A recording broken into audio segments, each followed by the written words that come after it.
Con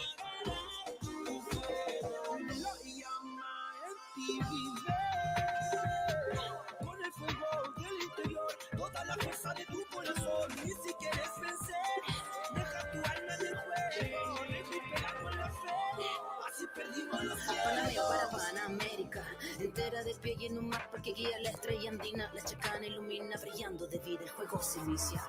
Tu corazón bombea fuego, te guía, levanta pa' callar los miedos. Confía, tu equipo, tu gente, tu pueblo unido se puede tocar hasta el cielo. Sube encima de la cordillera.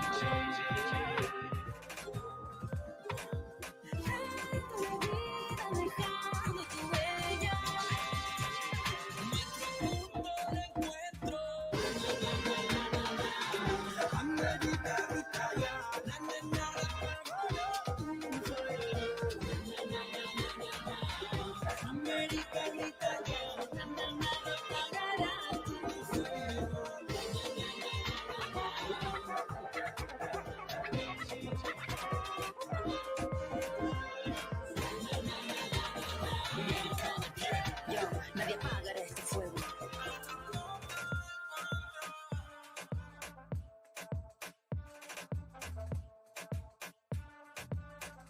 For the first time in history, the Pan American Games will be live streamed for free across the world on the Panam Sports channel. More than 6,900 athletes, nearly 2,000 hours of action, 9 live signals. Watch Santiago 2023 from October 20th to November 5th on web, mobile, and TV apps. Download now. Panam Sports Channel, the world's official channel for Santiago 2023. Excelente, vamos. Juana, vos también podés hacerlo.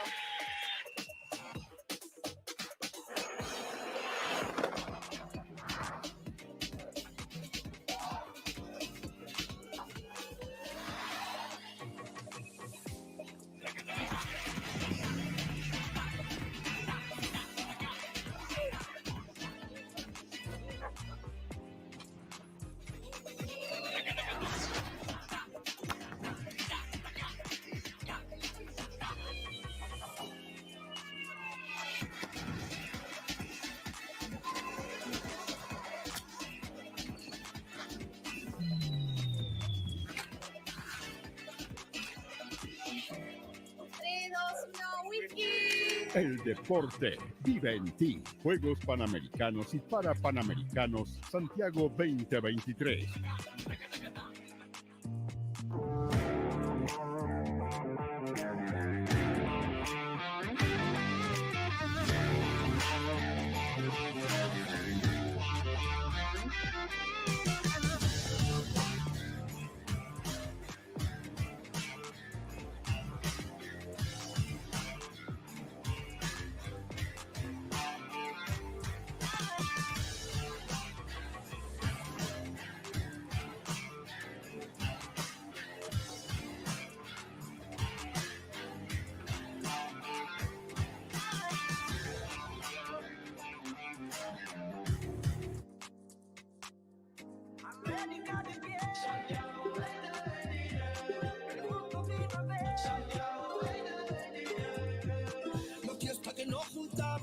El alma dejamos solos panamericanos y para panamericanos. Yo, fuerza, coraje y sentimiento, guerrera, guerrero en el epicentro, Santiago de Chile, el punto de encuentro para demostrar lo que se lleva dentro. Mi alma proclamo, con el foco claro está en mi mano, superar mi tramo, dale ven y vamos, que esto no es en vano, aquí celebramos Panamericano. Sube encima de la cordillera.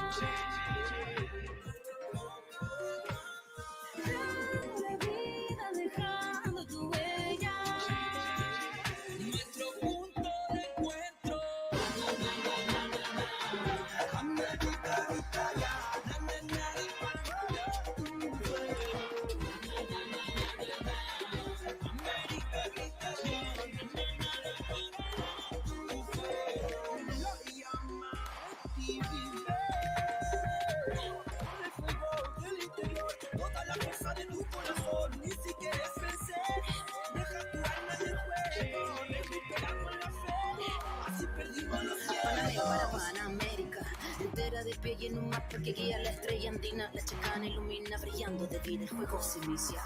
Tu corazón bombea fuego, te guía, levanta pa' callar los miedos. Confía, tu equipo, tu gente, tu pueblo unido se puede tocar hasta el cielo. Sube encima de la cordillera.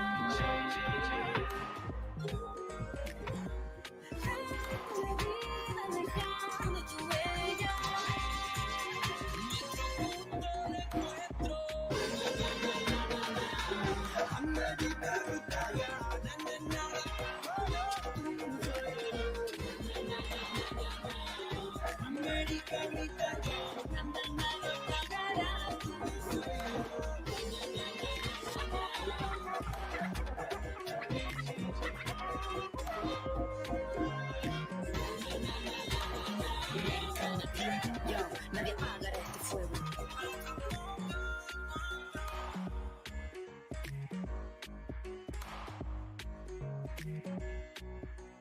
Por primera vez en la historia, los Juegos Panamericanos serán transmitidos en vivo y gratis en todo el mundo a través de Panam Sports Channel. Más de 6.900 atletas, 1.900 horas de acción, 9 señales en vivo. No te pierdas Santiago 2023, del 20 de octubre al 5 de noviembre. En las aplicaciones web, móviles y de TV. Descarga ahora Panam Sports Channel, el canal oficial de los Juegos Panamericanos Santiago 2023 para el mundo.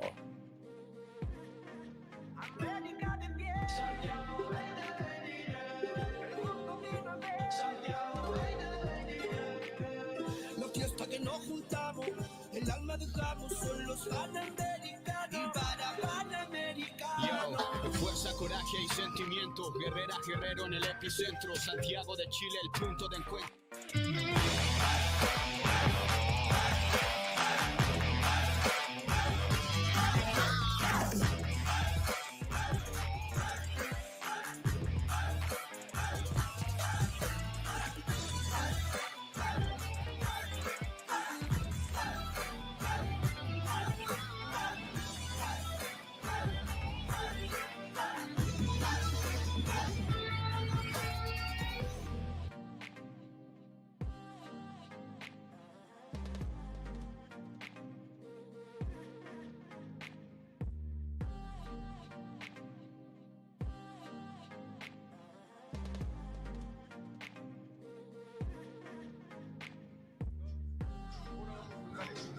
Saludos, muy buenos días, bienvenidos a una nueva transmisión del Panam Sports Channel. Estamos con el baloncesto masculino, una nueva jornada interesantísima.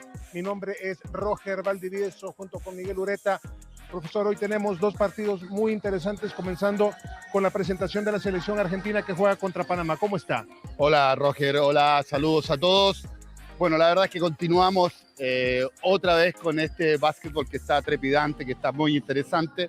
Ahora veremos a una Argentina que gana ayer agónicamente, después de ir controlando el partido. Gana ayer y hoy día gana a Venezuela, que fue un partido muy, muy bueno. Y hoy día juega con Panamá, dentro del grupo que también componen República Dominicana, te decía, y Venezuela. Así que va a ser un lindo encuentro, como han sido la gran mayoría de los que hemos visto acá.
Panama versus Argentina.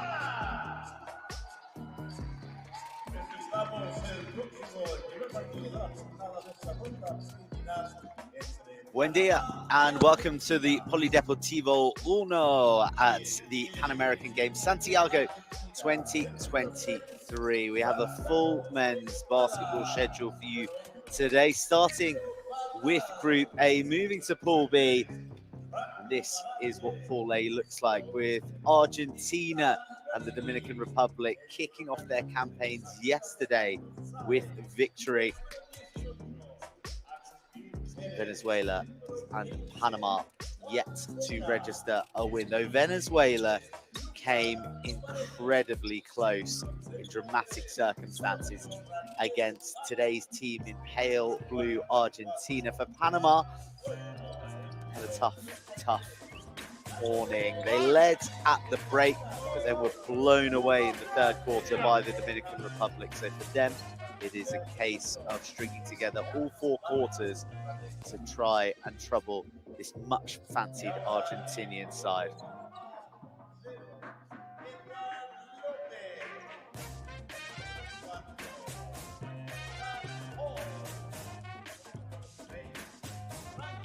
Well, Panama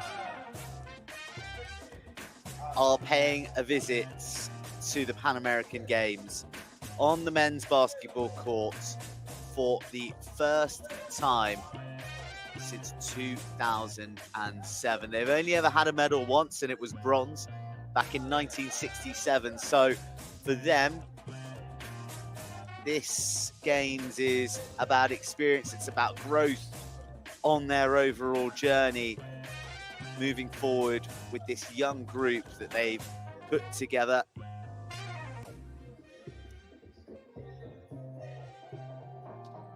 it's about taking the positives from yesterday's quite comfortable defeat by the Dominican Republic.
day to be a Panamanian, and if you're an Argentinian on the court, it is a day to maybe right the wrongs of yesterday. They had their cages well and truly rattled by a Venezuelan team who mounted an incredible comeback in the fourth quarter, trailing by 16. They were within a whisker of winning in normal time, went to overtime, and Argentina held their nerve to eventually seal what looked like a comfortable victory, but Leandro Lamella was far from well seated. Panama, strong second quarter, really brought it to the Dominican Republic with the shooting of Justin Quintero catching the eye from outside the perimeter, but Jose Gomez then went on to watch his team be taken apart in the third and fourth quarter as umpires from Puerto Rico, Chile, and Brazil ready themselves to take charge of a match between the reigning Pan American champions and the nation returning for the first time in 16 years.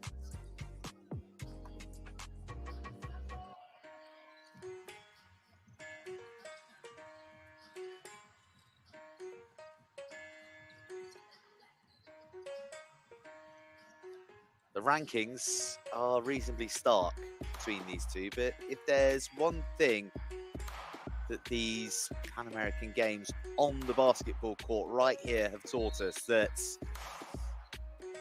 it bears little respect for the script.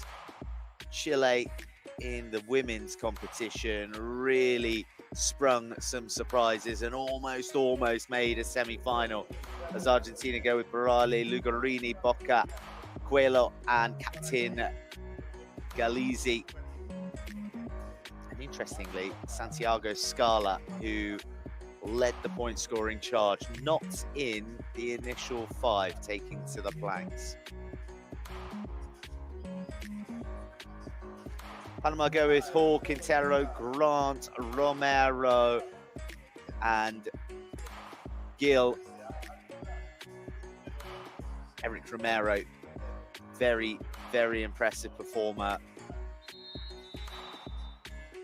You already mentioned Quintero, pretty deadly from outside the arc.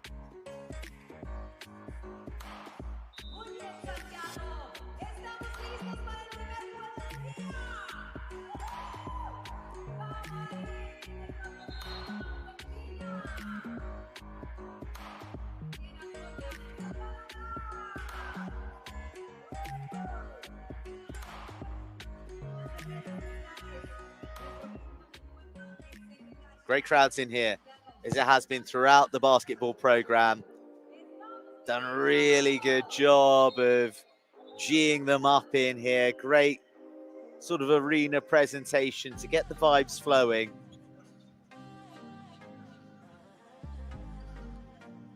And as far as Argentina were concerned yesterday, they could have done with the energy being just a little bit lower as the crowd really rallied behind Venezuela as they mounted their comeback. It was a test of character. He was impressive. He was key. In fact, number 33, Claudio Ramirez Barrios, one of the elder physical heads out there, wresting back control of the match. So we are underway, and Argentina have the first possession against Panama. They go for a long range pop, and Martin Coelho strikes gold. First shot up. A little bit of banter with his opposite number to say, hey mate, what do you reckon of that?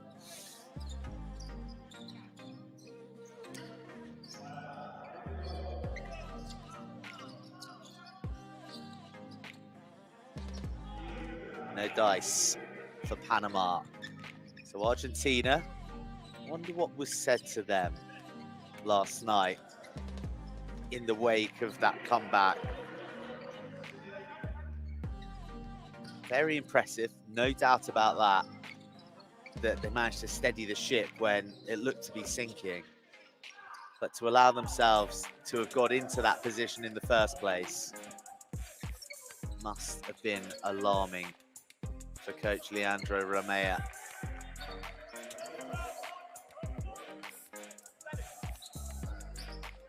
Isaac Mature, point guard. A few flashes of brilliance from him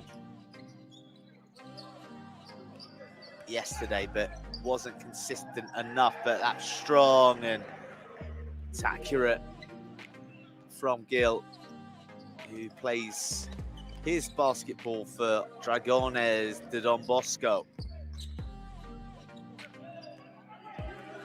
Mature is instigating the break before it all ends with Alejandro Gran and the interjection from Juan Boca. Wonderful defense, look at that, for a block.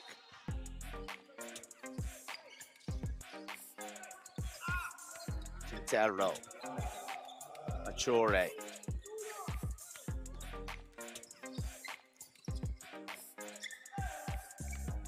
Nice bit of deception from Mature. It carved out the opportunity for Gil, but he couldn't capitalise upon the opportunity. Smart work from Franco Barale. And from Cordoba, getting his first points of the match.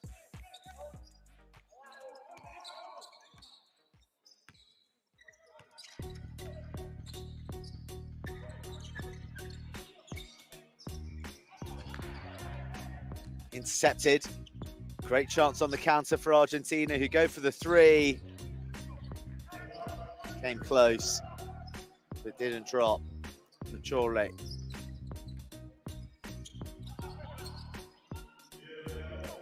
Hasn't got his stickiest fingers attached to his hands thus far. Someone who is looking very accurate very early is the Flamengo forward, Martin Coelho.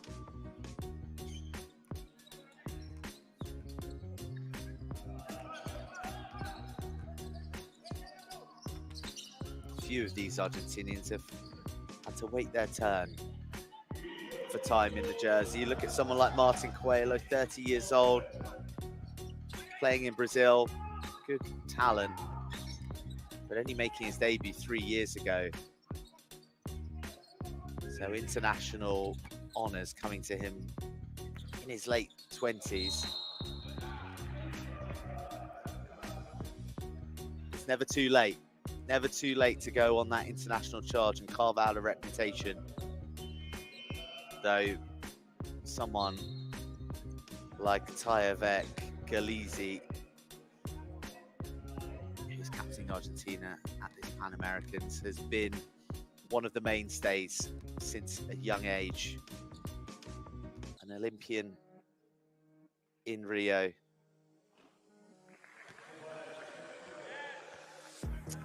An Olympian in Tokyo too.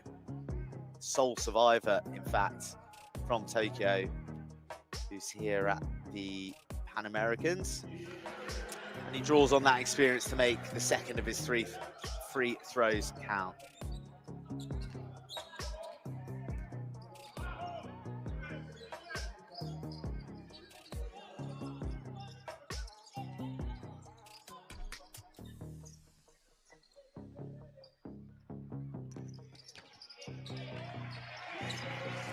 Electric from one end to the other.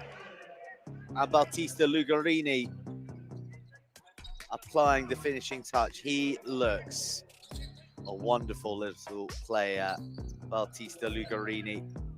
22 years old, 203 centimeters high, so a bit of height to work with. Oh, speaking of height, Eric Romero arriving on the scene.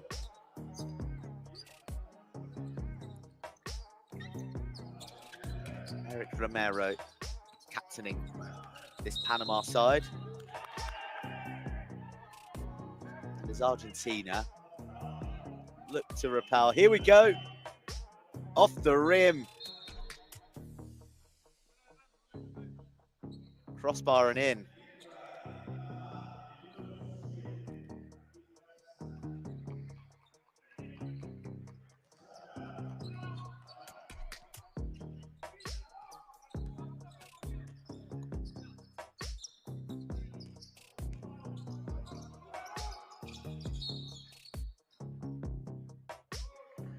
Well, certainly a tactic that Panama will be employing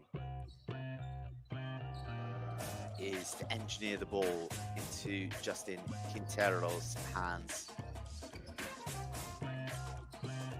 Give him some time. Give him some time outside the arc so that he can pick his spot. Aaron Getty on there. Power forward from Panama City.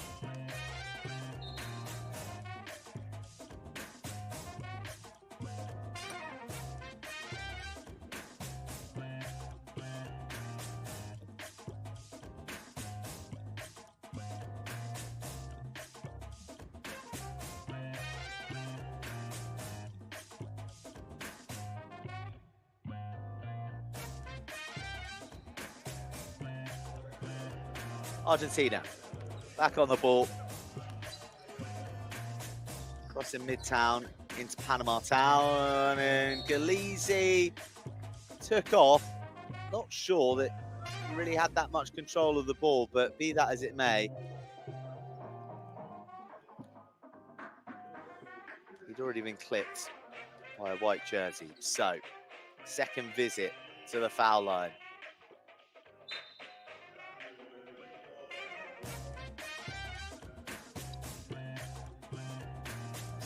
King comes off Aaron Gedeon.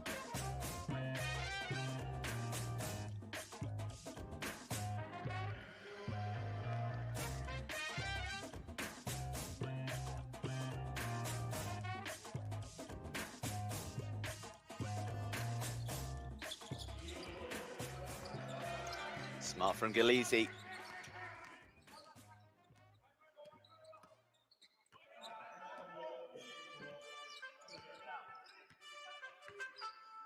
(12-6), Argentina leading Panama with half the first quarter. All down almost from range for Panama.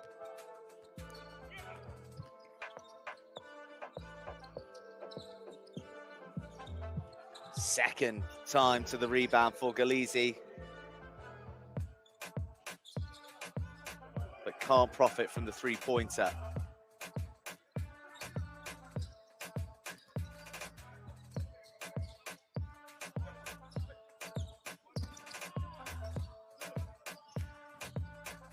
Oh, how about that for purposeful? Beautiful from Amilcar Sanchez. He was prominent for Panama during their World Cup qualifying campaign in 2023. They didn't get to go to the big dance.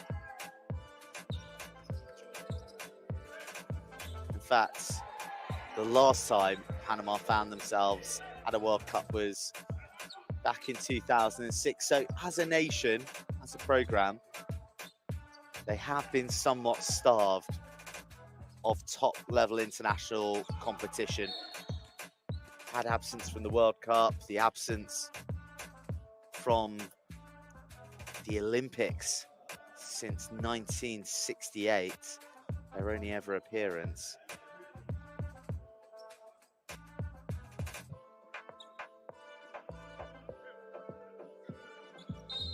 Ranked 55 in the world.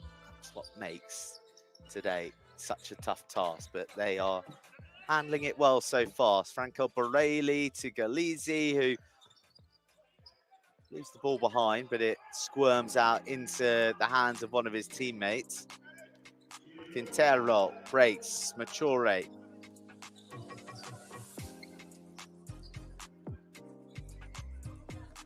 Sanchez.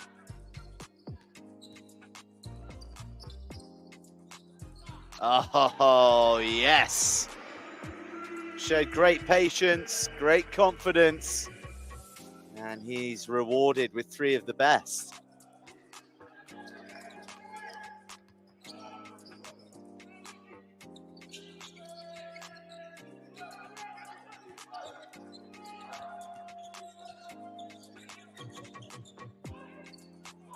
And it's wonderfully engineered. Shot not quite on the money.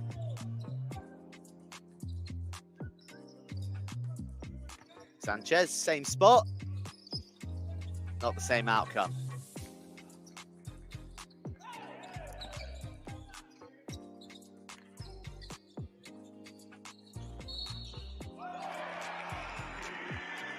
Three plus the potential of one more from Franco Barale.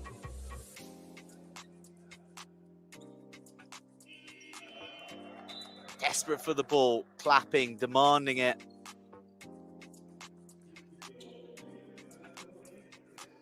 And he might just make it a 4.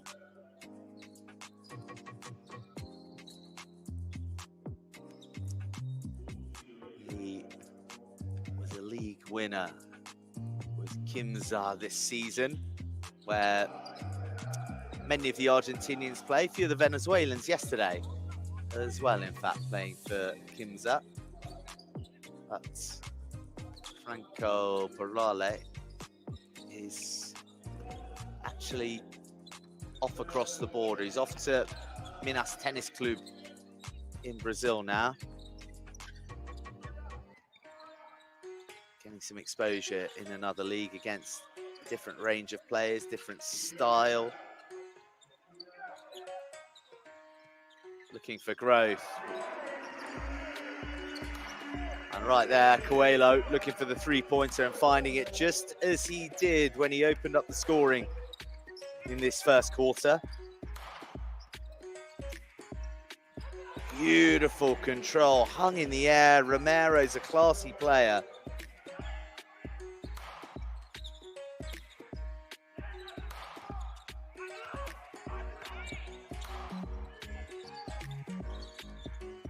So dynamic from Brazil. Lucas Giovanetti, 18 years old, the shooting guard, in among the points. Been looking forward to seeing Giovanetti.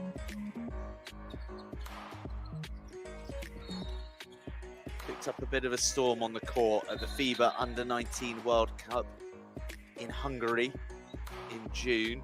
Helps Argentina to a 5th place finish.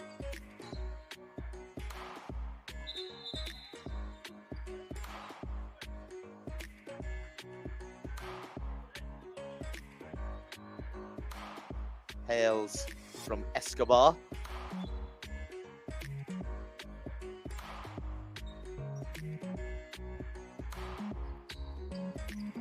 We're not going to get to see any more of him until the umpires have got to the bottom of what went on just then.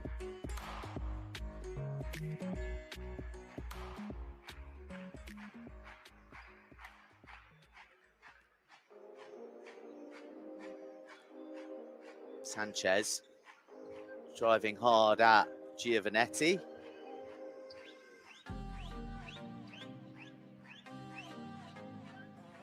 And Sanchez's eye are drawn with Ramirez Barrios.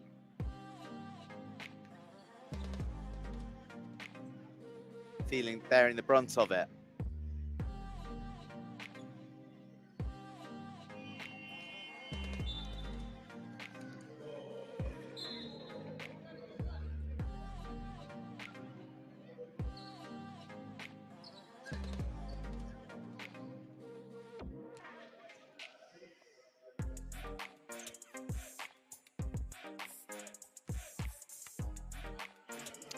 After all the kerfuffle, Sanchez goes to the foul line.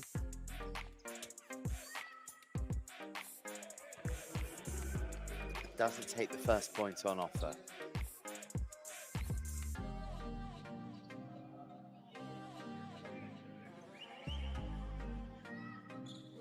Nor the second.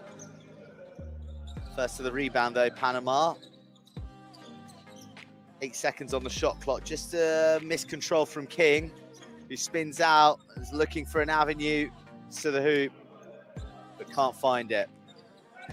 Last 30 seconds of the quarter. Argentina 22, Panama 15.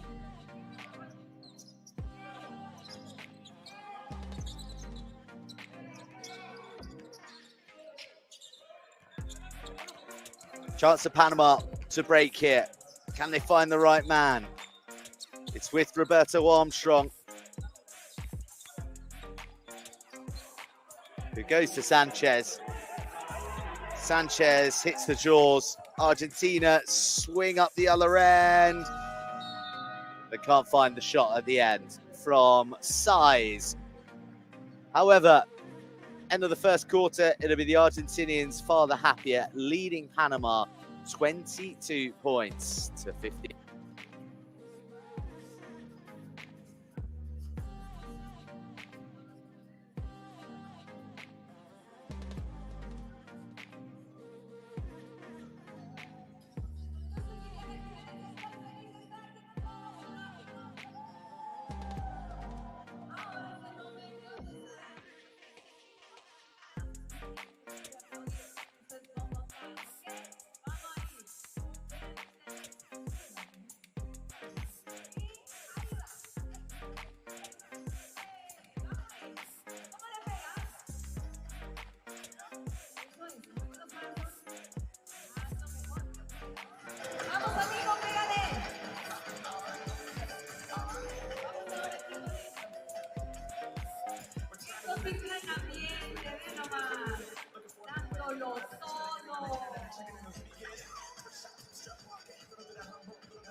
Suban esos momentos a las redes sociales, @Santiago oficial. Ahí está nuestro punto de encuentro. ¡Vamos arriba, Argentina!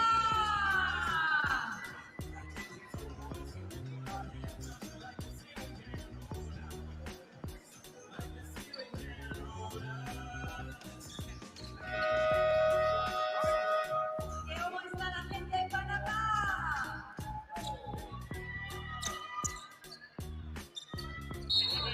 Second quarter underway.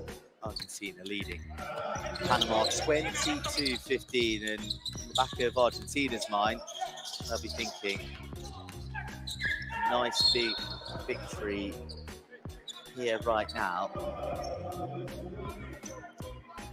Play a key role in securing us a semi-final berth. A win for Argentina, a win for the Dominican Republic would see both those sides through in just 2 games. They have to face each other next.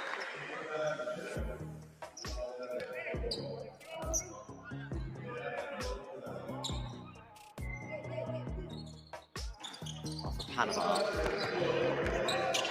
News today doesn't mean that they're dead and buried, but it does make life rather troublesome and somewhat in the hands of other teams and their results.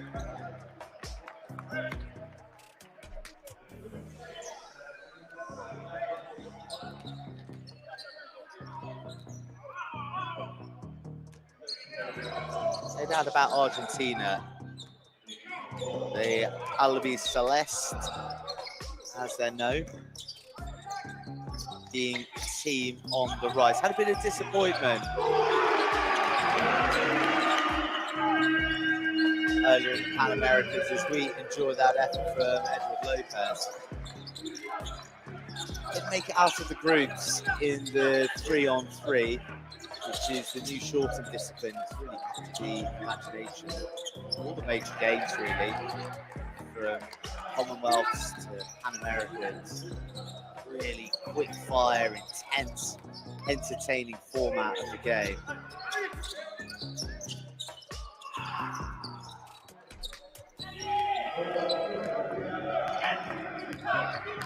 Gold in Lima, which was their first title in a very, very long time, but they suffered disappointment with regards to the World Cup this year. So they want to get back to winning ways. They would like to get back to medaling ways. At the moment, the team who are medaling with their ambitions are Panama. Nice little hot streak after the inter-quarter break. Conversely, Argentina struggling to warm up themselves. Roberto Armstrong, the number 11, adding a lot of fizz. And look at that flex after the basket.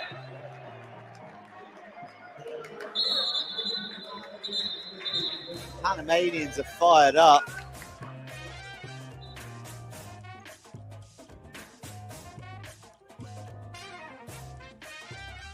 They've taken the lead, but there's some trouble to disperse, it looks like.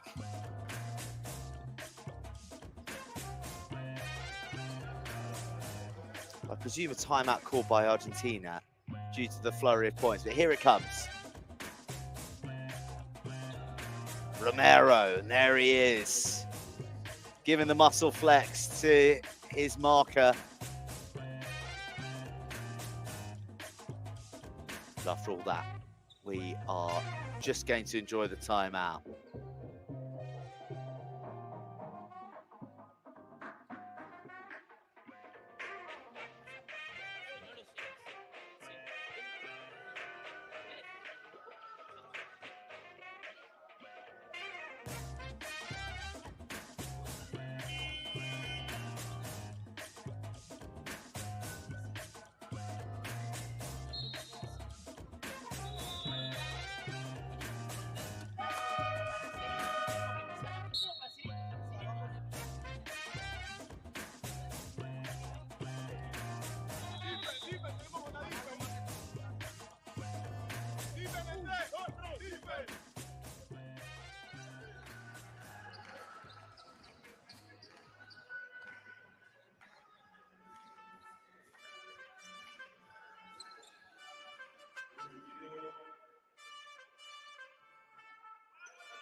No, Panama 23, Argentina 22.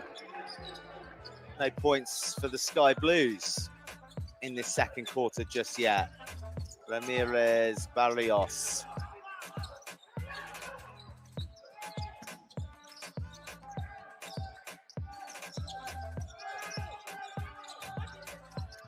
Shot clock's against Argentina here. And the pressure tells. Giovanetti hurried into firing off a shot. Panama, they got real pep in their step, haven't they? Introduction of Armstrong has mixed things up. And Armstrong catches the outside of the rim.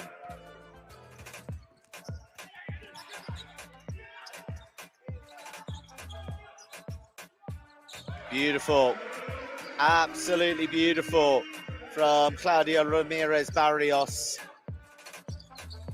Another man who's played all over South America, Argentina, Brazil for Bauru, Atletico Cordon in Uruguay. But now back doing the business at Kimsa, the league champions. Here he goes again. Can't repeat the feat.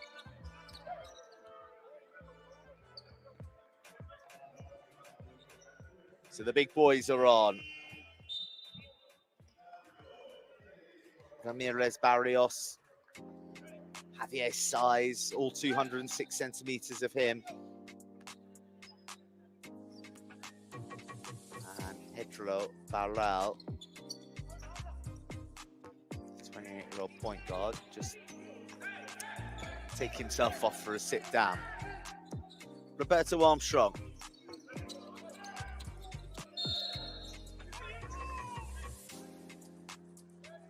Captain Romero doesn't like it. Armstrong been wearing the blue, gold and white of Correcaminos out on the court at club level. Adding some real zip since coming on for Isaac Mature.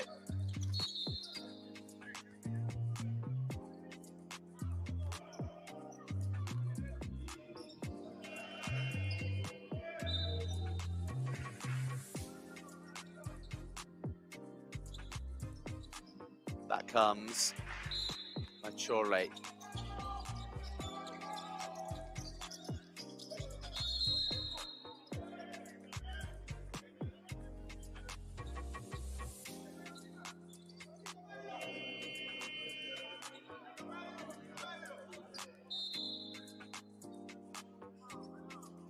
Timeout called.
Panama draw level.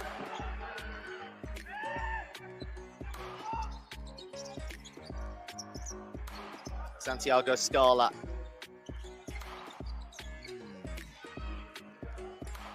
Not happening for Argentina at the moment, so this is a period where Panama need to capitalize, as they did against the Dominican Republic yesterday. They will know that they have to continue to capitalize beyond the second quarter. Mature rate goes pretty wide. Scala to Ramirez Barrios to plus the chance of an extra incoming. 23 points for Santiago Scala yesterday and 6 assists. This is first of this match as a late introduction into the second quarter. Well, another towering man in Kevin Hernandez, 205 centimeter, 32-year-old center, is brought on to do a bit of bossing out there.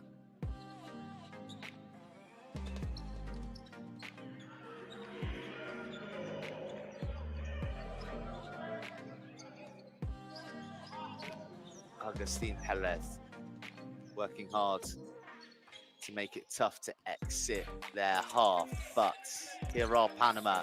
Here is Sanchez. Wow, that is special from Sanchez.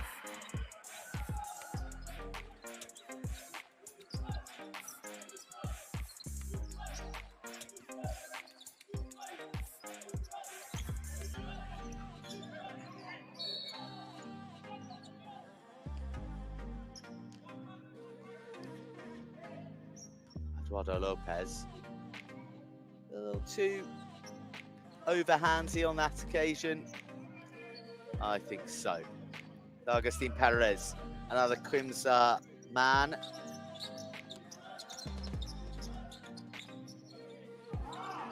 Quimsa Santiago, that is Argentina, not Chile's Santiago. It's about the Panamanians here on this court in Santiago right now as Kevin Hernandez. False foul of the referee's blast. Great hustle from Bel de la Rosa.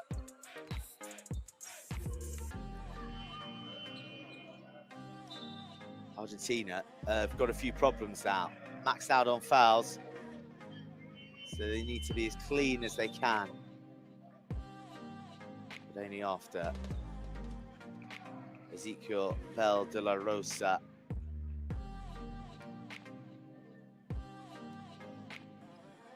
takes his attempt from the foul line.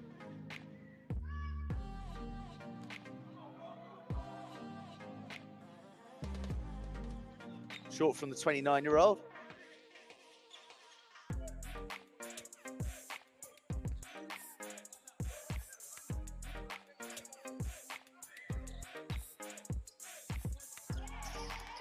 And it doesn't roll kindly for him there either.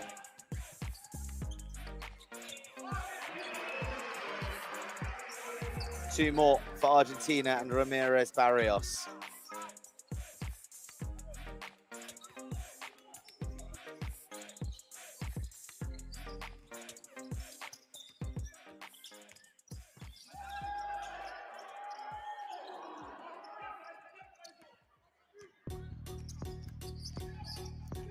Big rejection on Ramirez Barrios, but how good was the rebound? High caliber play all round. Blue and white jerseys alike.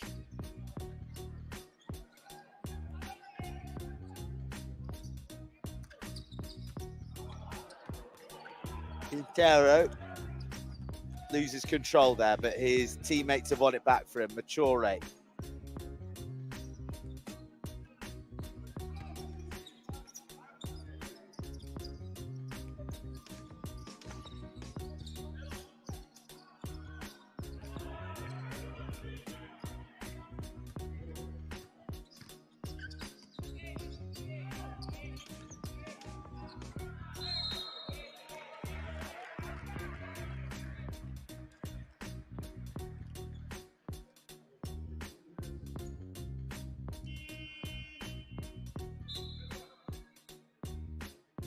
Outstanding play, both sides of the ball there.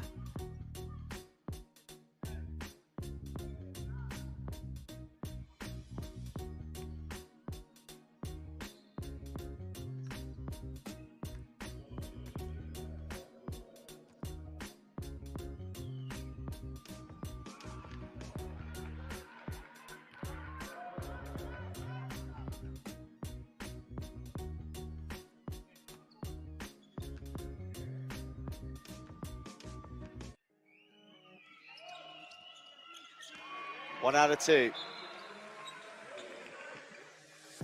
Good contribution from Ramirez Barrios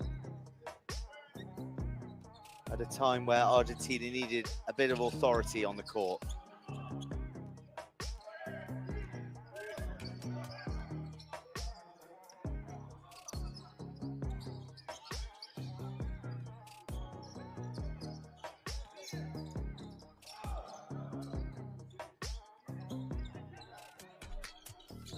Chure smuggles it through to King.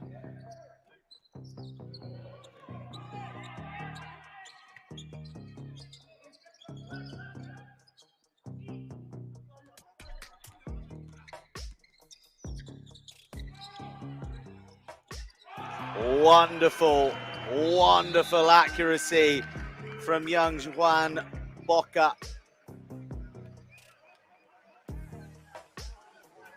It's also easy when you're 18 years old, isn't it? The shooting guard making it look serene as well.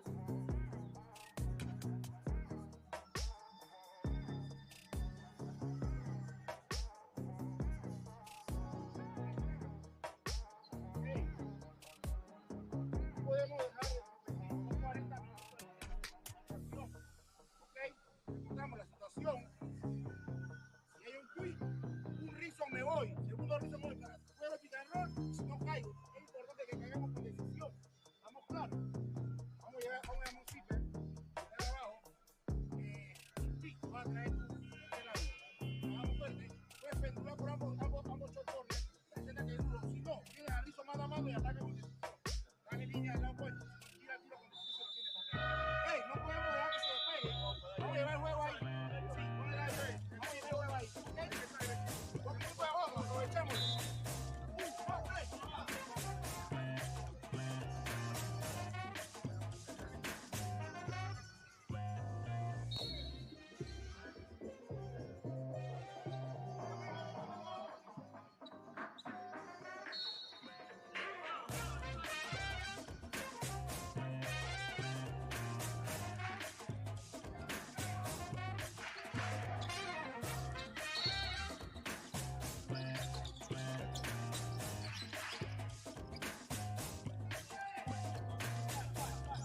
36 plays 27.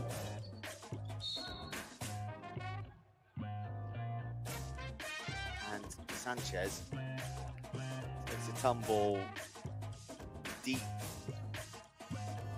behind the hoop. Off he goes, out of shot. The forefront of our minds at the foul line right now.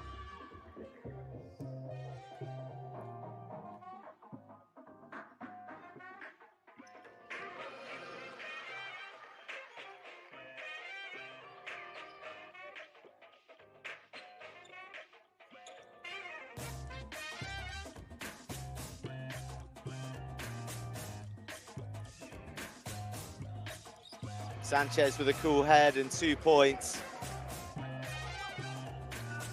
Takes Panama to 29. Trailing by 7. Trailing by 10. Boca has got his eye in.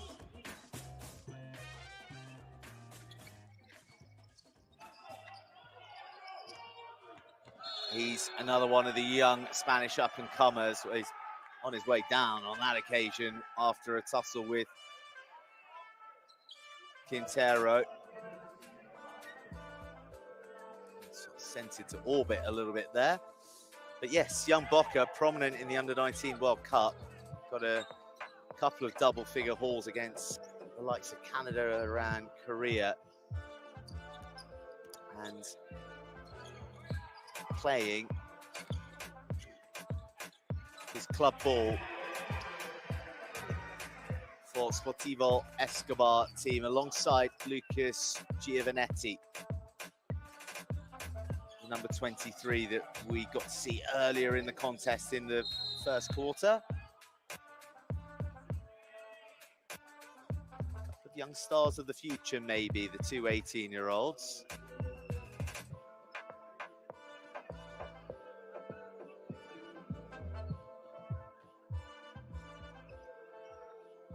Certainly not looking out of place here as Gomez finds time for a chuckle. Franco Barale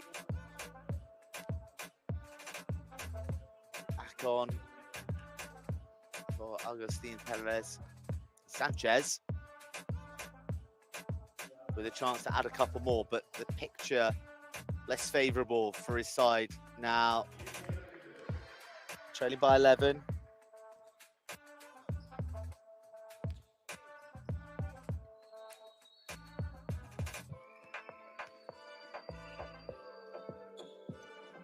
Drops that one in. 4 from 6 on the morning for Sanchez, and 13 points already for the small forward.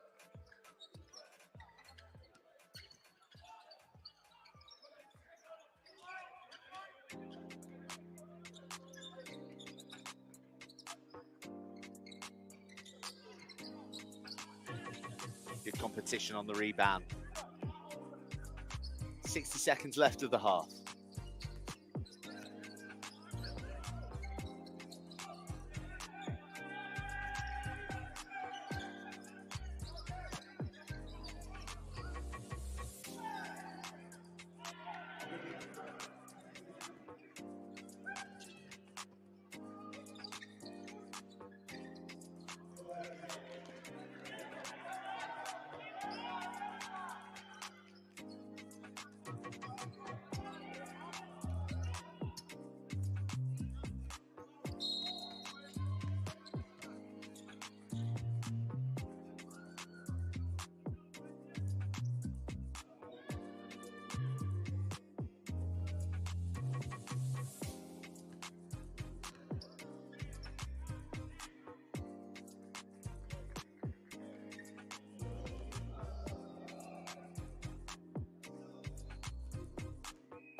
Rare miss from Sanchez.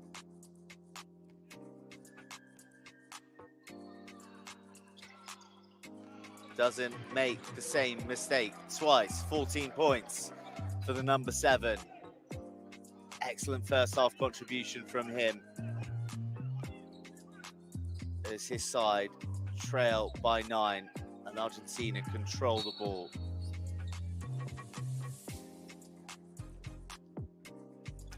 Fouls proving costly for both sides right here.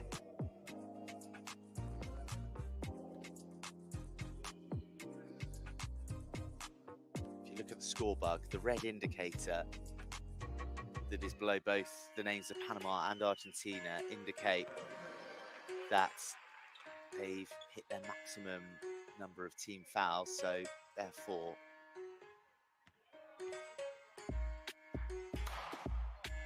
fouls are going straight to the foul line, and invariably with the talent on court they're going straight to the scoreboard in ones.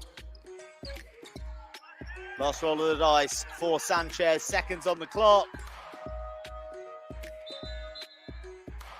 Unable to add to his 14-point haul or Panama's 32. So at the end of an entertaining couple of quarters that have seen purple patches from both sides, it's the much fancied Argentina who lead Panama 43-32.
mucho.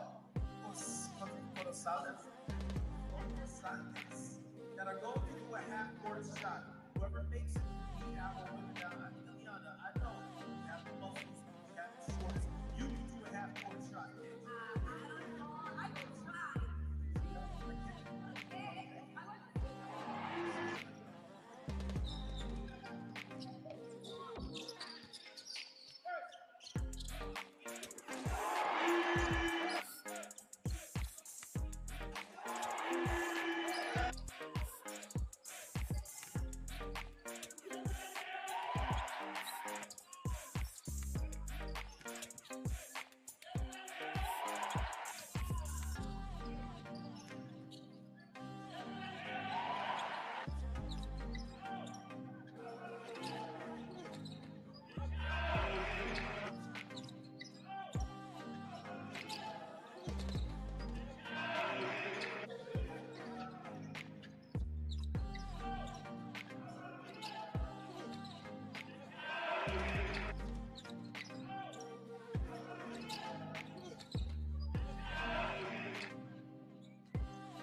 Muy bien, pues para la próxima, ojalá que pronto tengamos aquí en Santiago a alguien que logre el tiro de media cancha. ¡Fuerte los aplausos para nuestros concursantes! ¡Gracias! ¡Nos vemos pronto!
Well, the crowd are enjoying themselves here at the Polideportivo Una.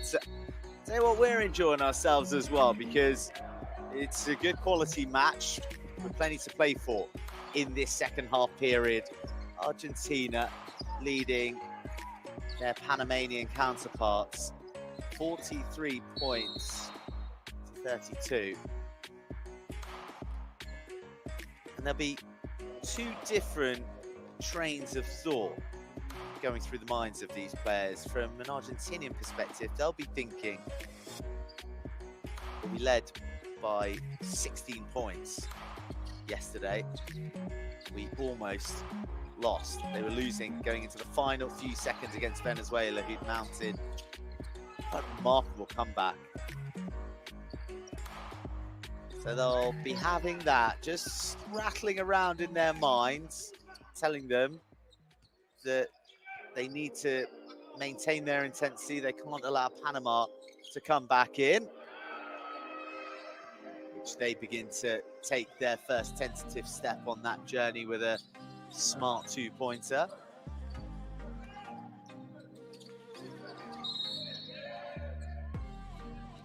Panama, they will be thinking, well, we led this time yesterday against the Dominican Republic and then ran ice cold, got dismantled in the next two quarters. So interesting psychology surrounding the approach of both these sides as Roberto Armstrong continues to show himself to be an elusive runner.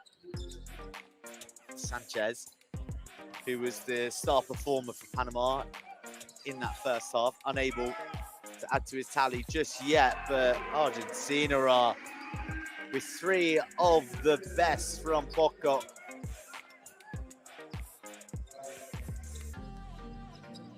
So Juan Boca, 18 years old, showing wonderful composure from outside the arc. Oh, that is one for the highlight reel. Nothing but net. And a swoosh to please any eardrum. Alejandro Grant has started this quarter in fine fashion. In fact, the points are flowing. 48 playing 37.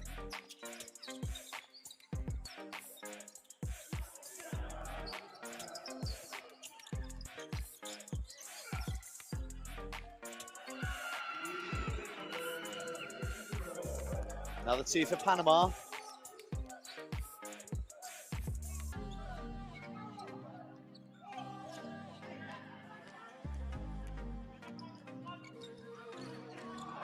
Sanchez can't add a further double.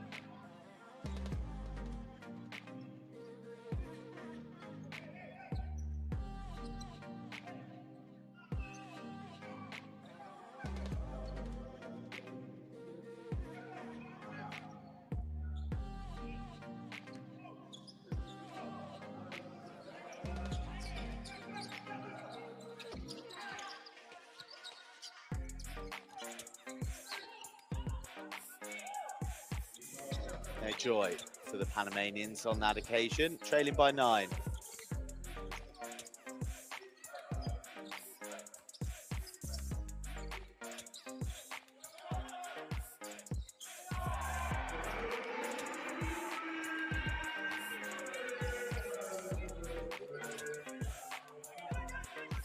Trailing now by 12. Accurate work.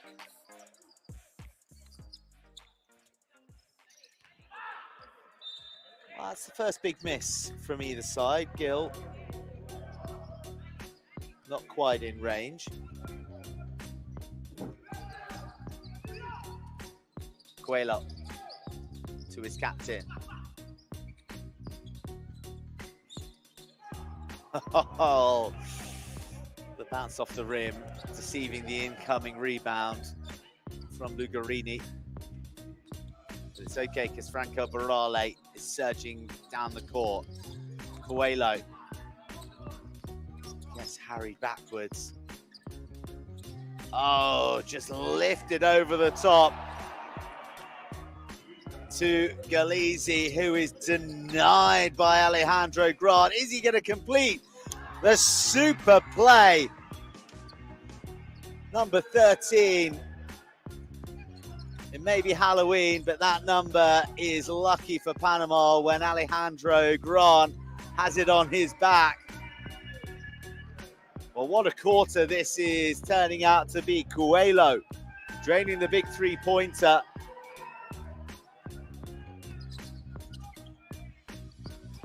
Panama playing some lovely basketball, but finding themselves trailing by a larger margin now.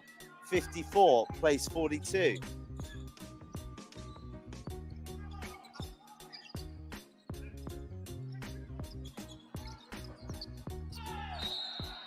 Oh,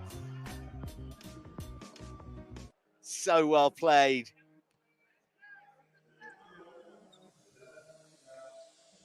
Look at that from Alejandro Grant. And then scoots up the other end and pops up a peach right into the net.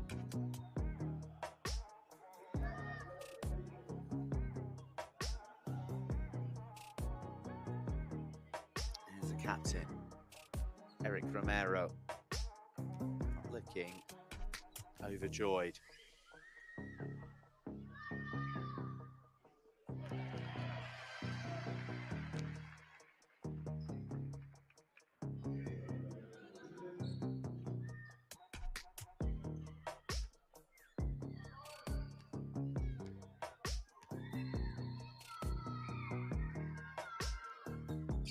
Ten-point game.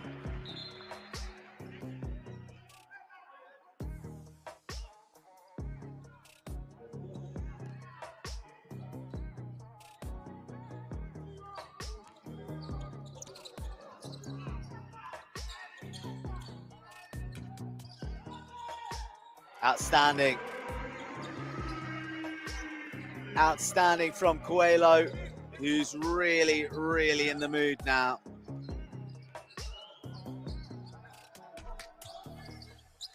16 points.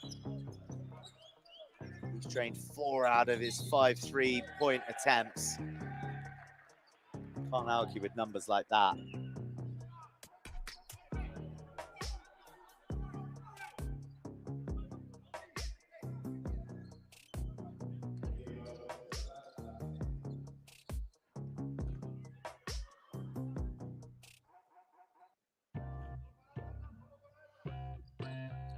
Boca.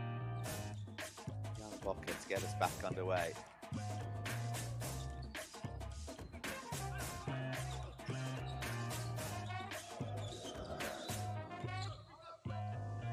Switching things up. Raleigh back to Coelho. Slings it into Galizzi, who's pivoting, he's pirouetting, and he's missing. Alejandro Grant. Oh, he is loving life on court right now.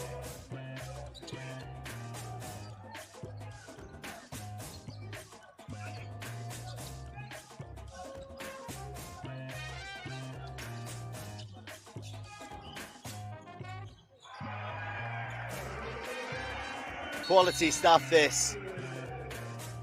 From both sets of players. Lugarini, the latest to be pointing at his teammates.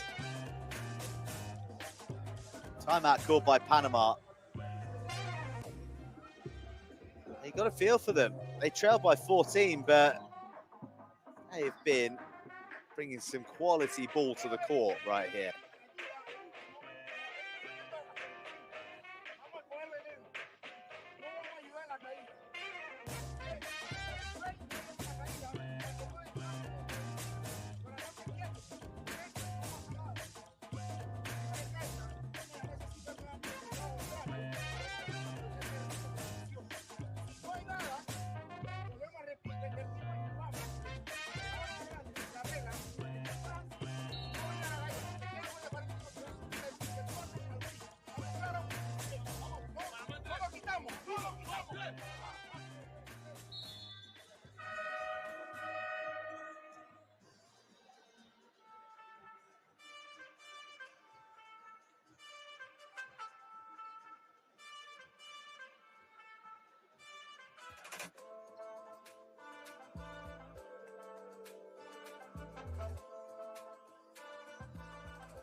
Alejandro Grant.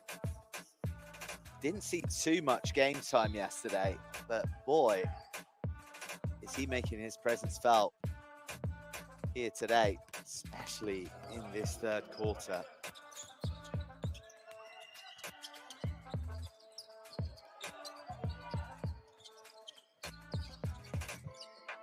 Torres leaves the ball behind. Quintero hasn't found the groove that he was in yesterday just yet. Strong defense from Galizzi forces the error from Romero.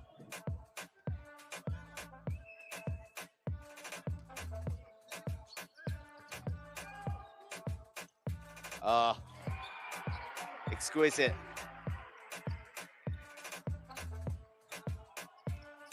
Coelho is a three-pointer machine right now.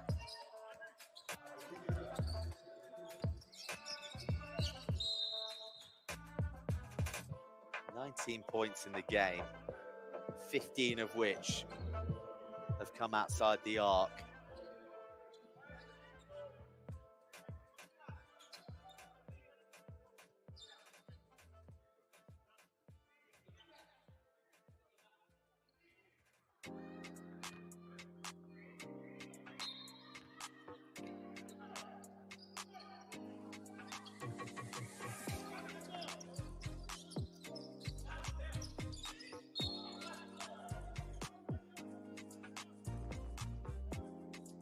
The tussle between Romero and Galizzi is one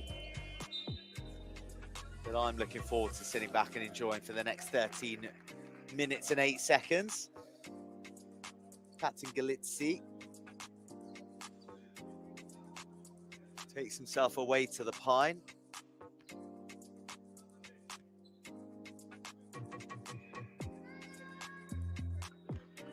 And Romero does the rest. Came to the sport late, Eric Romero, 16 years old. But he's been developing, playing in the student basketball league in Mexico. Or he did once upon a time. And the natural height, the athleticism, and just the balance he brings means that despite really starting playing, well, less than 10 years ago, got all the ingredients to make a great player.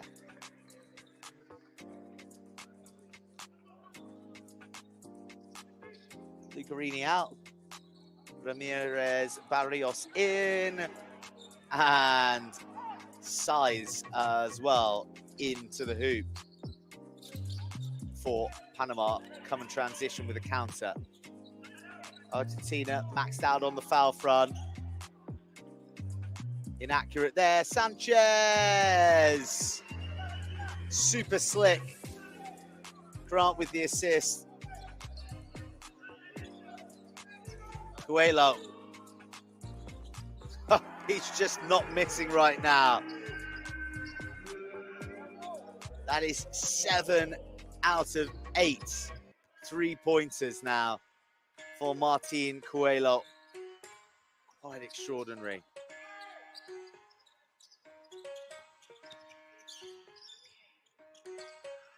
Quintero drops a bomb of his own.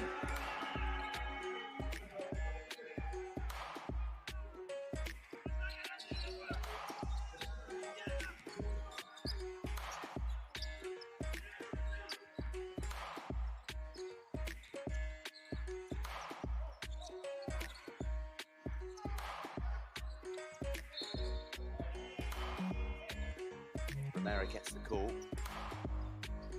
So 66 plays, 53. More changes now. Santiago Scala, Lucas Giovanetti.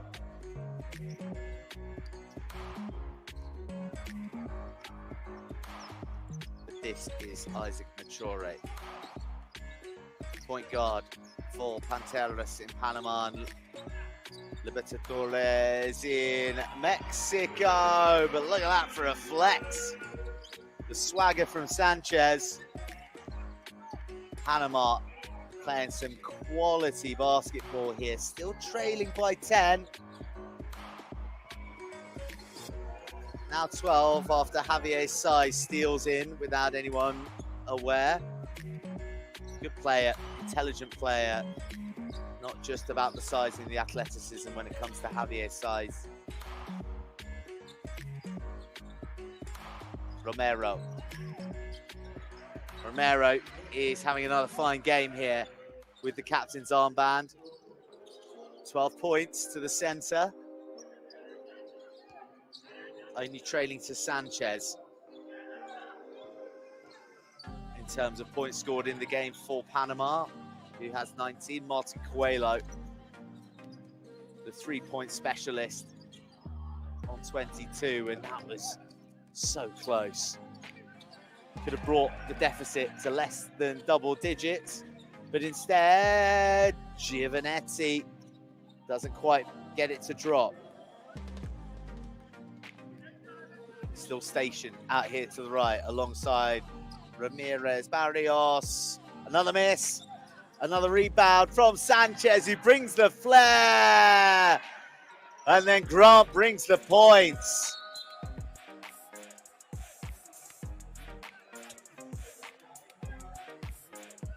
How about that from Sanchez? Oh, yes, please.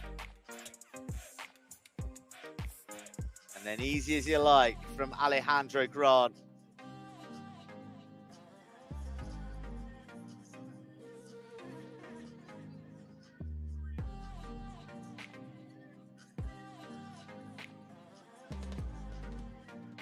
Wow, so end of the third quarter, and we got a game on our hands. Argentina leading Panama 68 points to 60.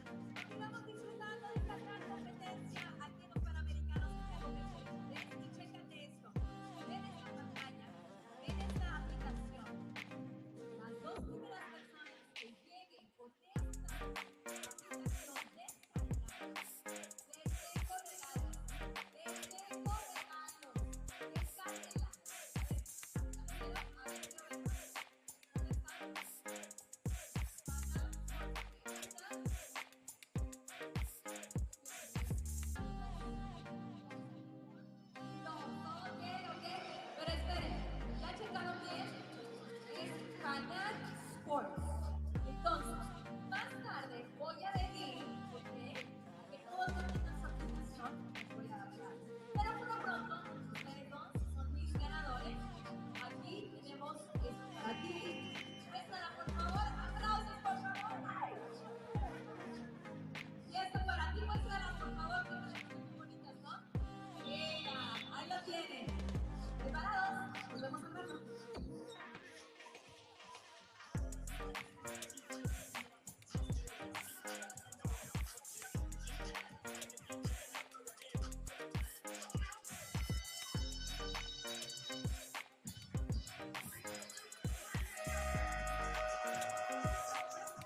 Vuelven los dos equipos.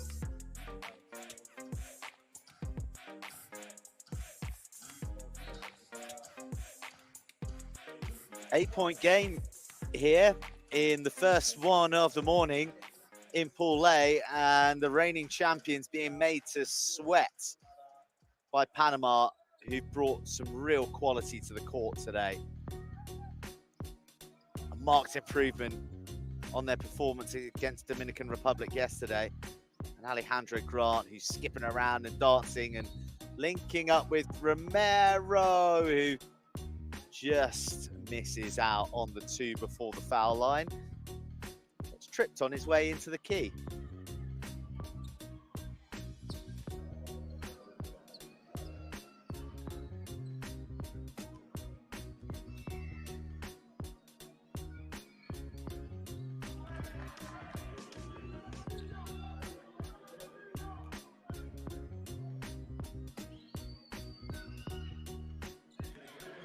Bit tight from Romero on the first, but make sure of it on the second. Mature working hard. Alejandro Grant is everywhere.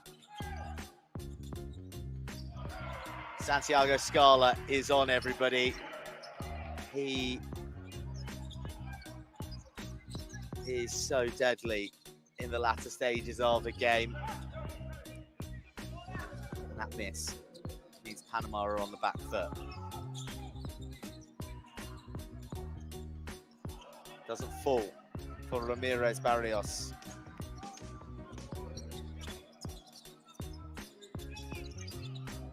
Grant wants it, Grant gets it. Grant capitalizes upon it. Alejandro Grant with hands as soft as clouds.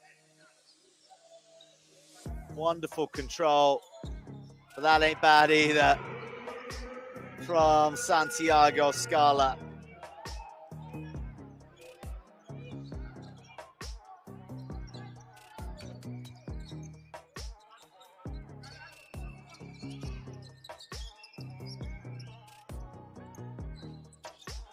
Grant catches the rim.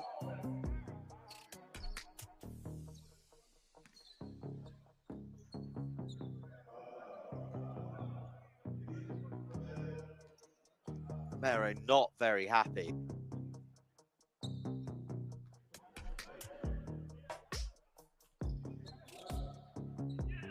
little fender bender with Javier Saiz. Coelho looks for that same man. Romero pounces upon the rebound. Bit too much arse on the throw to his teammate. Oh, it's pretty wild now.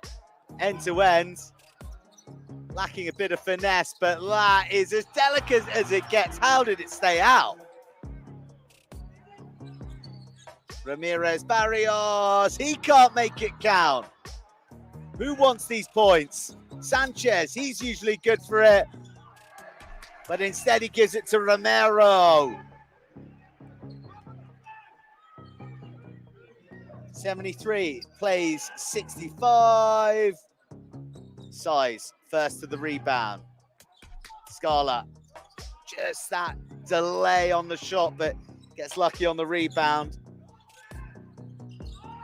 Doesn't get lucky on the second rebound. So Panama sweep into Argentinian territory. Mature to Quintero. Quintero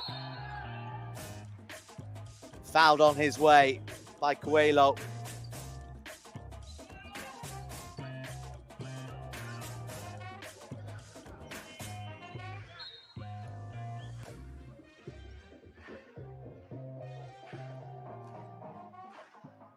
Justin Quintero, who's had a quiet game today, comparatively to his efforts against the Dominican Republic yesterday.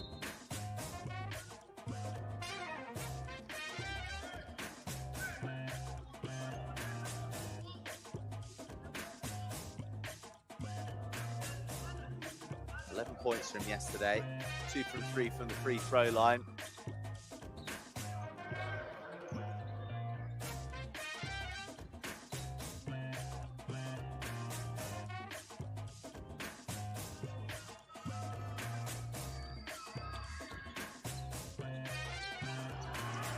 Doesn't land either on this. Ramirez Barrios buys himself some time, then he gives that time to Lugarini, who falls well short. 73, plays 65.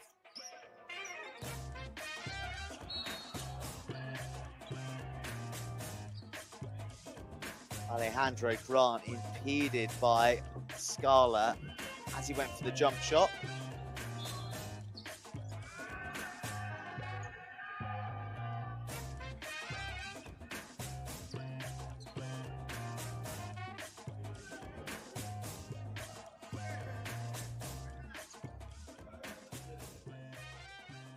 Scala not very happy, safe to say. Panama, accuracy bang on today. Shooting at 44%. Could be better from the free throw line. 57% right now, but their main man, Alejandro Gran is the one you want in a situation like this today. 2 from 2, takes his personal haul to 16, takes Panama to 67, trailing by 6 with 6.5 minutes or so on the clock. Santiago Scala just looking for a way through. Instead, looks for a way to Barrios. Doesn't fall for Perez. Argentina haven't scored in a while. That's a big interception coming in from Giovanetti. Just the briefest lapse in concentration. Size. Perez. Oh, lovely fake from Perez.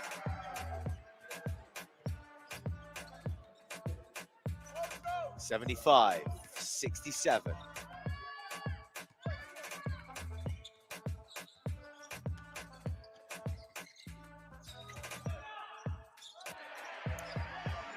It's all good. It is all good right now for Panama.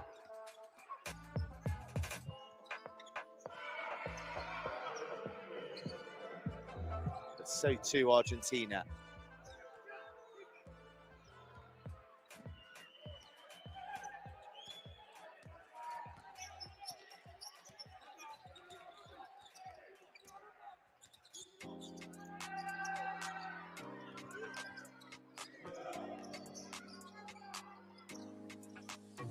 Oh, Argentina turning on the flare this time. Giovanetti with the assist.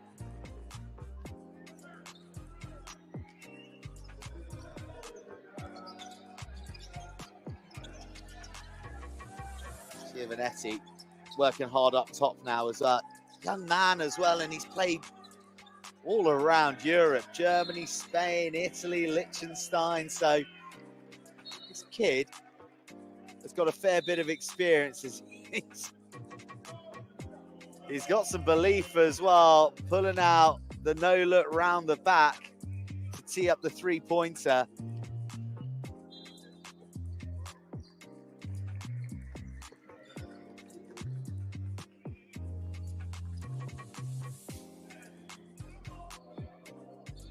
Left Escobar, age 15, to settle in Spain, taking his parents and 2 sisters with him in pursuit of the basketball dream.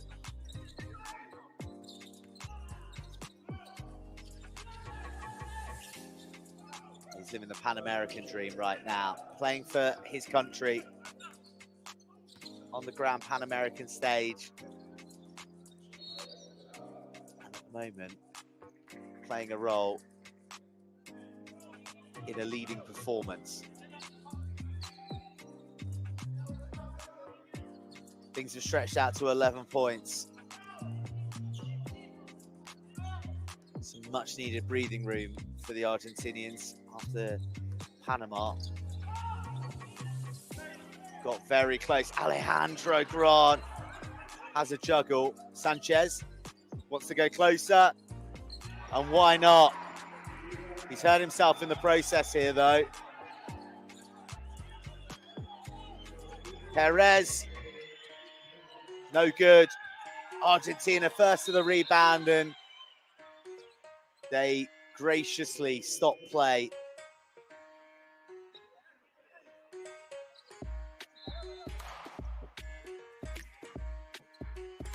Finally acknowledging the injury to Sanchez, who went down in a crumple, immediately looked in discomfort.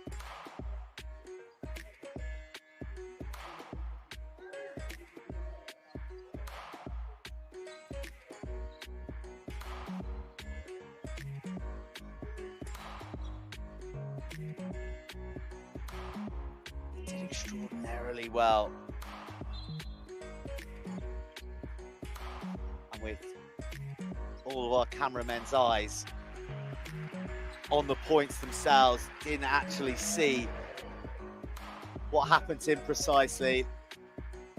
Lovely scene there though of the Italian captain.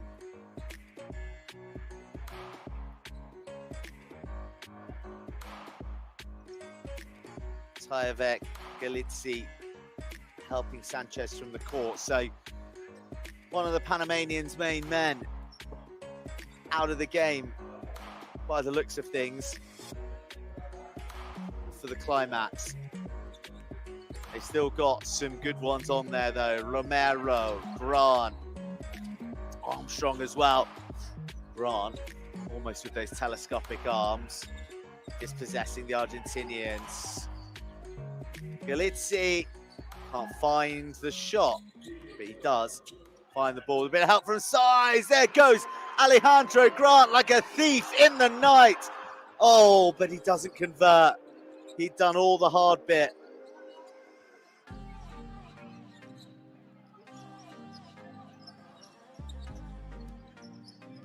Armstrong dishes it to his point guard, but the 3-point doesn't come. Oh, Alejandro.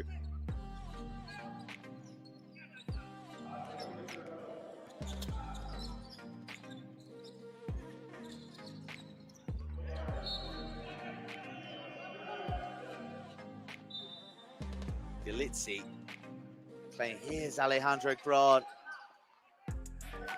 Just caught the back of the frame, didn't he? Oh, agonizing for Panama.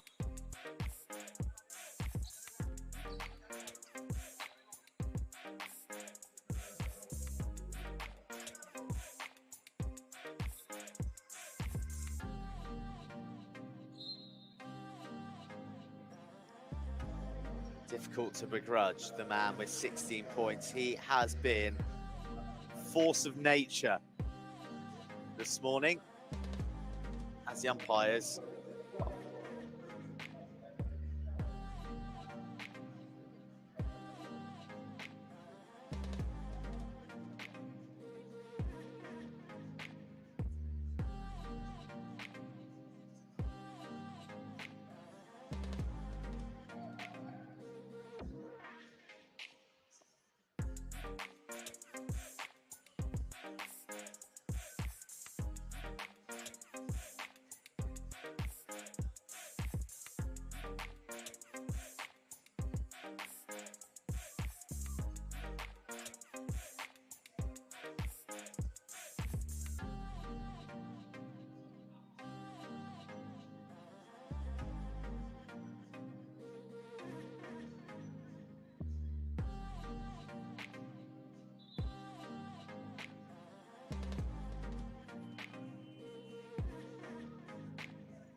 plays 71, possession in the hands of Panama. They're the ones who are looking to chase down a 9-point deficit here in the final throws of the fourth quarter in Pool A.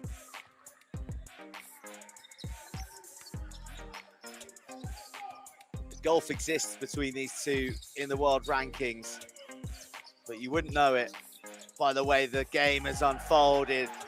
Armstrong with the dart into the paint and delivering the points. 7-point game.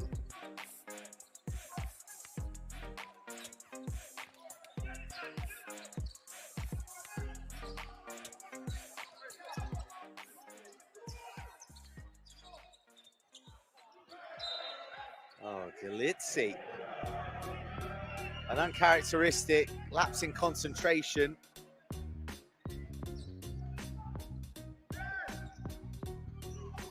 Armstrong. Got so much speed in those heels of his. Composed on the ball, working with the other point guard. Here comes Romero! The big boss brings the noise to the hoop. And Panama are to within 5.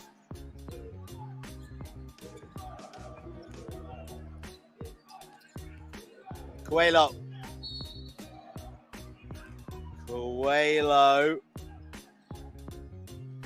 Doesn't land the shot. Here comes the boom.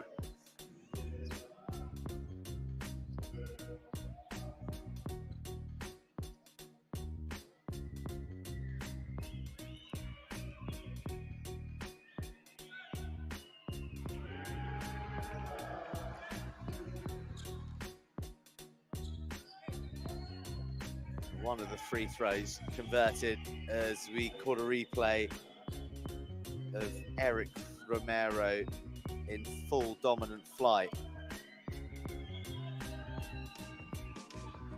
Martin Coelho doesn't get the second, and Galizzi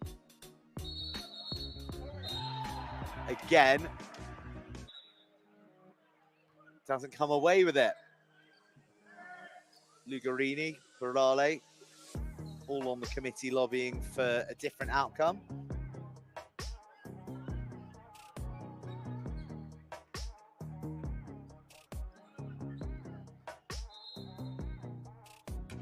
Each and every decision being scrutinized in the final throws now. The score so tight, just 93 seconds to go.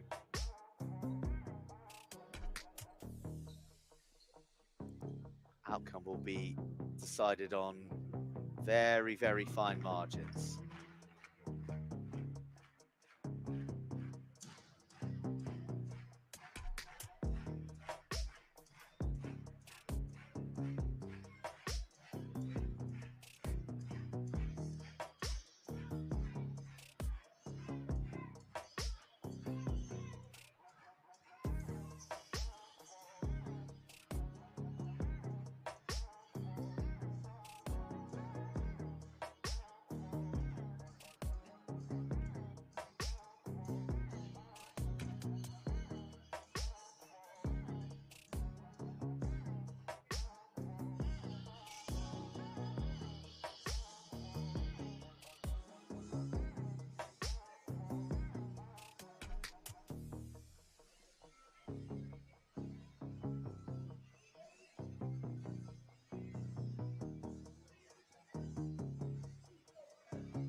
Possession will remain with Panama. And with that, more than a bit of belief and hope. Armstrong just bounces off, takes control of the ball.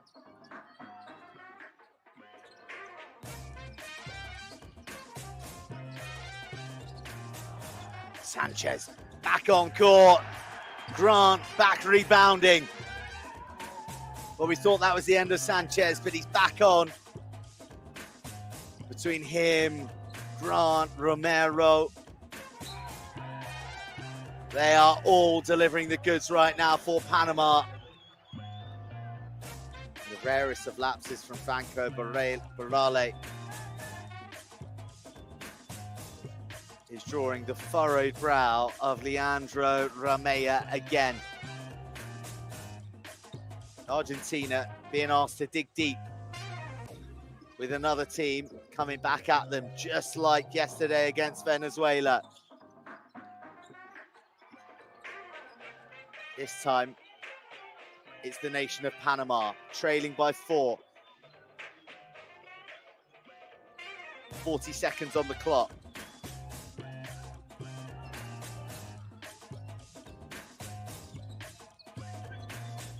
Such disciplined defending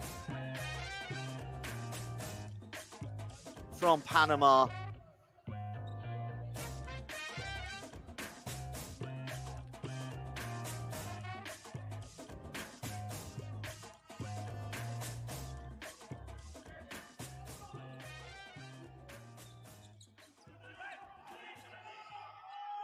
Coelho.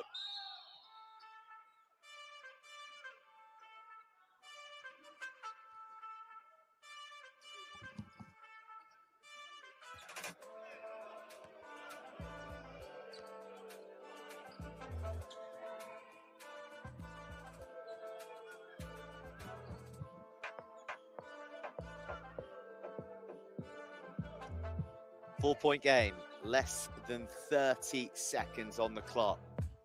Panama need to get this ball back from Argentina,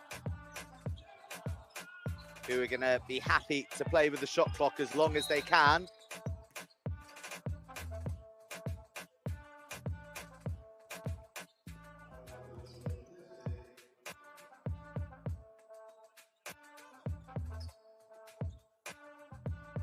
Till eventually they send Bautista Lugarini, the 22-year-old power forward, to the foul line. He's got a cool head, this young lad.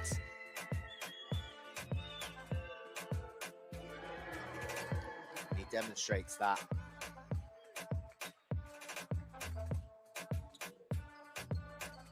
A nice, pure one-pointer. Lucas Giovanetti prepares to take to the court.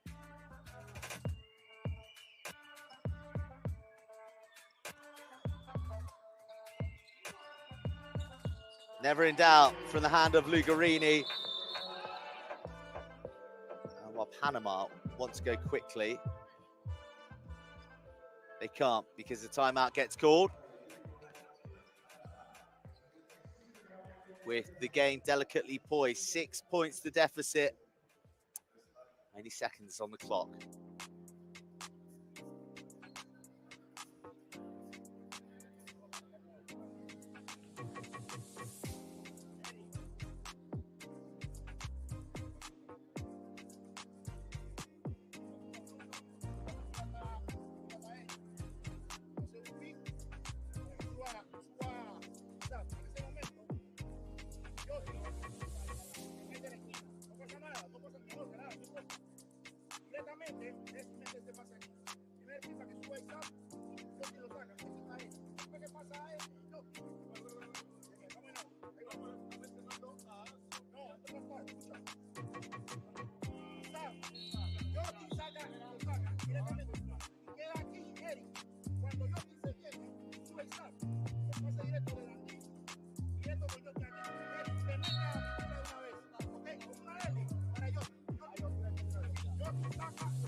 Seconds on the clock. Argentina 83, Panama 77.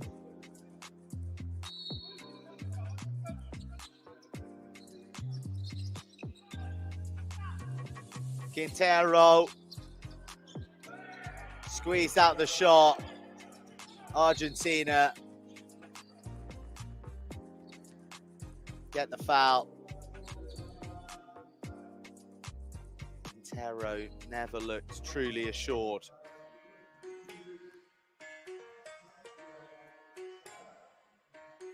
And once again,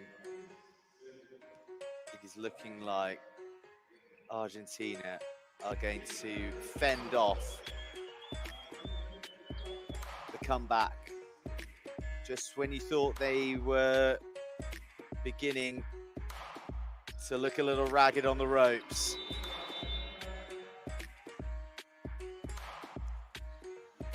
They add an extra couple. And with 10.3 seconds on the clock now.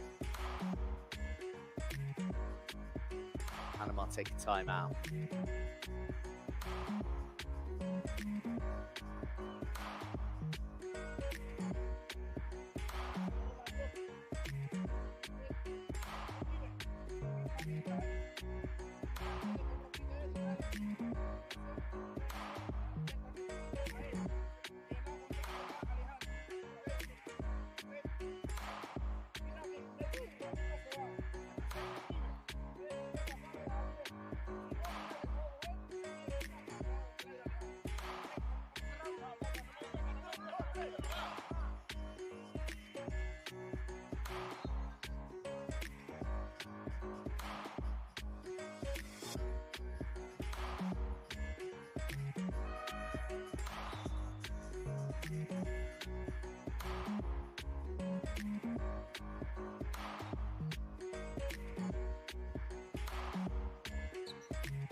all to do for Panama, who have been brilliant value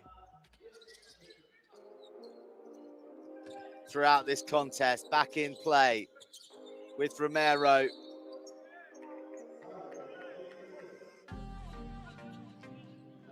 Who runs into the challenge of Ramirez Barrios, and that could well be that.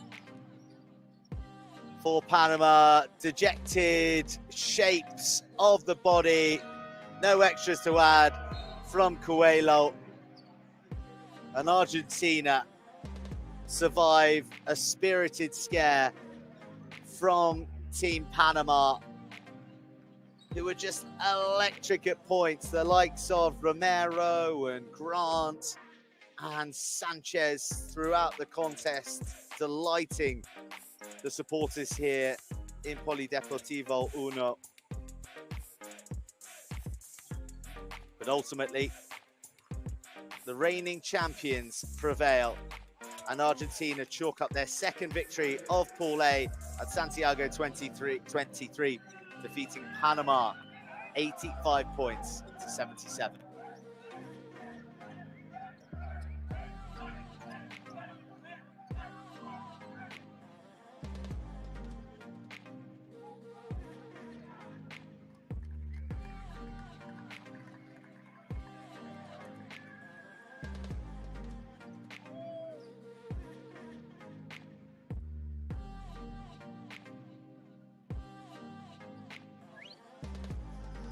Y un aplauso para el equipo de Panamá.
Ladies and gentlemen, it's time to officially welcome the teams on court.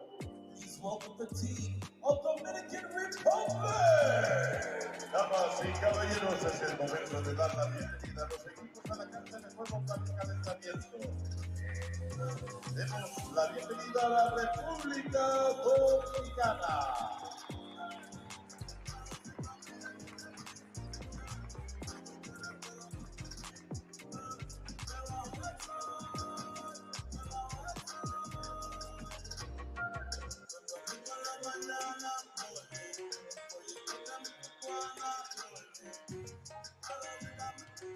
And now, please welcome the team of Venezuela. Y ahora recibamos al equipo de Venezuela.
comienza a, ya la tienen ahí, ajá, está apagando aquí, Panam Sports Channel, ¿ok?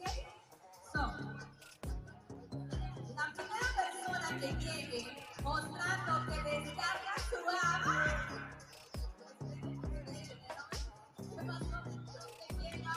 A ver, vamos la muestra gorra, la muestra gorra, póntela por favor. Ok, vamos a ver quién está viendo transmitiendo. Ok, identificación, perfecto. Señor productor, ayúdame de quién llegó primero de estos tres. Who was the first? Primero de estos. Ok, listo, vamos ahí y ella. Listo, perfecto. Chicos, vengo más tarde con ustedes. Por favor, manos arriba, ¿cómo están los fanáticos acá? Venezuela, ¿dónde estás? República Dominicana, ¿estás por aquí? No. Vamos a hacer una cosa antes de ir. Una ola aquí entre nosotros, de abajo hacia arriba, ¿ok? Vamos a hacer una ola de abajo hacia arriba. ¿Listos? Y dice, 1, 2, 3, ¡vámonos! Súbela, súbela, súbela, eso es.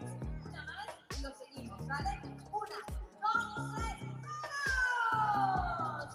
Eso es. Muy bien, chicos, vamos calentando motores. Yo soy Liliana Jiménez. ¿Ya han compartido en redes sociales? ¿Has subido tus fotos en redes sociales? ¿Has subido tus fotos en redes? Hashtag es mi punto de encuentro, nuestro punto de encuentro. Nuestro punto de encuentro, @Santiago oficial. ¿Vale? Chicos, continuamos. Soy Liliana Jiménez. Esto es Santiago oficial.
presenting the next match. Preliminary round match. Venezuela versus Dominican Republic. You heard them. It is time to get excited because it is match number 2 of the second day of competition in the men's basketball in Santiago 2023. It is Venezuela against the Dominican Republic in Group A. With the Dominican Republic team coming into this one with a victory under their belt and a dominant one at that over Panama. They toiled for the first 2 quarters, but really turned on the style for the second half of the match and blew the Panamanians away.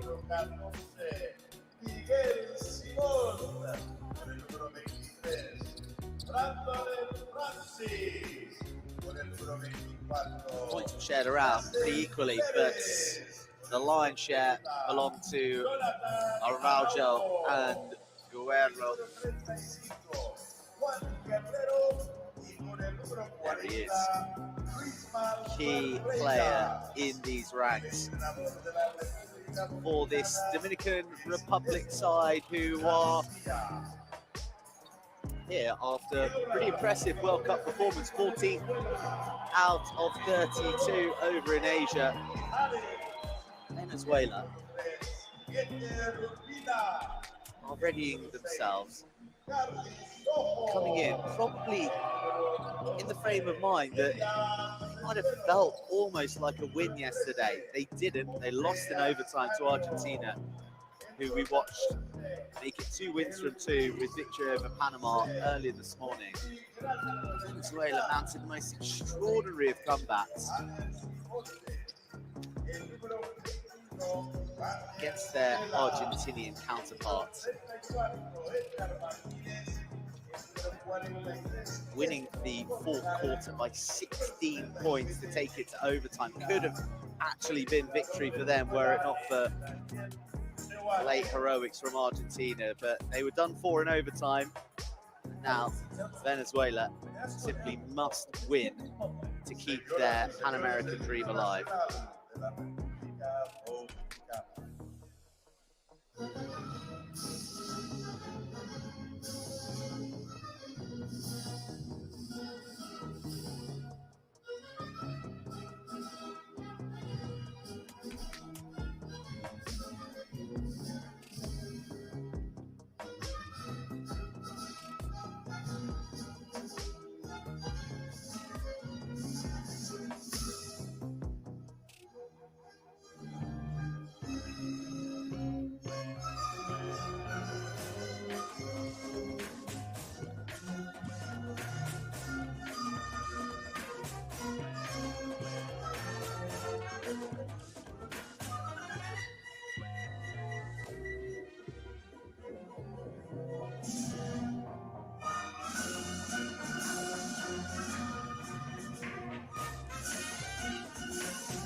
Y ahora, el himno nacional de Venezuela.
Great atmosphere, great love shown between the coaches. And you can expect plenty of support for Venezuela. This place was rocking as they rolled back onto Argentina late in the day yesterday, but this Dominican Republic side had points of plenty in their defeat to Panama, who we saw really impress earlier this morning, but 81-53 victors. It was a dominant display, and Nestor Garcia will be hoping for more of the same. For Venezuela, Gali Sojo, Jose Escanio were arguably the pick of the bunch, with the usual top contributions coming in from the likes of experienced players Miguel Ruiz and Nestor Colmenares. The equation is simple for both these sides. Off the back of that Argentinian victory, where they've made it 2 wins from 2, and Panama sits on 0 wins, it means the Dominican Republic win today. They progress to the semi-finals. They'll have the judgments of a Puerto Rican, a Brazilian, and a Canadian to play a role in that. Whilst for Venezuela, they simply must win. Lose, and that's them. Done and dusted, out of medal contention.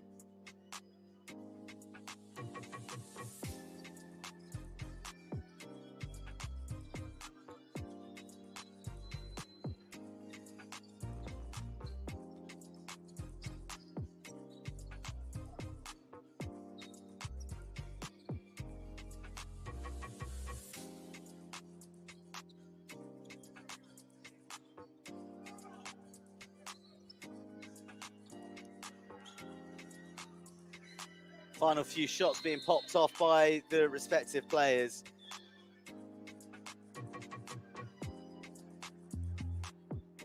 And Venezuela, who've never medaled at the Pan American Games,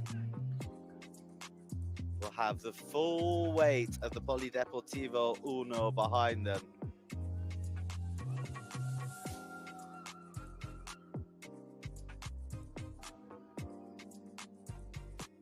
They're an enthusiastic bunch. They've been up dancing, they've been moving and grooving and enjoying the morning session. And that was without their team on the court. You're hard pressed to find a flag from the Dominican Republic right now in the arena. The Venezuelans very much with a 6th person on court.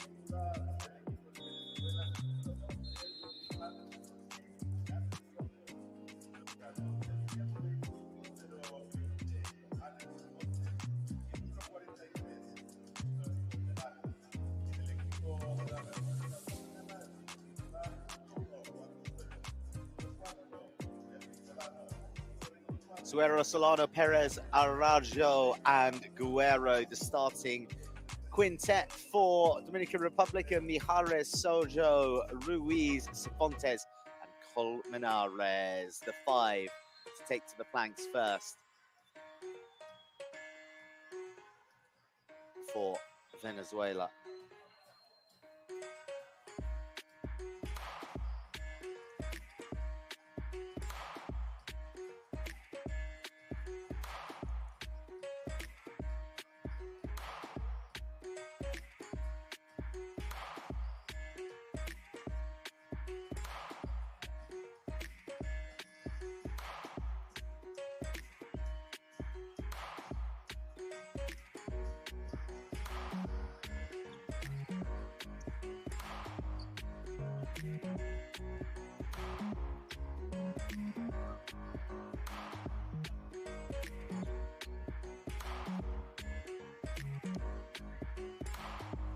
Venezuela in white, the Dominican Republic in blue. Game number 2 of match day number 2.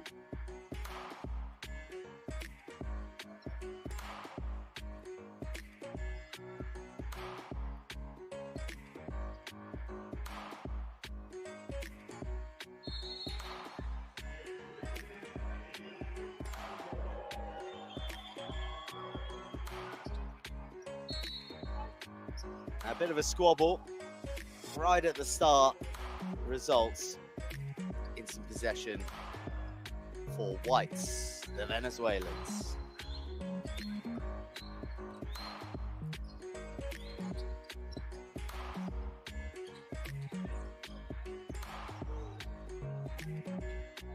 Colmenares, such an experienced campaigner for this Venezuelan side, 36 years old. He has been there for all the great days in Venezuelan colours, days that they're looking to recapture here in Santiago. And the team who drew their best finish ever in Lima last time out get themselves off to a super sweet start from Edwin Mijares.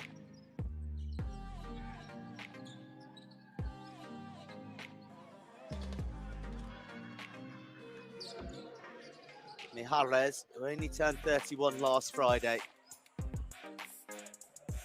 playing his basketball for the Crocodilos de Caracas.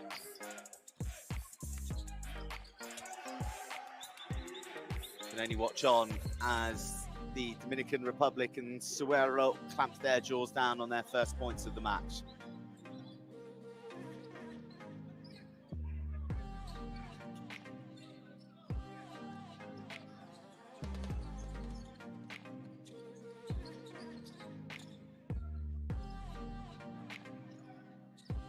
Good fight for the rebound, but it results in a coming together from Jacel Perez. Boot me? Afraid so, Johanna Cefontes.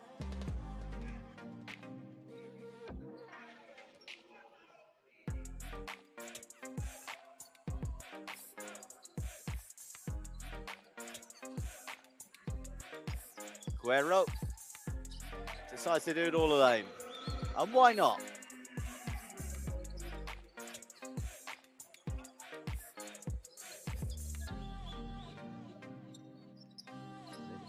Dominican Republic, ranked 18 in the world. Venezuela 22nd. This should be such a tight contest.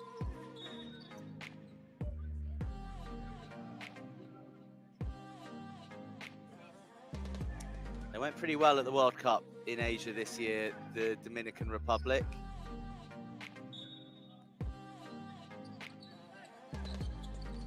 Won their opening 3 games, but ended in a bit of disappointment, not making the quarterfinal after back-to-back defeats against Puerto Rico and Serbia, who went on to make the final.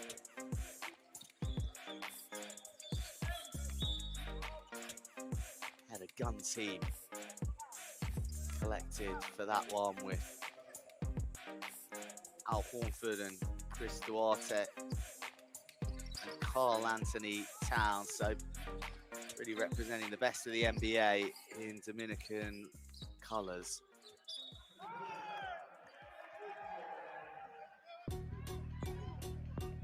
But the side selected to travel to Santiago is quite different. Those 3 big names absent, and a few of the others like Delgado, Liz, Mendoza, who were really prominent on the qualification campaign, not traveling to Santiago. So a chance for some new blood to stake a claim to the jersey. Someone who is making the jersey all his for Venezuela, though, is Edwin Mijares. Not that it's ever been in doubt. He is a mainstay both internationally and nationally for Venezuela. Key piece of the Crocodilos jigsaw, having played in every game of the knockout phases of the national competition, averaging 9 points a game.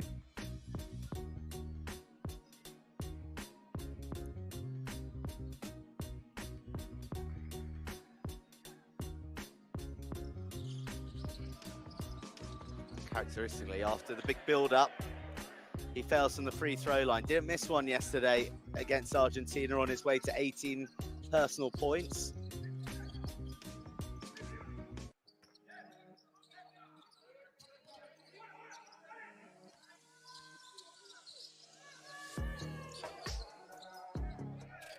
Doesn't drop for the Dominicans. 3 plays 7. 3.5 minutes gone.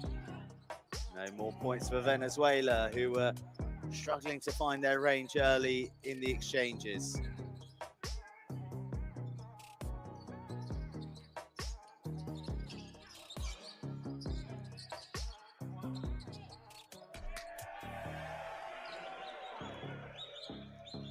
Strong from Guerrero. 9-3. The Dominicans lead.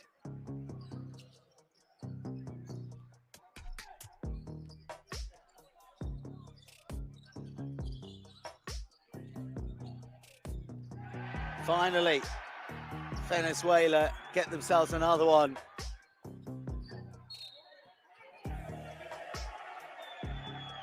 And they get the possession as well right after. It's a nice little turnaround in momentary fortunes. Jonathan Araujo with the big backside.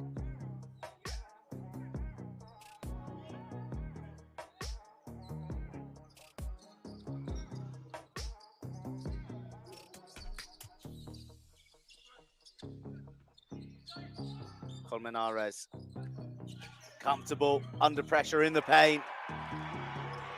Big Nesta on song early for Venezuela.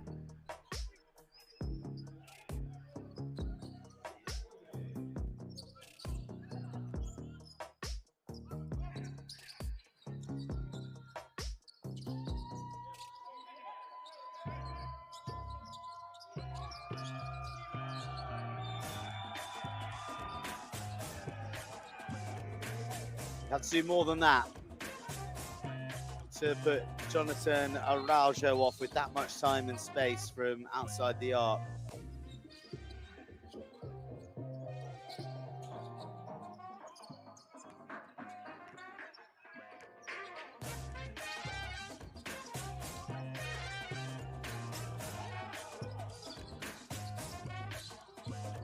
This is from point blank range. Next one's from distance. Venezuela on the break. Just a bit too much fizz on the ball to Cifuentes.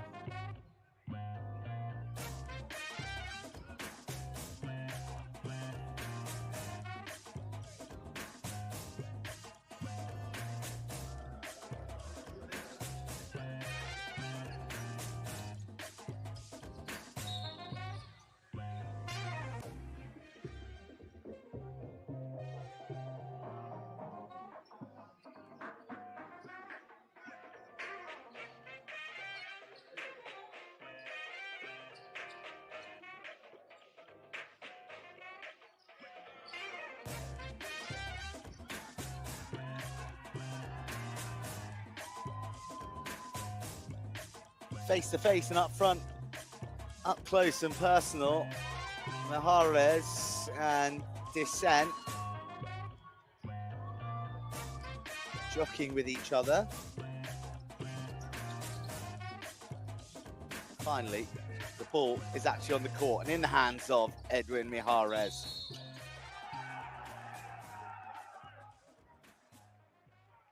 But it's Mahrez locking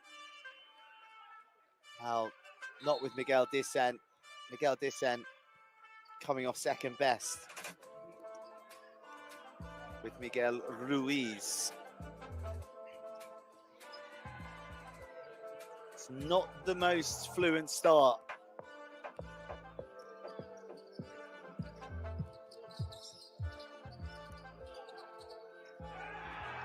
Colmenares to the rebound. Ijerez.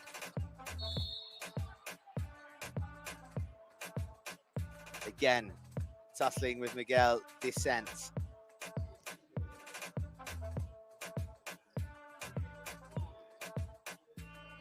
Descent, the 29-year-old who plays his basketball for Pratas de la Guerra.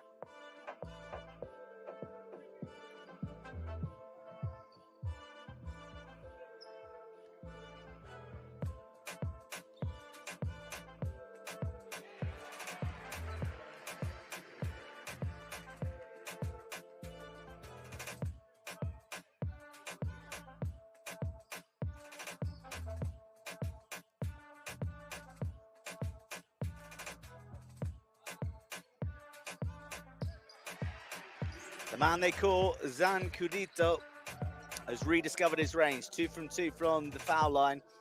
The Dominicans have to be on their watch because they've hit their maximum fouls. They lead by 3. Oh, Perez. Perez, you beauty.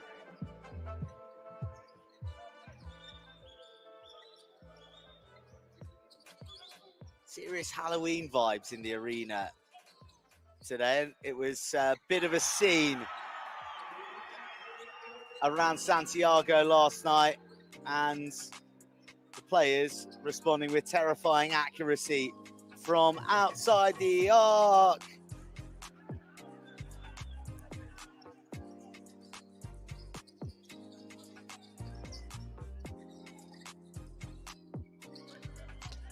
Interception from Descent. Perez is the next to get robbed by Colmenares. There we go. Nestor Colmenares, the instigator and the finisher, bringing his experience from the 2016 Rio Olympics.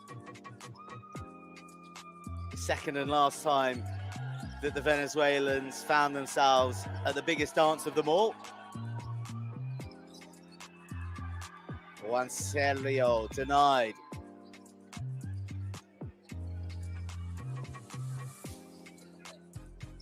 And Venezuela rallying before Dominican Republic are scoring. Giselle Perez, having been set up by Suero.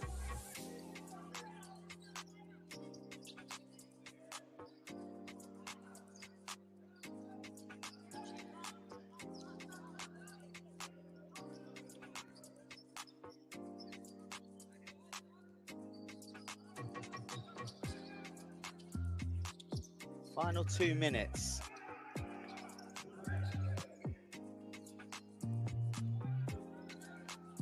Contest well balanced. 3 points in it. Venezuela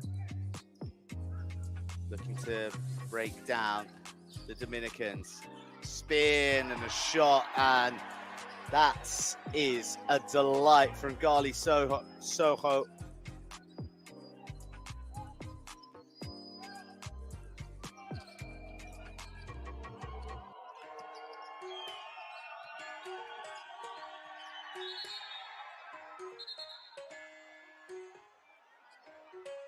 Well, everybody thinks everybody's done something wrong. Gratterol absolutely convinced that Suero's travelled there.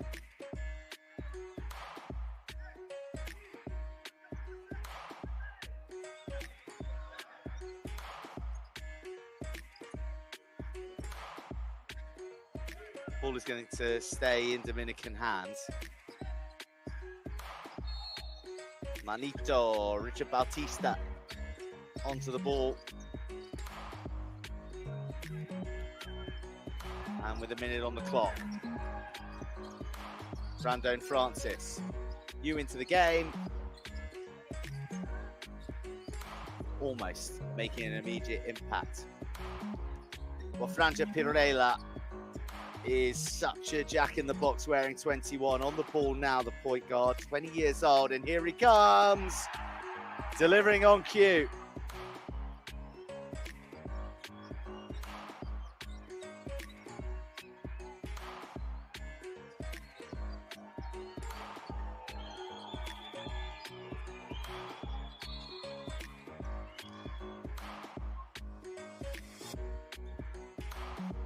Doesn't drop for Araujo.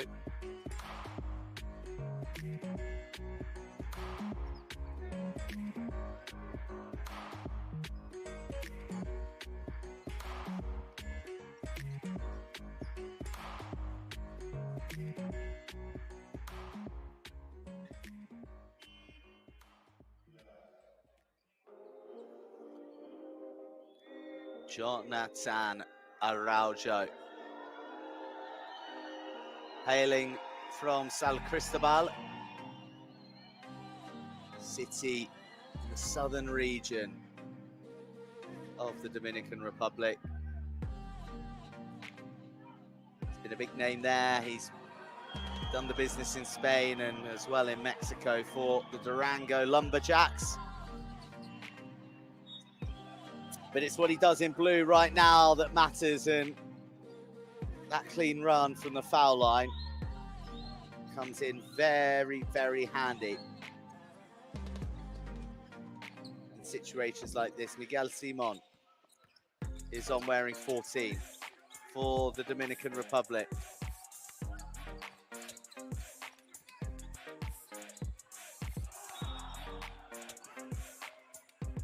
Comes up with the defensive pressure to force the error from Edgar Martinez.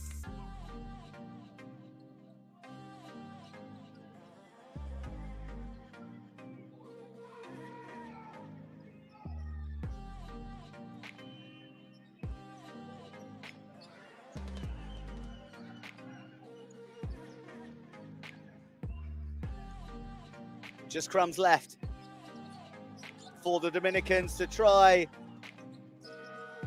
and get some points with at the end of the first quarter, but they'll have to settle for leading by 1 at the end of the first quarter. It's the Dominican Republic 19, Venezuela 80.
A little bit clumsy, so Dominican Republic will maintain their possession.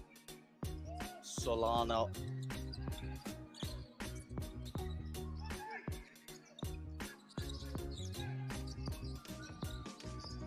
Back to Solano. He spots a bit of room and a bit of opportunity. Oh, but not finished by Miguel Simon.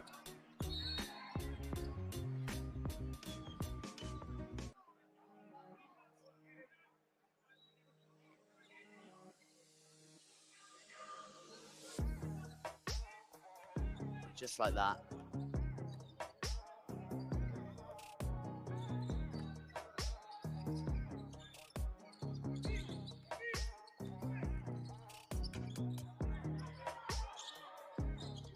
We're up the other end, but not scoring. So we continue to wait for the first points of the second quarter. Solano, watchful on the edge, back into the paint, dishing it out. Still the pressure mean from Venezuela. We go to the edge. Ascanio can't find the shot. Will it just open up? Almost unexpectedly, didn't it, for Galvis Solano? But after he saw that there was an invitation there, he didn't require a second one. Straight in, first points of the quarter.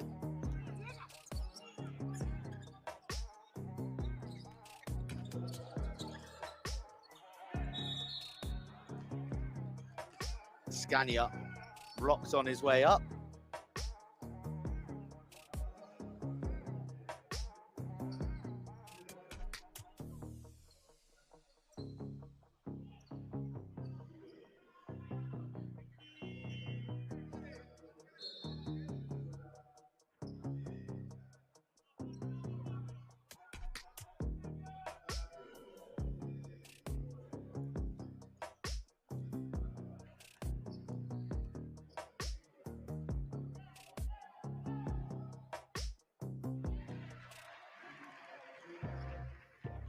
Jose Ascanio, who put in a huge fourth quarter display yesterday against Argentina. One notable rejection at the hoop. He's been scoring points for the Diablos de Miranda in the SPB all season, and he's scored 2 from the free throw line, but the Dominicans get those right back. 23 plays 20.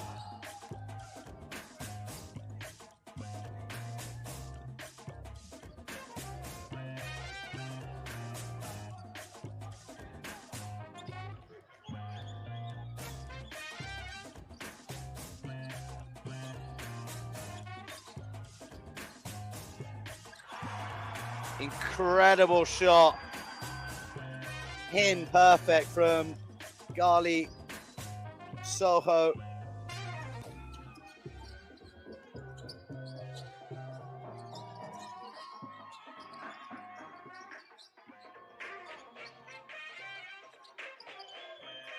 Quality's ramped up. 23 all. This one is going down to the wire. It's got that feel about it already. And as the foul came in, the ball flirted with the idea of dropping down the net. But it wasn't to be for Jose Ascanio.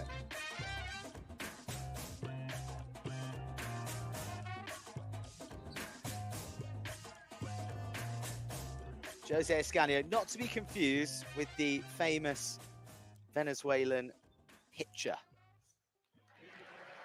He played in the MLB for the Braves, the Cubs, and the Pirates.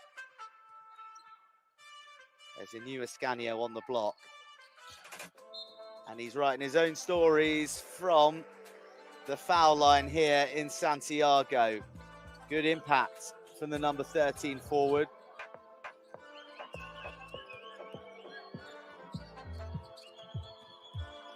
Oh, and that's huge. Huge, huge block and pounced upon by Pirela.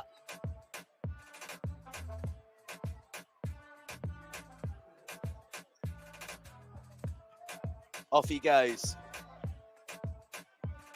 Accelerating away. And the cynical nature of the foul brings us right back to the foul line. Dominican Republic, they're all fouled out already. It's going to be a long 7 minutes or so for them.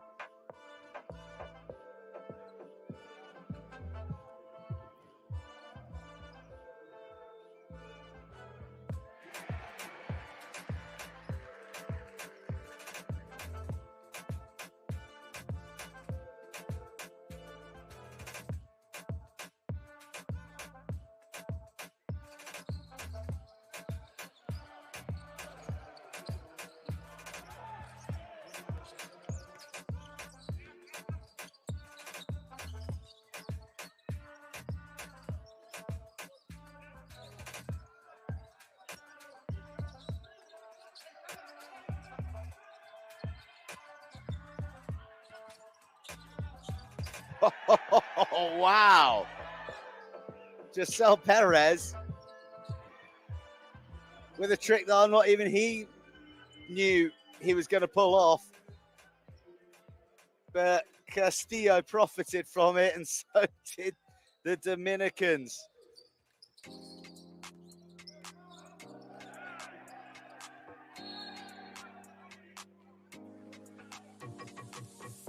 Giselle Perez, very exciting prospect, not just for the Dominican Republic. He's in the NBA Development League right now, better known as the G League for Mexico City Capitans. But we get the pleasure of his company here on court. 22 years old, Perez is. He's 20. Where's 21? And he is so exciting when he's all fired up. Franga Perella. Another name for the future, Gali Soho. Born in Caracas. Played in Mexico, Uruguay, Argentina. So a wealth of experience at a young age. And bringing that composure to the foul line at the second time of asking.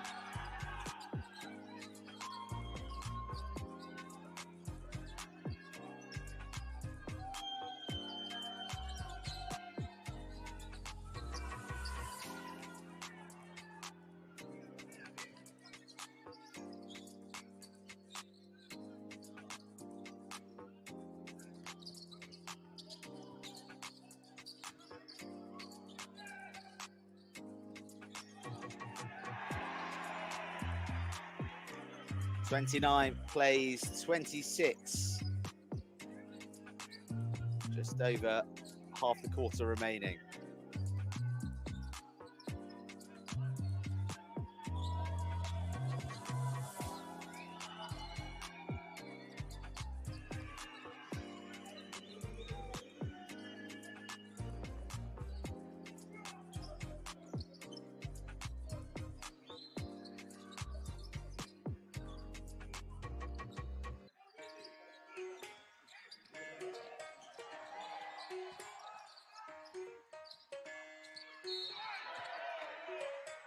Well, very messy on Soho, and it draws not just the whistle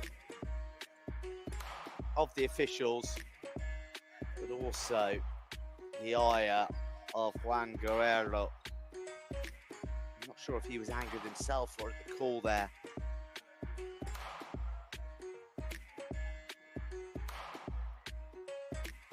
Soho adds another.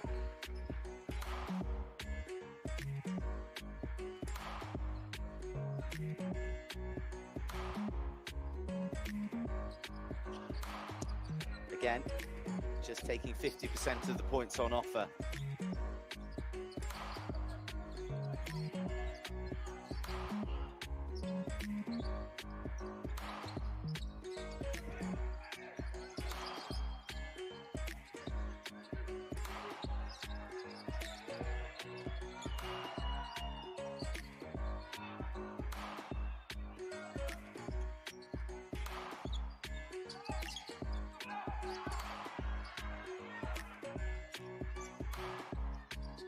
Oh, it was a good effort by Giselle Perez, but just a bit too much fizz from Ferreras.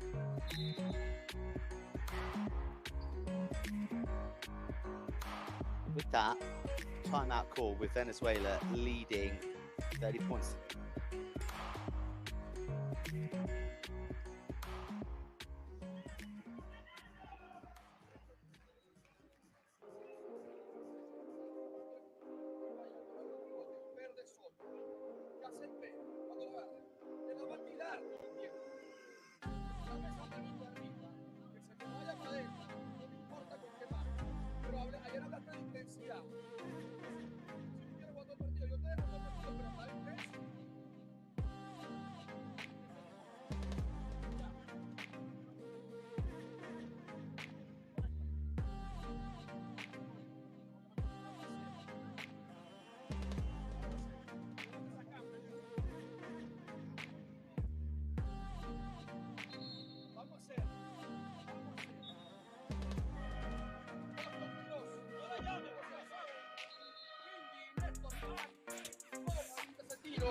A Petare, estamos claros, Petare empieza aquí, sí, por ti te va, vos con cross.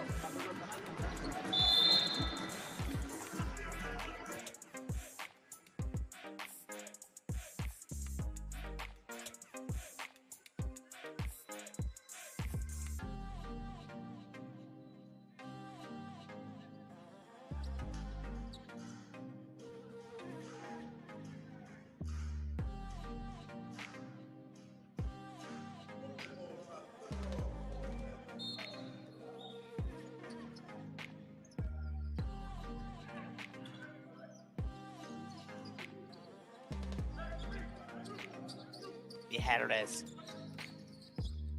Such a good player, really makes his Venezuelan outfit tick. Gratterol can't apply the finishing touch after some smart work to put him in under the net. Here come the Dominican Republic. How dominant are they on the rebounds at the moment through Colmenares. Colmenares as well, doesn't mind a few points. 5 rebounds already, 8 points.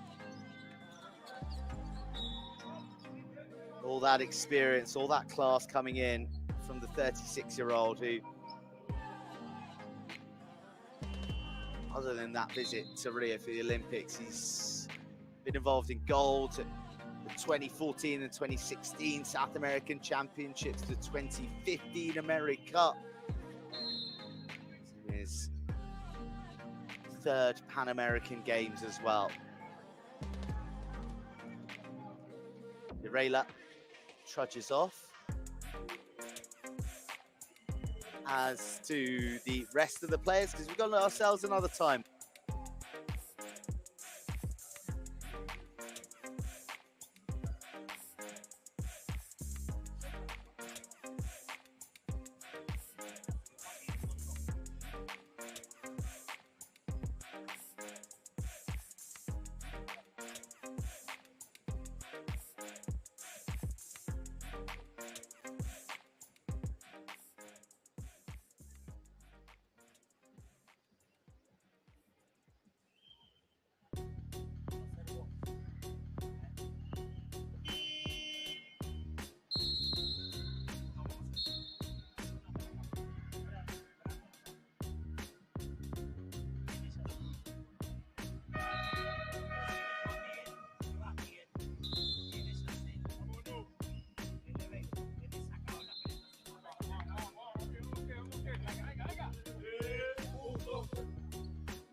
Bit of confusion out there as to who's got who, but eventually everyone works it out and we recommence this second quarter that's been free-flowing at times, but also a chess match and one that the Dominicans, despite being maxed out on fouls for pretty much the entirety of the quarter, certainly the lion's share, have got the moves to stay in touch with Venezuela right now.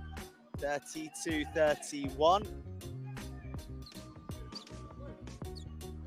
Colmenares acknowledging his misstep there as Pirela looks to dart round him.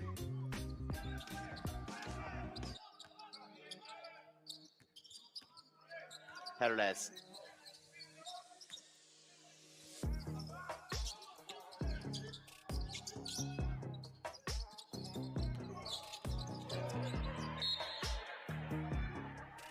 Too much energy on the ball for Araujo.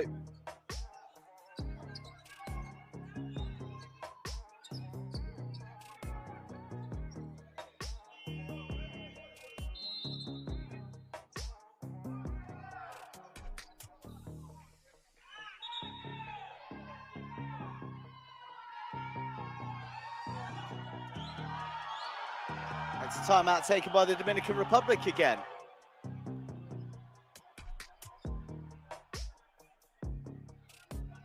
Taken by, oh, looks things, Araujo. The crowd just want to see a bit of basketball.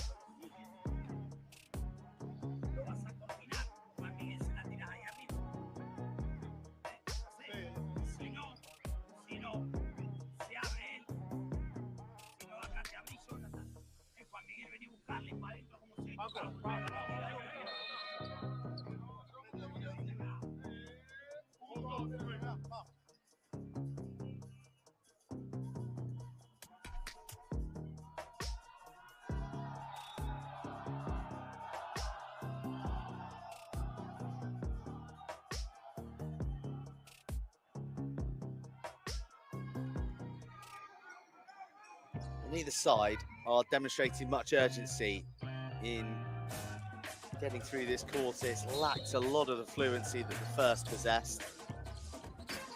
With 3 minutes left.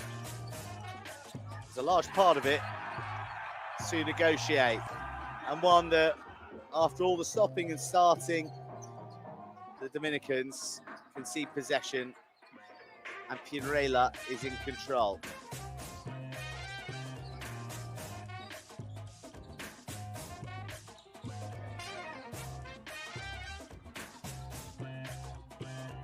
Back to the Dominicans.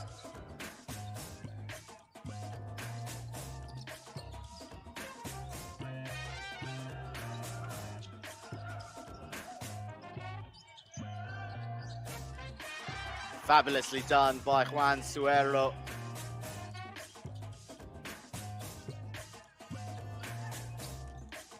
Colmenares.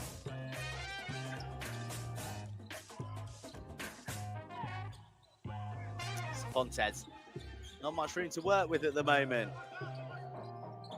for the young Spartan.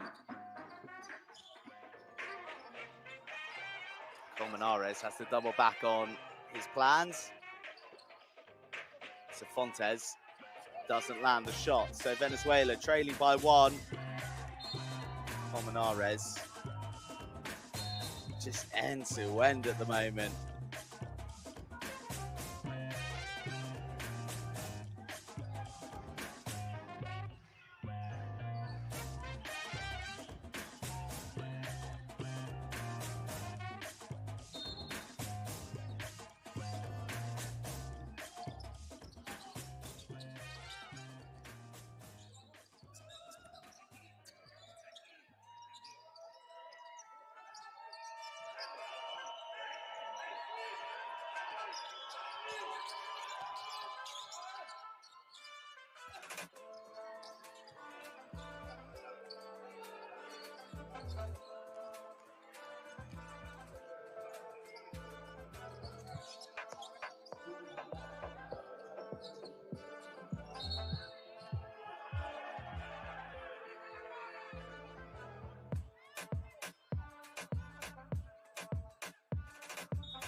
More big defense, mighty defense.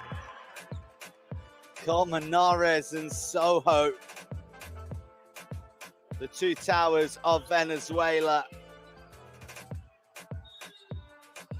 Great tussle this.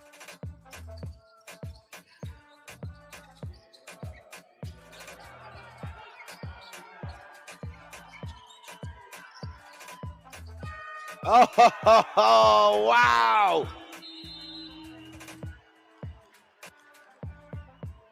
All the pressure on the Dominicans, the Venezuelans resolute.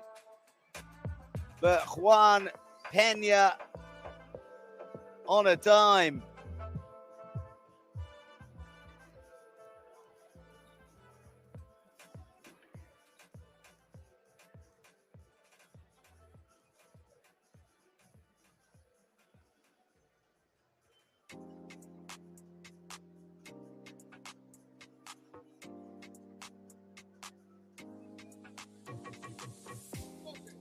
Solo huevo, no es solo fortaleza. ¿Qué coño? Cabeza, viejo, me lo da los tipos. Quedan solas. Estamos en el propio. Queden en el aro. Está bacano, Franco. Nos trabajamos 4 veces. Bien. Ranger, la vas a traer. Sifo, Néstor. ¿Está claro? Sifo, Néstor. Carly, Ascanio. La trae. Backpick a Néstor. Se la damos. Queda abierto. Juegan aquí, split game. Ascanio. Vamos, arriba, dale.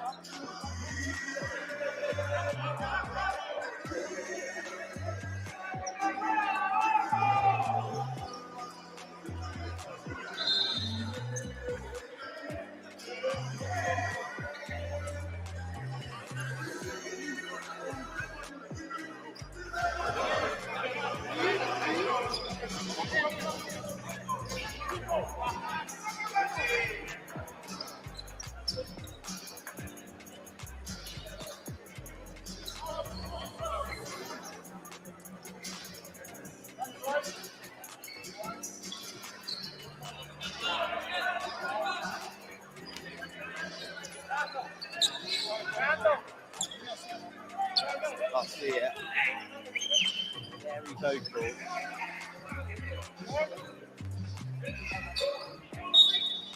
Chasing his men on the court. So 41 seconds left, and really an intriguing closing few minutes to this second quarter. The Dominicans leading by 4. And the size that lead by virtue of a bit of brilliance from Juan Peña.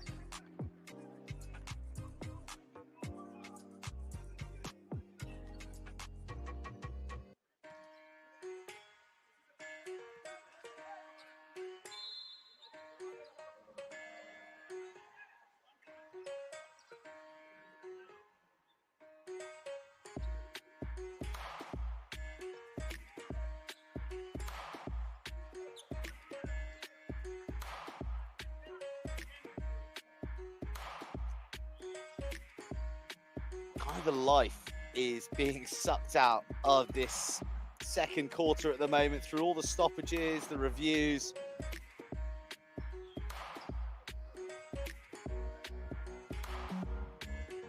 It's been a lengthy process, this final 3 minutes. It's one that the Dominicans will be happier about.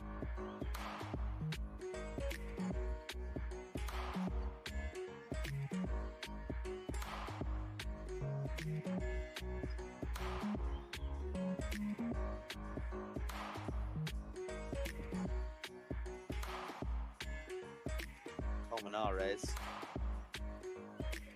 getting tuned up by 2 Dominicans. Perez in there alongside Miguel Descent. God, who is constantly acting as a defensive agitator.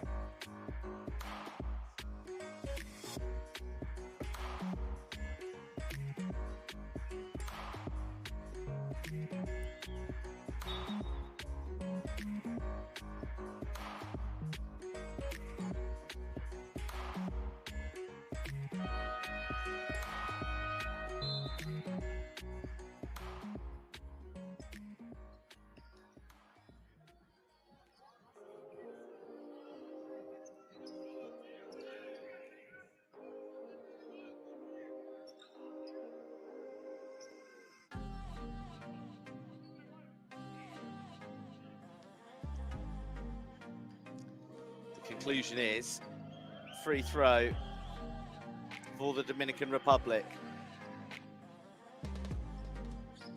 who've marshaled their way through this quarter very, very impressively. Potential to stretch out to a 6-point lead, which they take.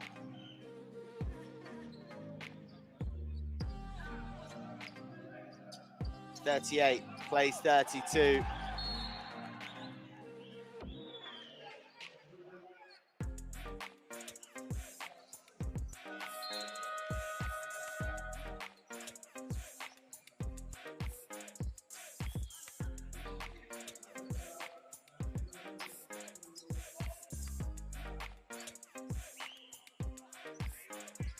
Dying embers of this second quarter. 20 on the clock. Dominican Republic 38, Venezuela 32. Perez almost with the perfect shot.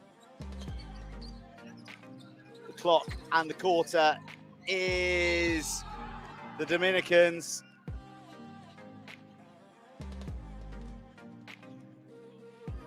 And they get the foul call. A lot of bodies in there, a lot of limbs.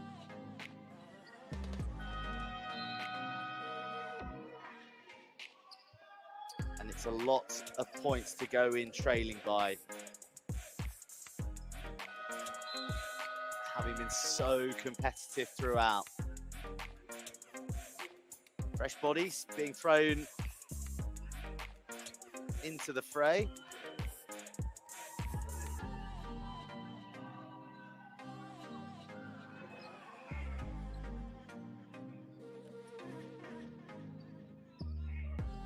Joy for Suero.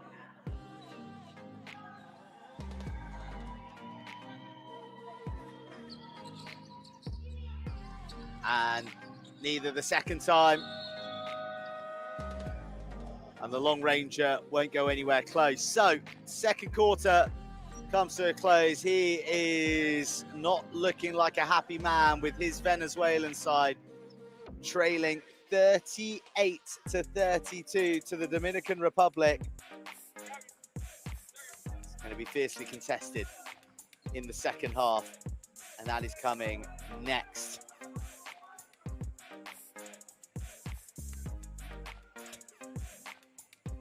After the temperature of some blood is cooled down, who'd want to receive a look like that? Fearsome eyes and a fearsome contest. Half-time here in Pool A, Venezuela 32, Dominican Republic 38.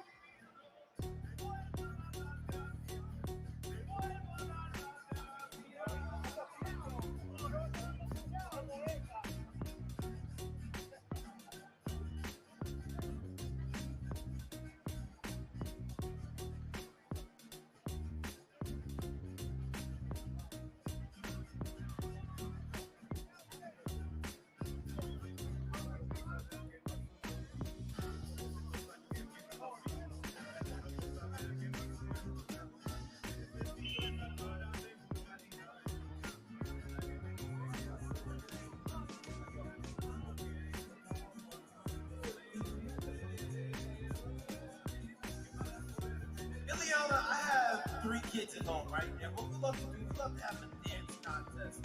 So I'm going to show you some dances that kids do. Okay, enséñanos estos movimientos de baile. Okay, a ver, dinos cómo te dices. Okay. I don't know what that one is. Este es bueno, sí. This one's the floss, Okay. Ustedes van a hacerlo. I think. And also, my favorite, the sprinkler. No, tenis.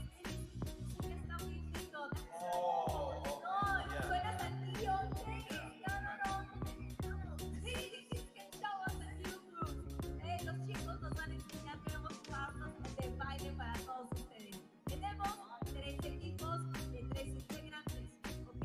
So they're gonna show us the best dance moves. Nos van a enseñar los mejores pasos de baile. Ladies, ¿estás listo? Are you ready? I'm ready. Ok, chicos, pónganse de este lado. Equipo 1, equipo 2 y equipo 3. Un poquito para acá, ustedes aquí. Perfecto. Ahí los tenemos. Listo. Aplausos para el equipo 1.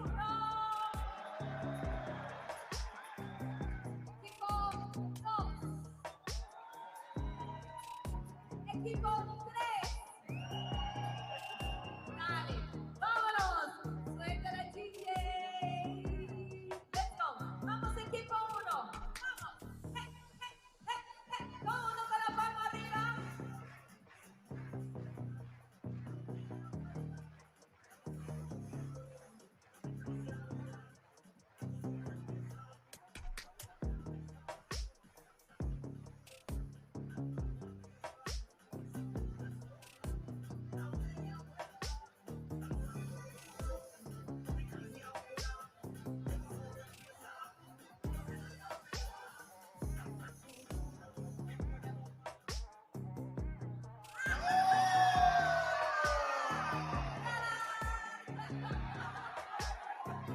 Ok, esto está bueno. Listo. Equipo 2, ¿están listos? Sí. Ok, corazones.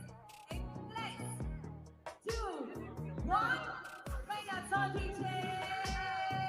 ¡Vámonos!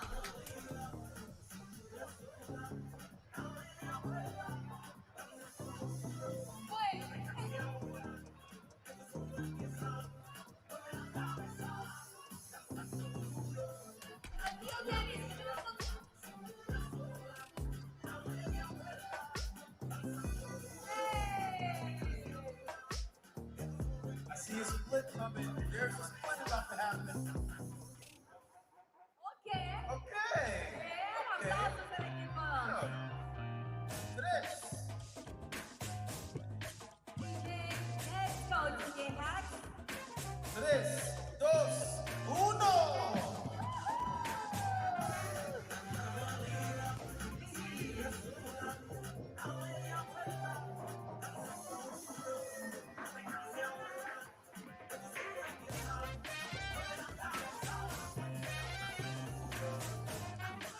¡Ya la gente! ¡Vámonos, ayúdenos!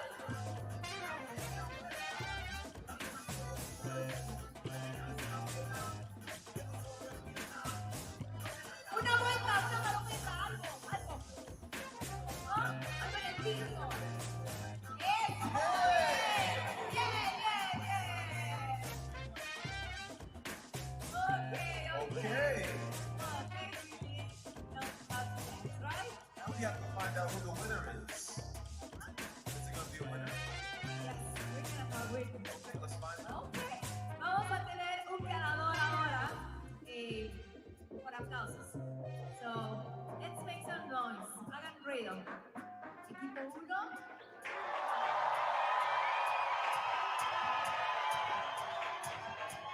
Número 2.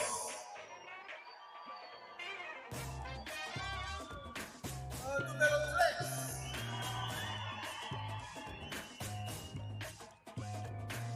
Equipo número 1. Tenemos equipo 2. O 3. El equipo 1 es el ganador. Felicidades, felicidades. Gracias por participar, mis corazones. Se llevan Monten, los balones Monten, que son de nuestros patrocinadores. Muchas gracias, Chócala. ¿Cómo te llamas? ¿Cómo están, chicos? Gracias por todo. Bien hecho. Fuerte los aplausos para todos estos bellos, pequeñines y pequeñinas. Tenis, Indiana, Santiago 2023. Gracias. Thank you.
quarter wasn't boring. They need to resort to the knitting.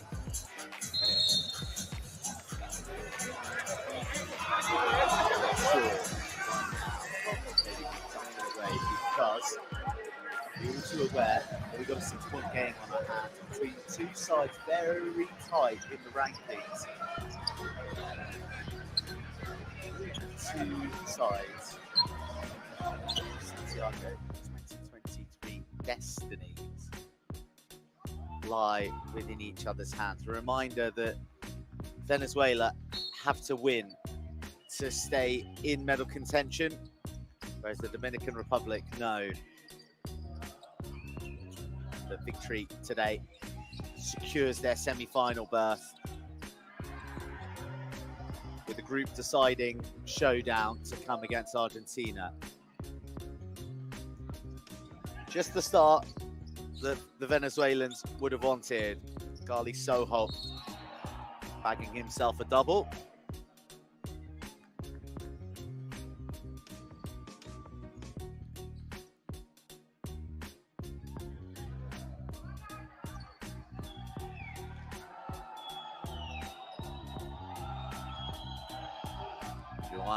Jose Ascanio giving up the opportunity here for Araujo to go from the foul line. This is where it gets noisy. This is where it gets tough for the Dominicans, because they are outgunned in the audience, that's for sure.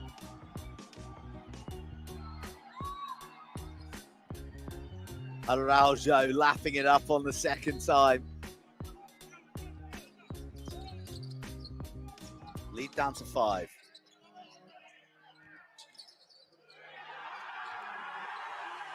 Bit of biff there from Colmenares, and then some afters. So Nesta Colmenares gets the better of Araujo. And then Guerrero comes in a little bit late, but good news is Nesta Colmenares is unswayed, and he's in higher spirits than he was at the end of the first half.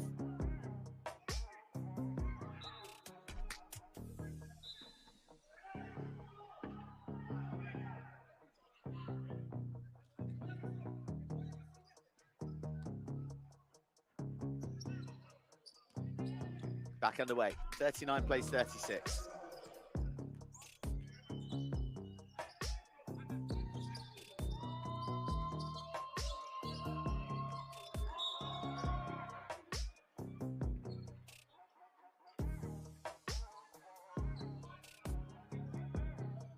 Some words of wisdom there from Nesta Colmenares.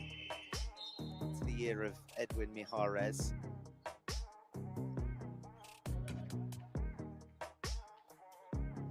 Mijares is replaced by Pirela,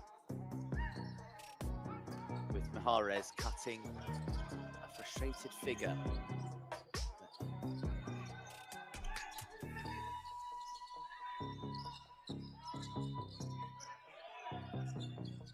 Araujo, it was all designed for him all that time, but he couldn't use it.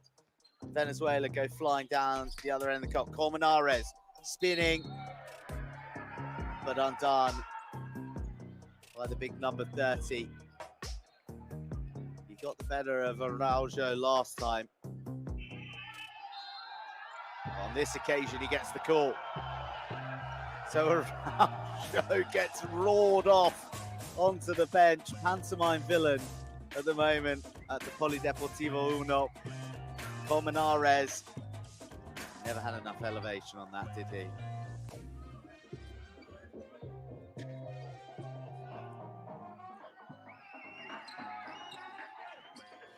Second time round he did.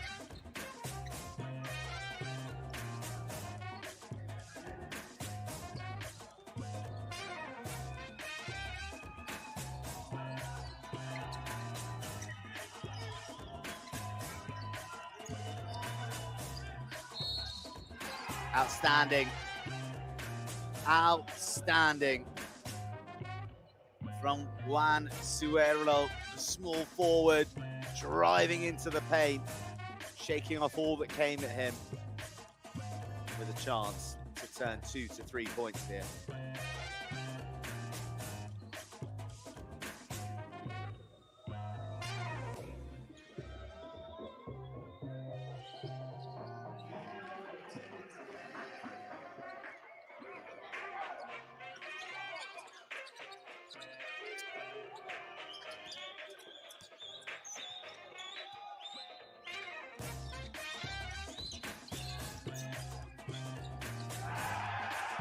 Doesn't get much more pure than that.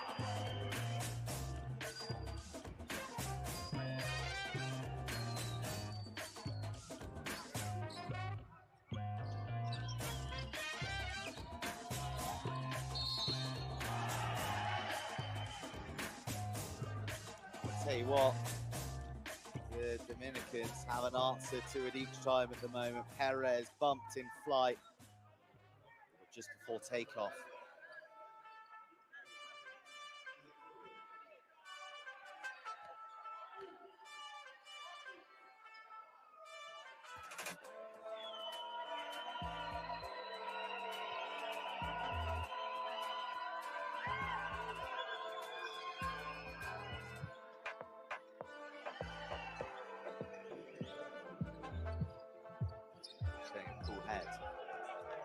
Turn 2 into 3 once again, so that's 2 in a row.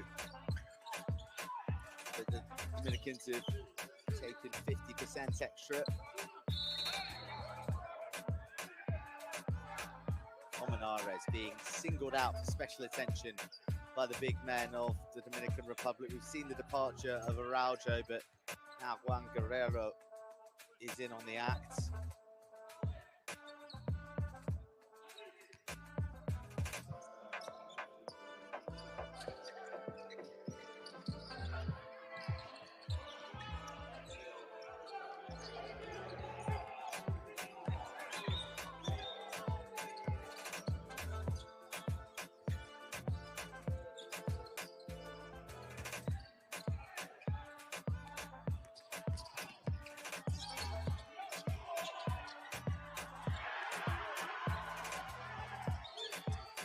But you cannot keep that man out of the game too long.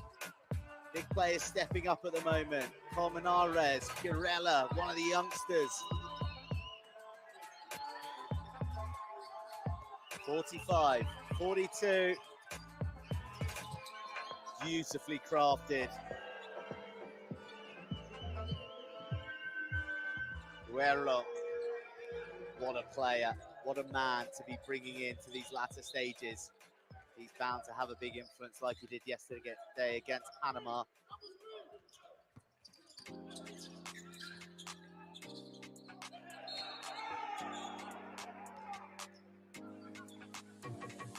Close from Mascanio.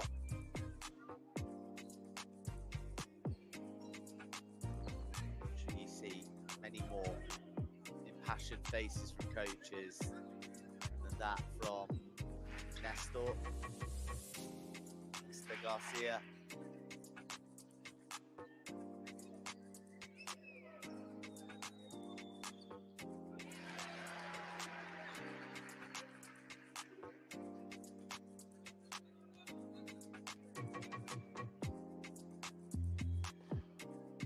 Mascanio, 2 from 2.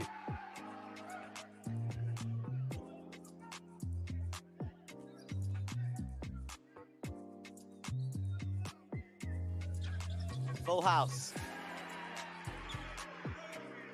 48, place 45.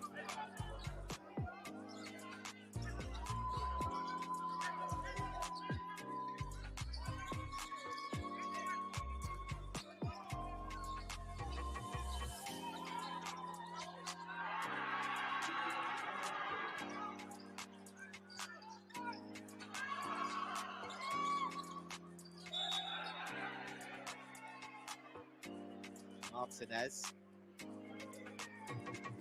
right under the hoop, tossing and turning, and eventually drawing the foul from Giselle Perez.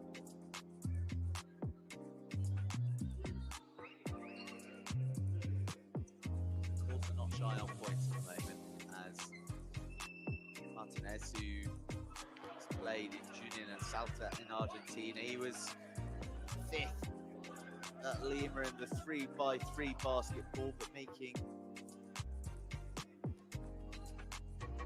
into the 5x5 on this occasion. 26-year-old delivers some much needed points for Venezuela, who trail by 2.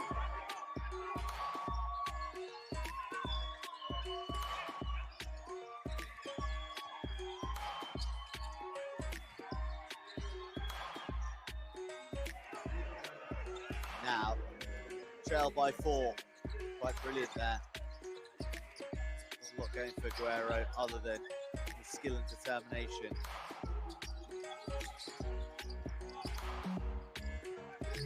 Well, a gift for Soho.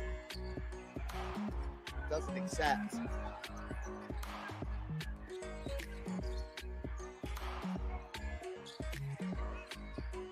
Colmenares, rebound needed to be made there as the 3-pointer was missed. There's the reply. There's Venezuela. There's Jose Ascanio.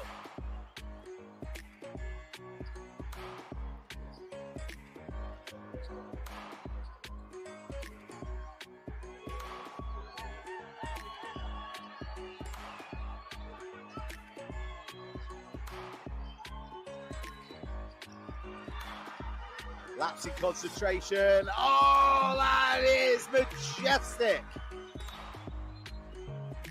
Super Soho blasts off the roof here at the Polideportivo 1.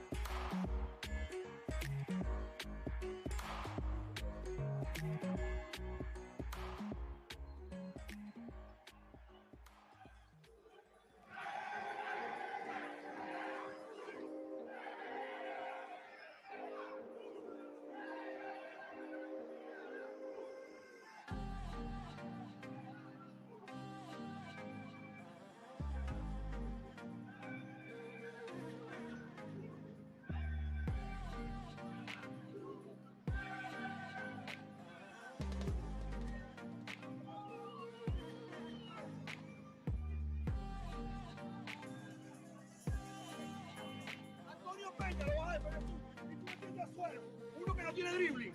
Si se la sacan ahí, hombre a hombre esta nada más. Y todo cambia. Contra zona. No, hombre a hombre una sola para confundirlo, porque vienen con un ataque sola. Sigan corriendo, sigan corriendo.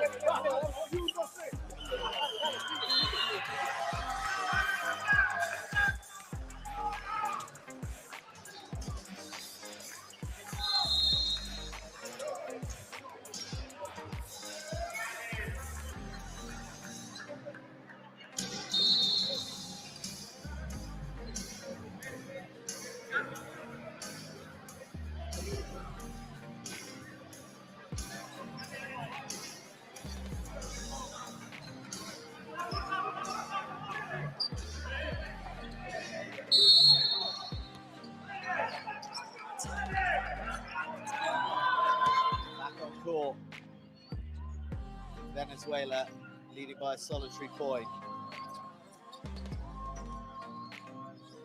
4.5 to go.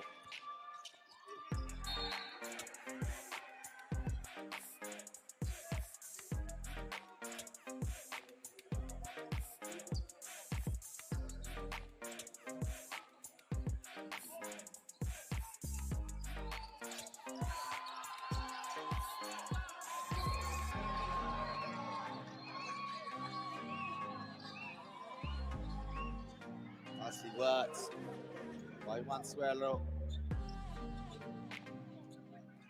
Irela.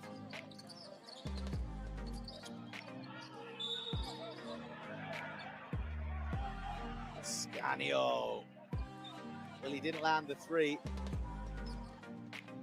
but he'll get a chance to cash them in singles. Bit over exuberant from Francis.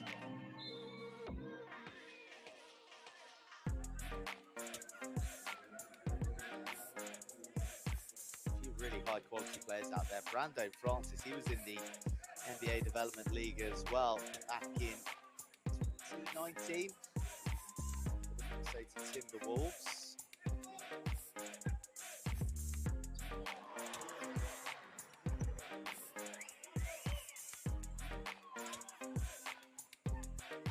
Jose Ascanio.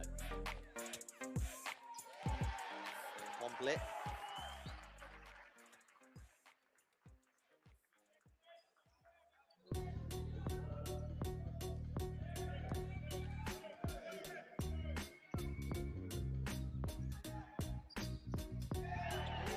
Ascanio seals another from the free throw line. 7 from 8 from that range so far. Impressive numbers. He moves to 10. Venezuela moves to 53. And they move to try and stop the advance of Juan Suero.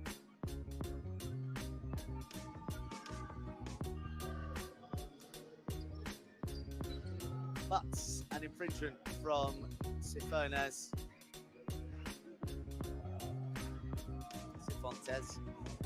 Pardon.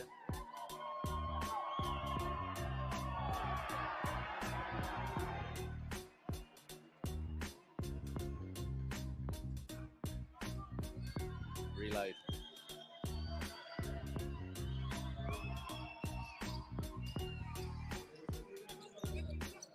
Shot is good, 53s.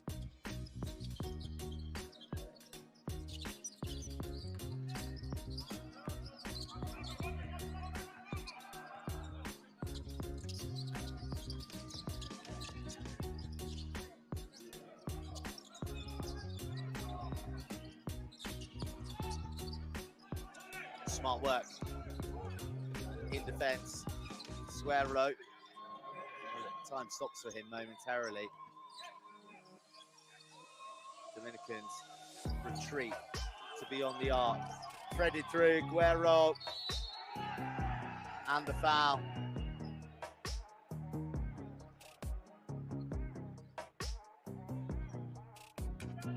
He's got such size, but talent and composure as well. 2 white jerseys cinching in on him. Still the lightness of touch to find the hoop. Then add the extra. 53-56 in favor of the Dominican Republic. 3 left on the clock. An absorbing third quarter.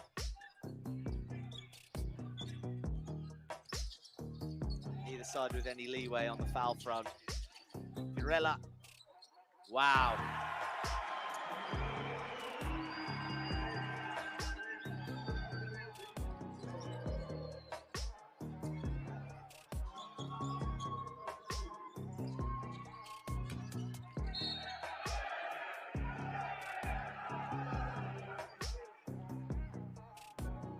Guerrero. Can't believe it.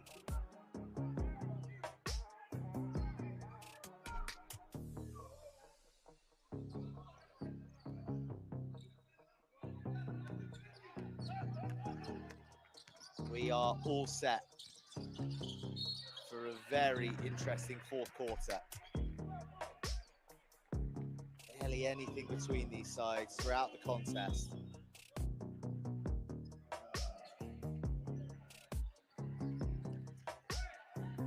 Venezuela need to keep their wits about them though. Done what they've needed to do so far in this quarter, but a lot can change in these final 2 as they learn the hard way in the second quarter.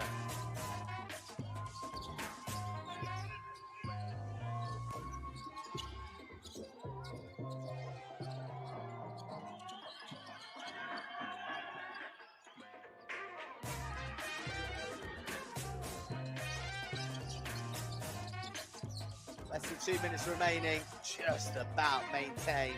Oh, maintained and capitalized upon. Glorious long-range work from Jose Ascanio.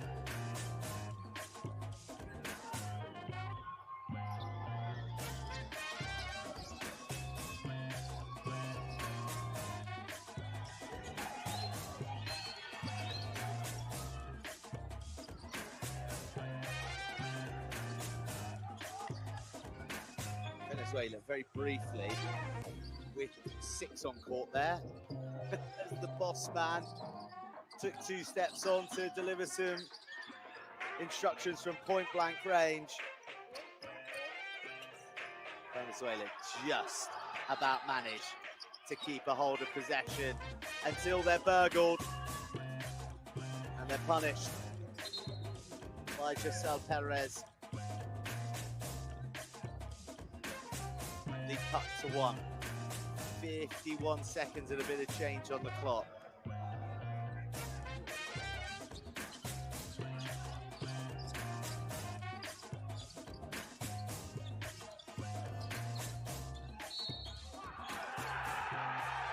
Outstanding. And the crowd show their appreciation for Gali Sojo.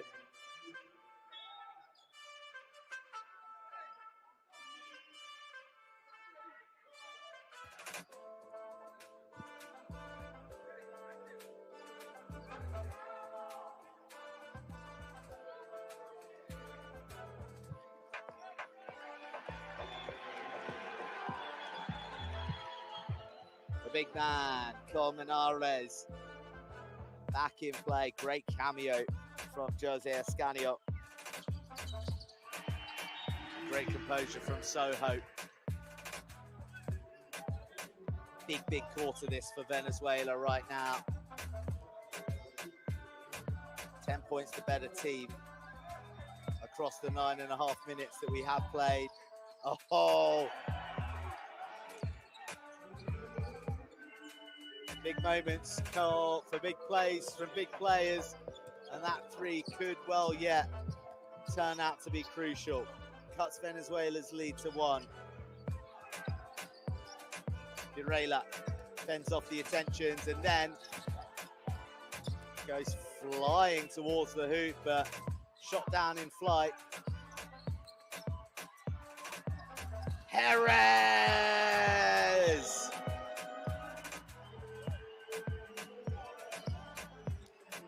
Two enormous 3-pointers back to back from the Dominican Republic.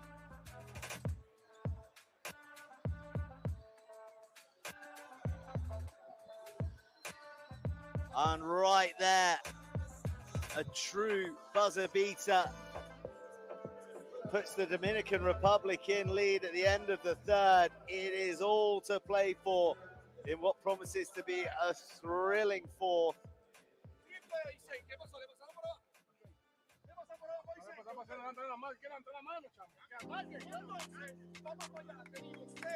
Con 25 segundos en el reloj. ¿Qué necesidad hay de regalar 14? Yo quiero que me explique por qué lo hiciste, para yo entenderte, porque no te entiendo. Estás jugando espectacular, hombre. Coño, tranquilo, sigue sólido lo tuyo. Yo no necesito que tú anotes esos tiros. Yo necesitaba aquí que el reloj se acabara, papito. Seguimos en la zona. Óigame una vaina. Nosotros empezamos 2-3. No nos paran. Aún aquí, y me abren un tirador aquí. Entonces, vamos a ajustar. ¿Qué hacemos? 3-2. 3-2. Cuando vienen a bloquear aquí, cambio y me meto por abajo. Y estoy controlando aquí. Sigo en la zona. Vamos a hacer una vaina. Caño. Voy a empezar de aquel lado y Néstor de este lado, porque Néstor es el que ajusta aquí. Y Windy me controla la pintura. Abajito, no salgas tanto. De este lado, matar Garly con Néstor para poder cambiar mejor. Y del otro lado, compesten como si fueran de ataque. 1, 2, 3, 4 y 5. Sigan allá, vamos a hacer una voz con Windy haciendo el micrófono.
With a dream start in this fourth quarter.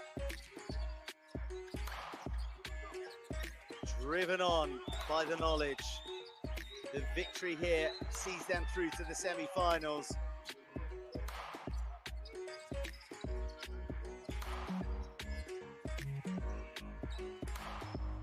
Position that they've been to.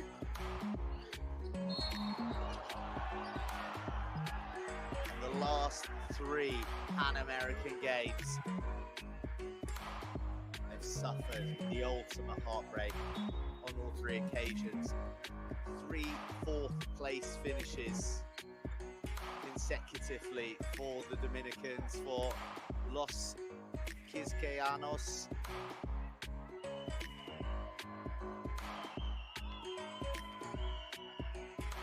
And they come away with a medal from Santiago. Well, got a few other obstacles to negotiate before they start thinking in that manner.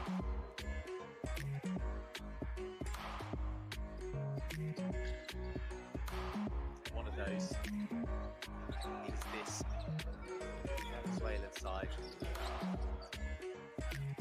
who have been guilty of just flagging in the final minutes of the last 2 quarters. If they can maintain a continual 10 minutes, then they'll be more than a match for the Dominicans. They trail by 3. For a side who's never ever medalled at the Pan Americans.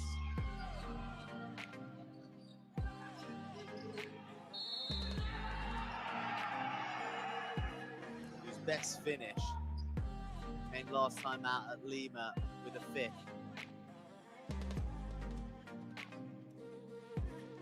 Quality outfit. But right now, the calls and the plays not going their way. Pantomime villain. Jonathan Araujo. The man from San Cristobal can't deliver the extra. So mercifully for Venezuela, they only trail by 5. Perez picking up with Soho. Soho gets his pocket picked.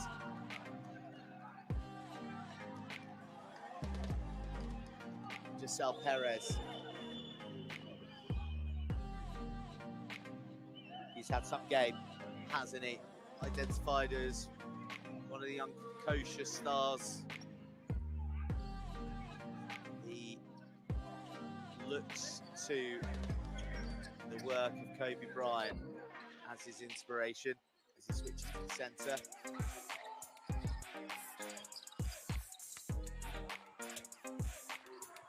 Not finished off by the Dominicans on this occasion, but they get to rebuild. 8 on the shot clock.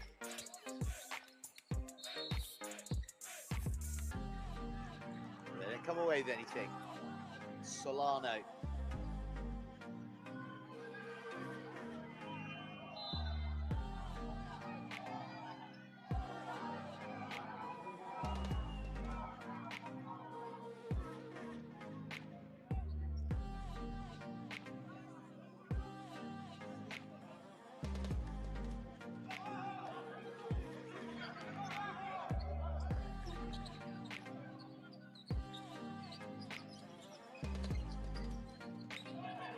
Mahrez just loses his footing with a slip, but does well to regain his composure. Shot very wayward. We've expected really everyone out there to be clinical from that range today. Not just in this game, but in the one that preceded it. between Argentina and Panama. They went all the way to the very wire. Both these teams shooting accuracy up by nearly 50%, and that is going to help increase out of the Dominican Republic through Guerrero. 64-71. A sagacious timeout with Venezuela needing to wrest a bit of the momentum back away from the Dominicans.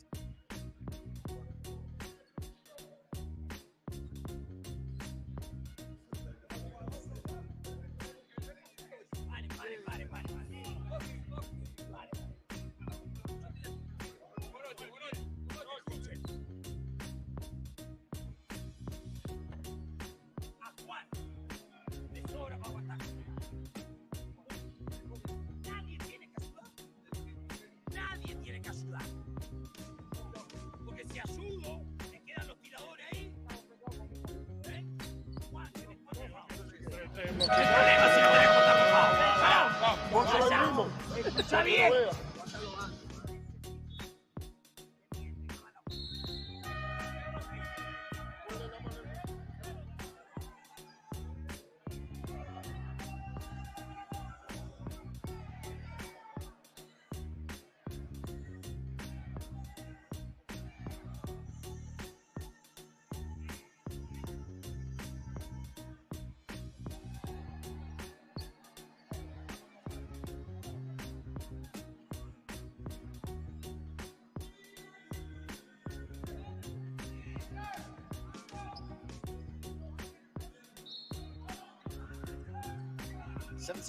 Plays 64.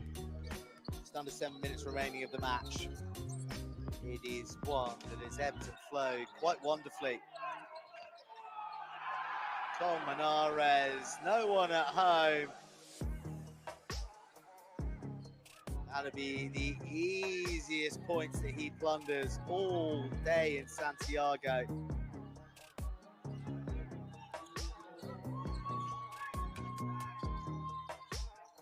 The difference.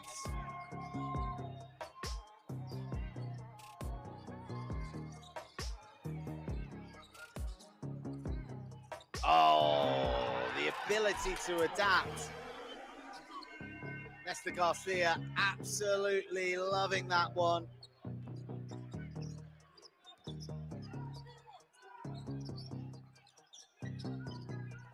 That's going to feel like a gut punch for the Venezuelans who defended that attack so well before breaking into Dominican hands. Colmenares, of course he does. Colmenares, imperious today. 19 points. He hasn't missed a shot at the hoop. He's missed one free throw. Add it to the 6 rebounds and 4 turnovers as well.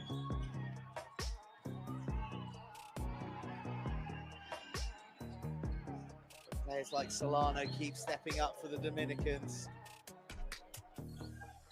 6 the difference. Venezuela, they need to stay in the fight. They need to keep their eye on the ball right there. Jose Ascanio giving the vociferous Venezuelans here in the auditorium a bit of a jitter. Colmenares. Oh no, it wasn't Colmenares, it was Martinez. Doesn't land the blow from outside the arc. 8 the gap. This could be huge. Guerrero. No good.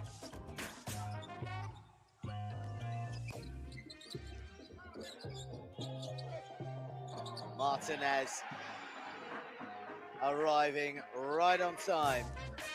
76 plays 70.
Big moments this for Venezuela, trailing by 6.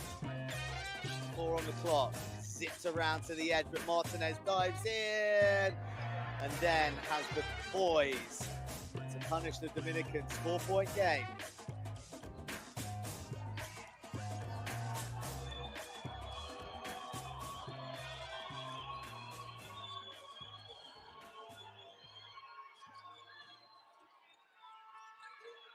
That was quite brilliant from the hands of Solano. Yes, Guerrero gets the 2 points chalked up next to his name, but the deftness of Gelvis Solano, quite a marvel. Guerrera setting up Ascanio, not able to deliver. 3 to go, 6 the difference.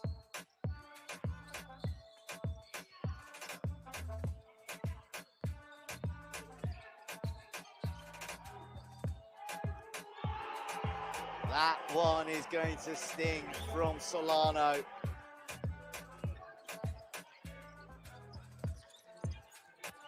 Solano running hot right now. Pirela finding the going tough. He's looking for an avenue, an alleyway to scamper down, try and deliver some points to Venezuela, who are marked out for the time being until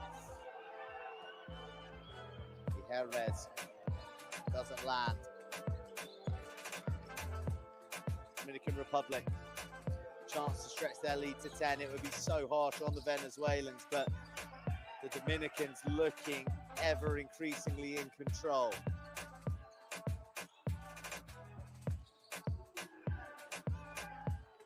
Martinez.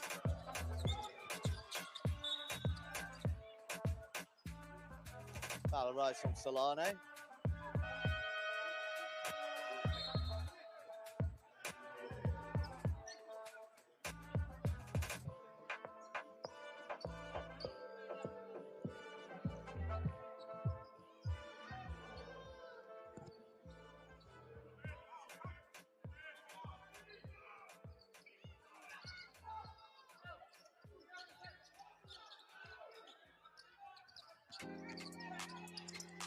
Look at the strength from Soho. Athletic in movement, but strong as an ox. 2 points that were desperately needed. The Dominicans in absolutely no hurry here.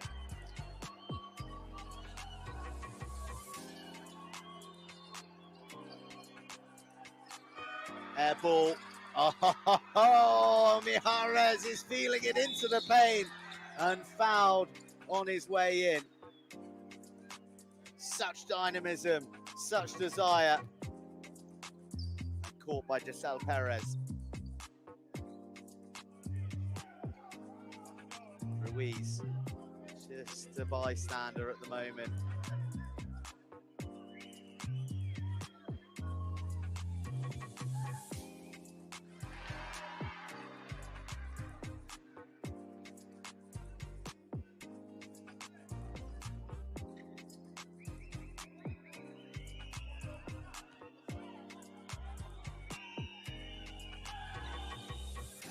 Back to within 4. Venezuela still fighting.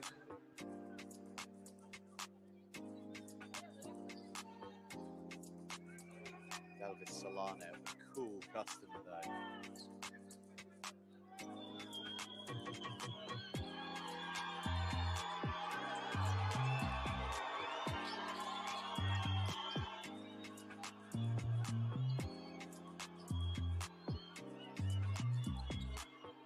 Venezuela need the ball back and could do without fouling as well. 5 seconds on the shot clock. Perez on the spin, misses. Soho first to it. Mijares back to Soho. Soho from range.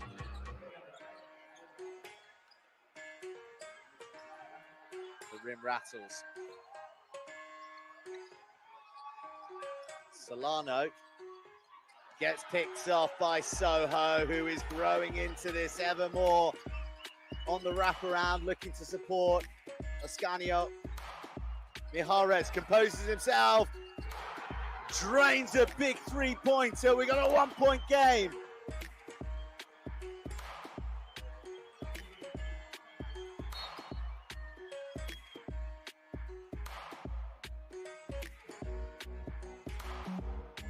Wow. Grandstand finish coming up.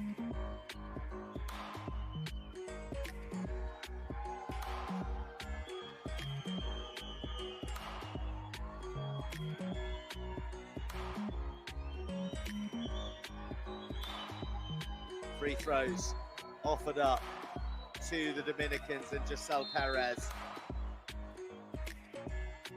You can hardly hear yourself think, such is the noise. Fortunately, the umpires saw the sign and they made the call. It's timeout. Game on a knife edge.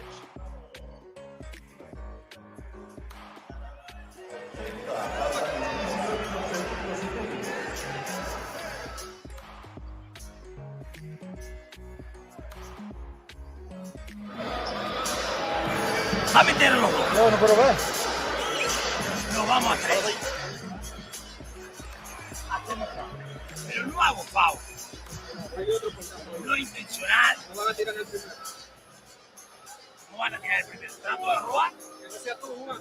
Todo el mundo cancha a cancha. Trato de robar.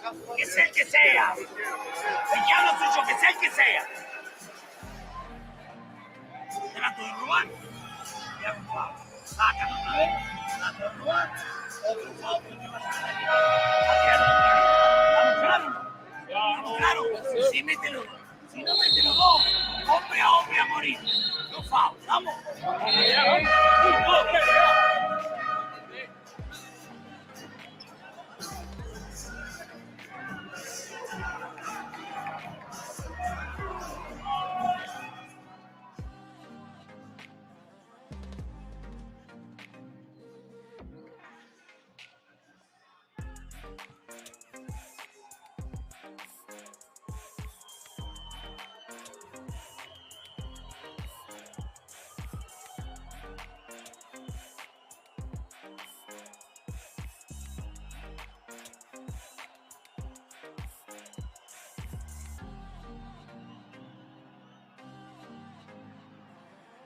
Rolls in to the anxious joy of Nesta Garcia.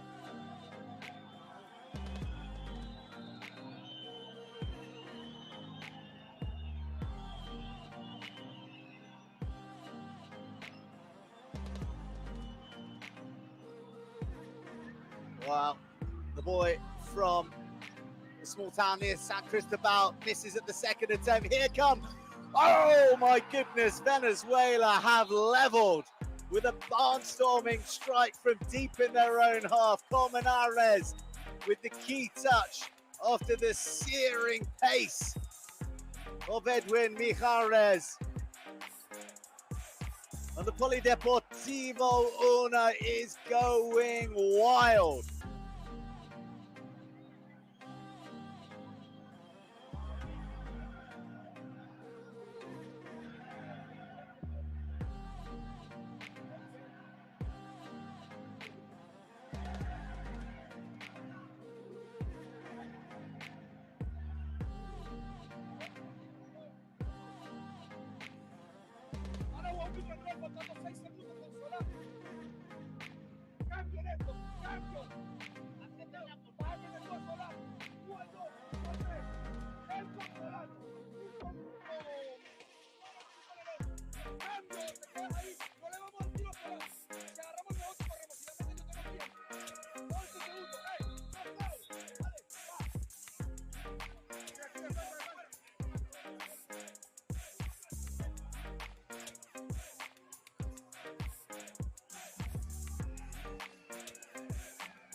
Where does this go?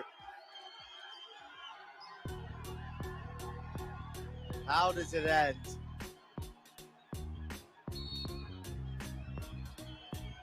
Not a point between them. 10 seconds and a bit of change on the clock. The Dominican Republic with a play to steal it at the death. They try to create some room for themselves. Don't get the call. We are almost with an ending to end all endings. But instead, we are off to overtime.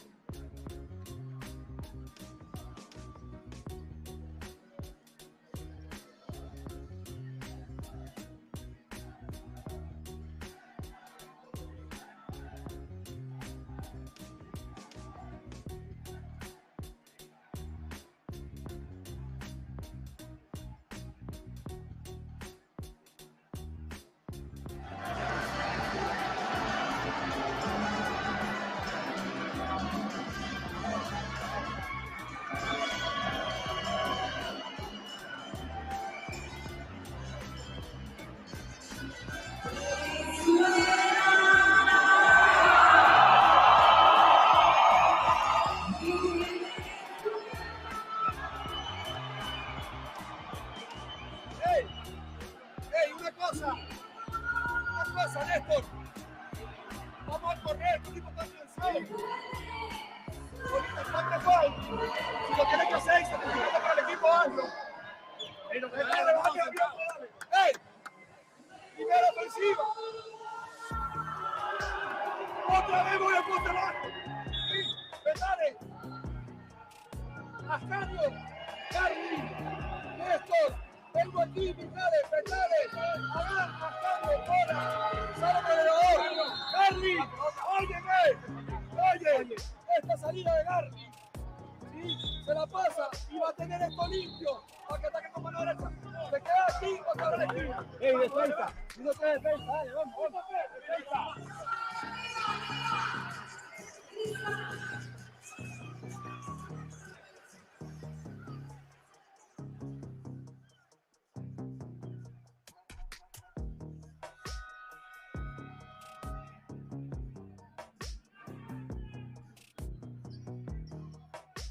Well, I hope you've caught your breath after that quite remarkable finish to the fourth quarter. 81 apiece into overtime, and the equation still the very same. For the Dominican Republic, if they win, they're through to the semi-finals. It's guaranteed. But for Venezuela, who watch the ball sink into the hoop and somehow levitate out, and then watch their opponents travel down court and bag themselves a double. They know if they don't win, that's it. They're out of the medal contention. They're not going to the semi-finals. They've been to overtime once already in this Pan American Games. It didn't end well for them against Argentina. Hasn't started ideally against the Dominicans just yet.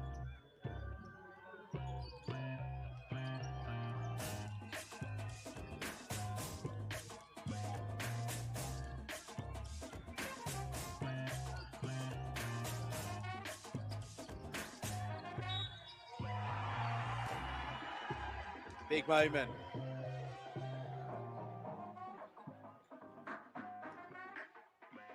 Martinez. Judge to have invaded Suero's space.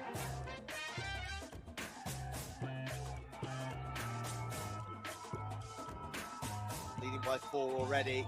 They don't have the 5th.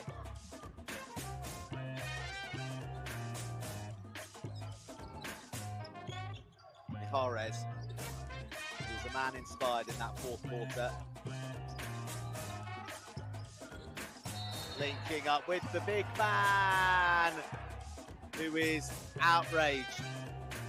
Outraged to have been a judge charging there.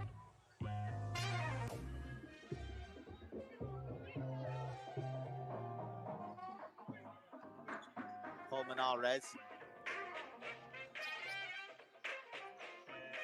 bumping, but not getting the call. So, more defending for Venezuela to do.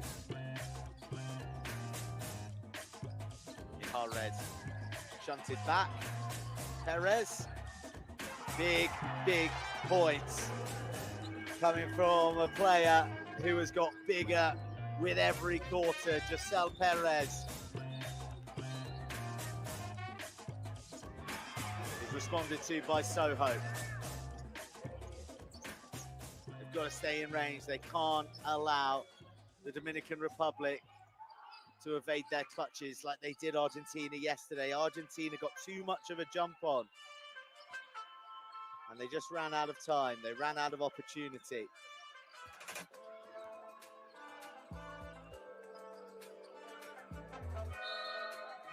Solano backs himself, and Nesta Garcia demonstrating real urgency in his desire to get this Miguel Descent onto the court.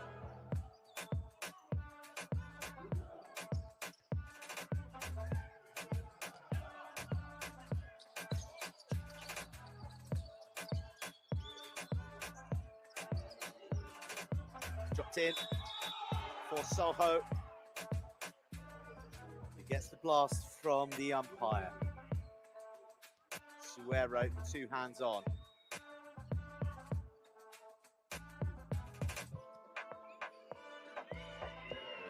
Soho, another one of the standout individuals from this Venezuelan side, not just today but yesterday too.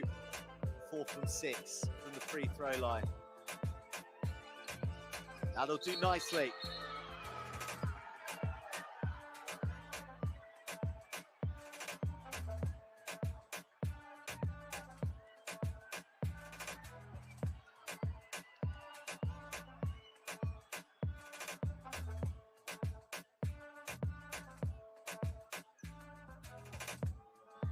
This could be bad news for Venezuela, because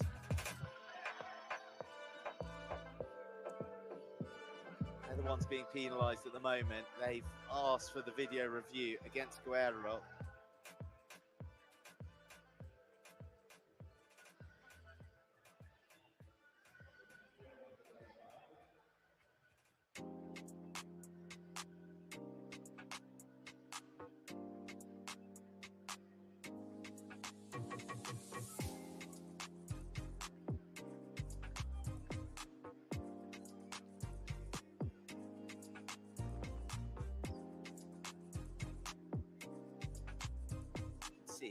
Jose Ascanio complaining that he took an elbow to the face there from Juan Guerrero.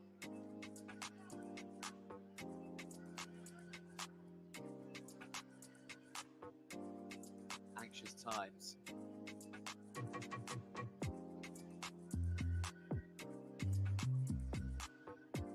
The game in the balance.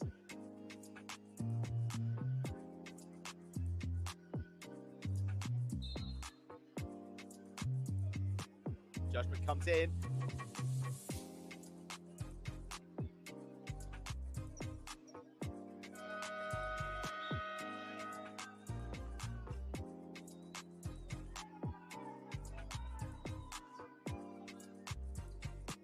And it goes the way of Venezuela. So the tension rises once again.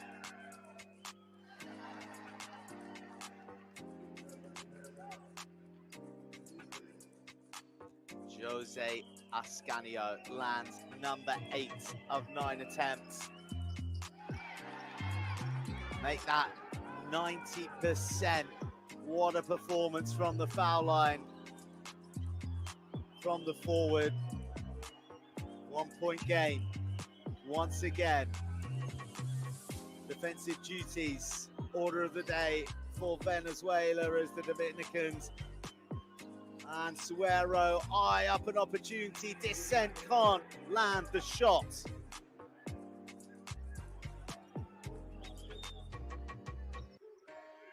Last 2 minutes. Edwin Mijares Nowhere to go, so he dishes it to Soho. Soho on the drive. Soho getting the call.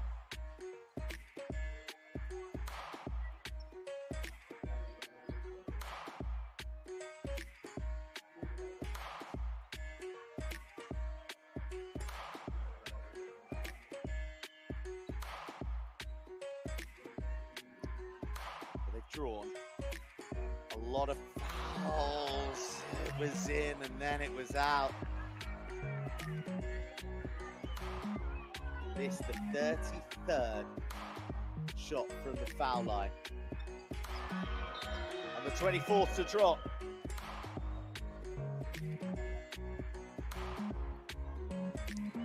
Time for a bit of Solano wizardry. Elvis Solano. One of the more experienced, one of the players who is like glue for the Dominicans. One of the youngsters who's really shone in Giselle Perez. Comes up with an error. Seized upon in the skies by Soho. And Mijares feeds it back to Martinez.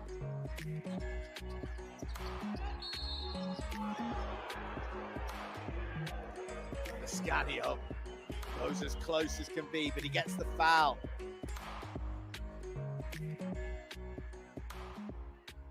Suero looks on.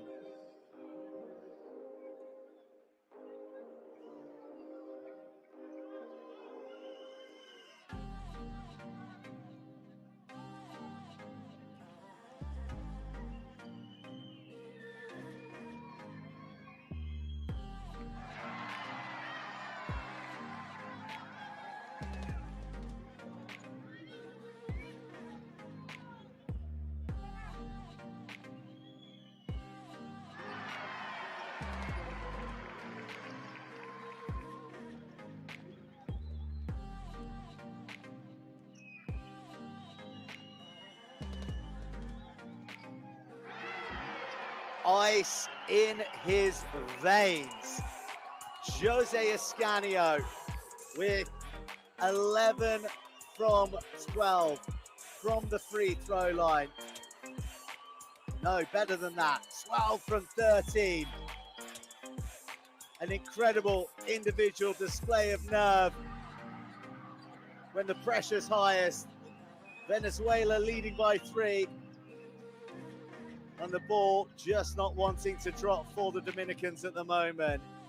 Edwin Mijares, who's storming first at the end of the first quarter, created the opportunity for Colmenares to level, but an error and a counter and then a steal. Venezuela, Martinez lets the traffic fly by. Here we go from the perimeter. Decides against it. Ambitious ball from Mijares, who cedes possession. The Dominicans trailing by 3. And Ascanio giving away the free throw.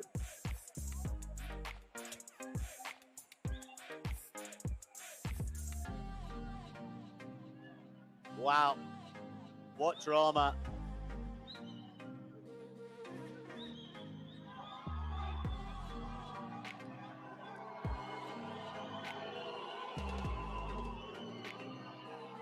What pressure on Perez. He's been outstanding today. Again, it crawls in. 21 points for the young man from Pablo Nuevo.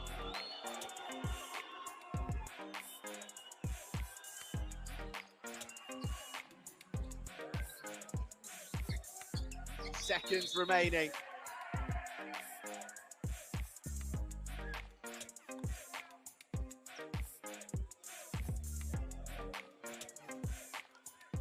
Solano gives up the foul.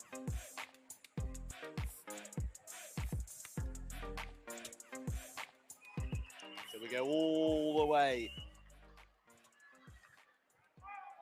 to the other end. We go all the way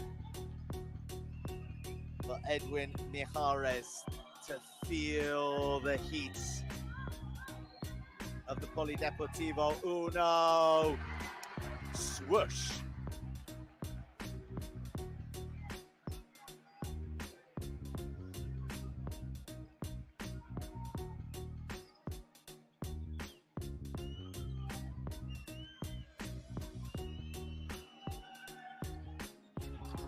It jangles out of the jaws.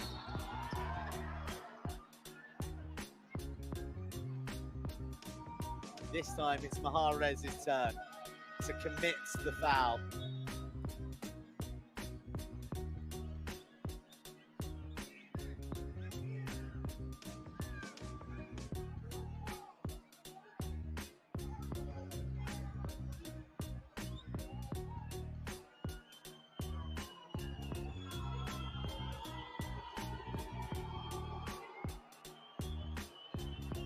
There's the sixth man.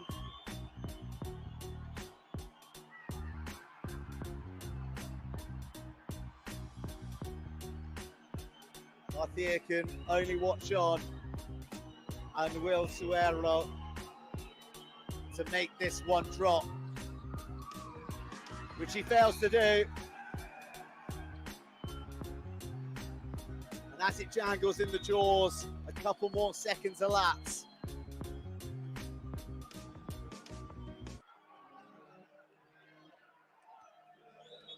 Timeout called.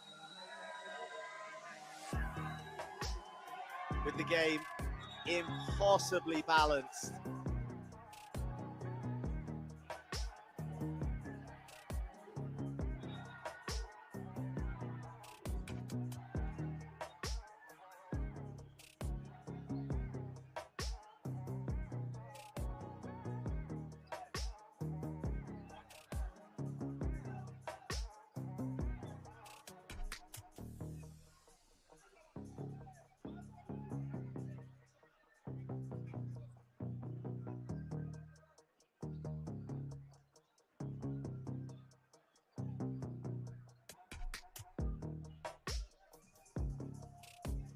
How do you decipher what went on there? A lot of limbs. A lot of digits. Small margins.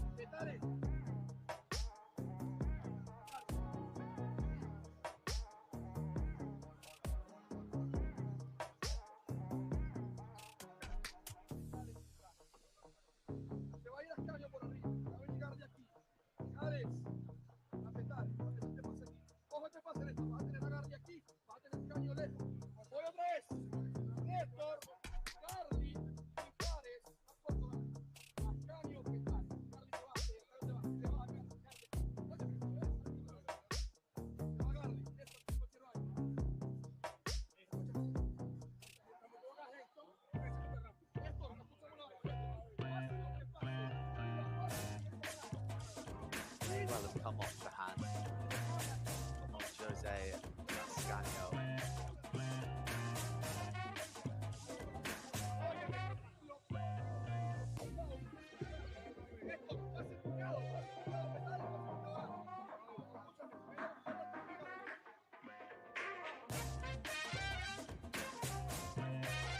Still we wait. Frame by frame, pixel by pixel.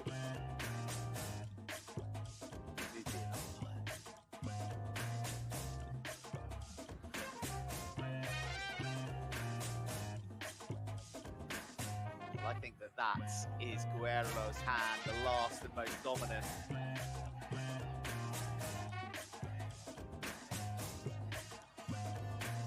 Cool, coming in. And goes the way of the Venezuelans.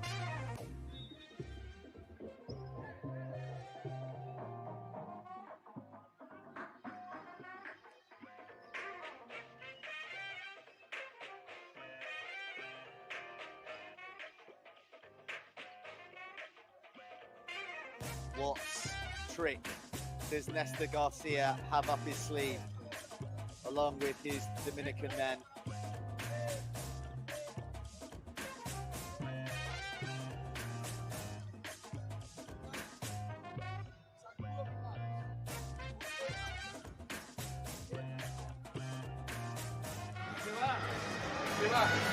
¿Por qué te vayas aquí? Regrésate. Tiene que nos toque un pelo para... No toca a nadie que van a pintar foul. Óyeme, también te puedes ir por aquí. Esto es una falsa. Esto es para que Petare venga aquí a recibir Petare. Y tú aquí. Entonces tengo. Vas a tener 3 pases.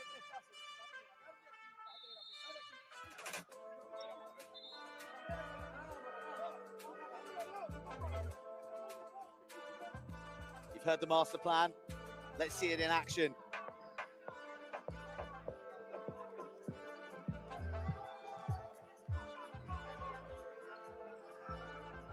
And let's see if it works for this Venezuelan side, who lead by 2.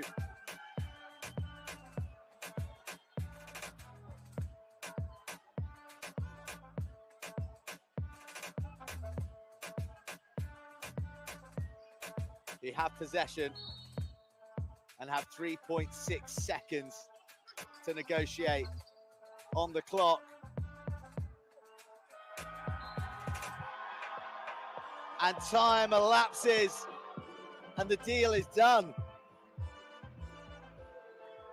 La Vino Tinto de las Alturas are soaring in Santiago this morning. And more than that, they are still in medal contention at this Pan American Games. A gripping contest against the Dominican Republic goes to overtime, and it goes to Venezuela 92 points to 90. What a thrill.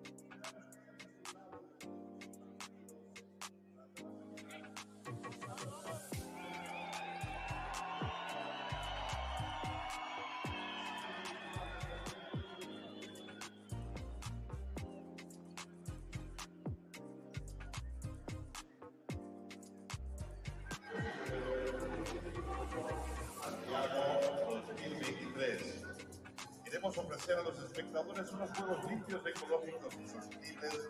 Por favor, recuerden hacer su parte y reciclar todo lo que sea posible y coloquen toda la basura pertinente en los recipientes adecuados. También Santiago quiere reconocer el valioso aporte de nuestros voluntarios. Sin ellos, la realización de este gran evento multideportivo sería imposible. Fuerte aplauso para reconocer a nuestros voluntarios. También queremos agradecer a los voluntarios y cadetes de las Fuerzas Armadas y del Orden de Chile por su asistencia en el control, cuidado y manipulación de los sistemas nacionales de los países participantes en estos Juegos Panamericanos. El comité organizador de los Juegos Panamericanos les desea una excelente tarde y le agradecemos su participación en la competición esta mañana. Buenas tardes y muchas gracias por su asistencia.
Iniciales.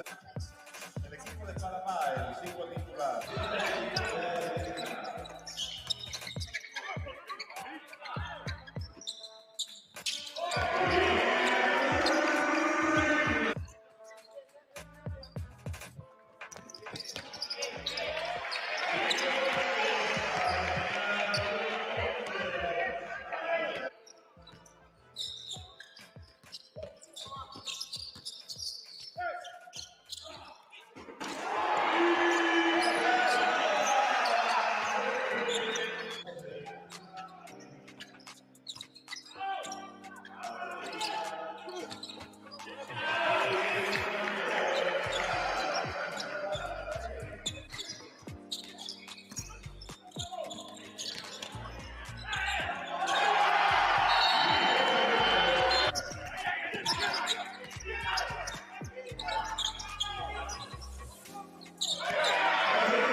Con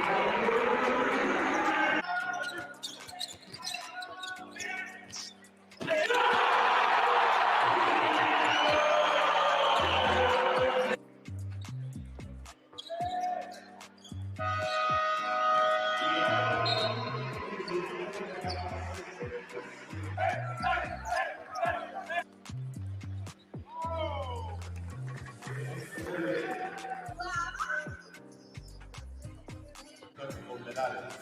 El equipo de la República número 35, Juan Guerrero.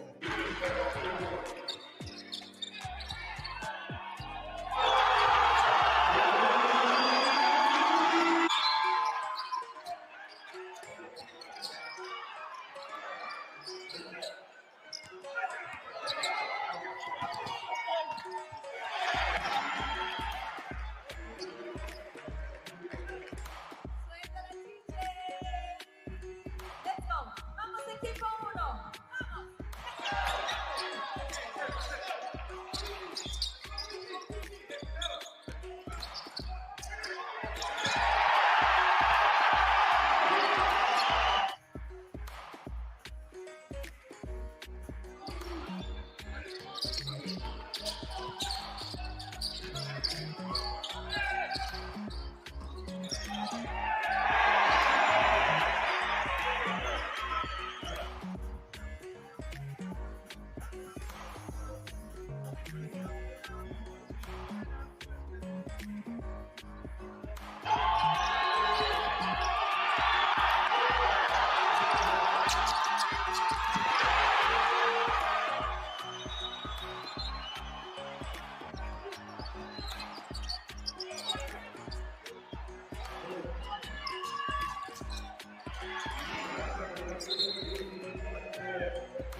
que aún puedes volar, porque el crecimiento es tu buscando, esa parte que anexas de tu ser, que siempre deja tocarse con tu piel, dentro de tu sabes que te deseas.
Amigos, ya es tiempo para otra trivia. Santiago. Aquí estoy con Pipa, Rocío. ¿Quién es con su? ¡Vamos Chile! ¡Un aplauso para Chile! Vamos a ver la pregunta en la pantalla, a ver si estas gimnastas lo pueden responder correcto. ¿Qué país ha ganado más medallas de oro en gimnasia rítmica en los Juegos Panamericanos? A, B o C. ¿Estados Unidos de América, Cuba o Canadá? ¿Estados Unidos? Ah, Estados Unidos. Estados Unidos. Las cuatro dijeron que los Estados Unidos. A ver, ¿qué me dicen? Si están correctas o no. ¡Ey! ¡Sí! ¡Sí ganaron! Aquí tenemos las premias para que ganaron. Y luego ya vamos con DJ Kimmy.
Welcome to the National Sports Park in Santiago, Chile, the capital of these Pan American Games, and for the next 4 days, the center of the rhythmic gymnastics world.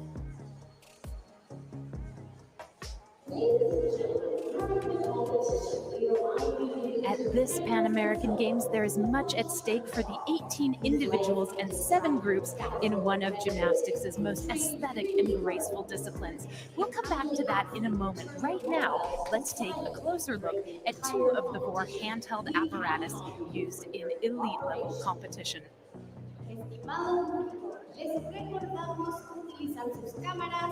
There are 4 apparatus in rhythmic gymnastics: the hoop, the ball, the clubs, and the ribbon.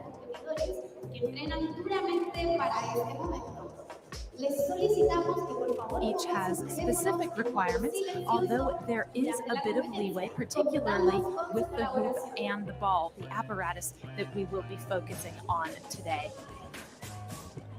And what we will be seeing this afternoon is the first half of the individual and group all-around finals, which double as qualification to the apparatus finals coming on Friday and Saturday. Today, the individual gymnasts will be performing with the hoop and the ball, while the groups will show routines with the 5 hoops. We will start off with the individual qualification and move on to the groups later. The other half of the all-around finals, clubs and ribbon for the individuals, and the mixed apparatus, the 3 ribbons and 2 balls for the groups, will take place tomorrow.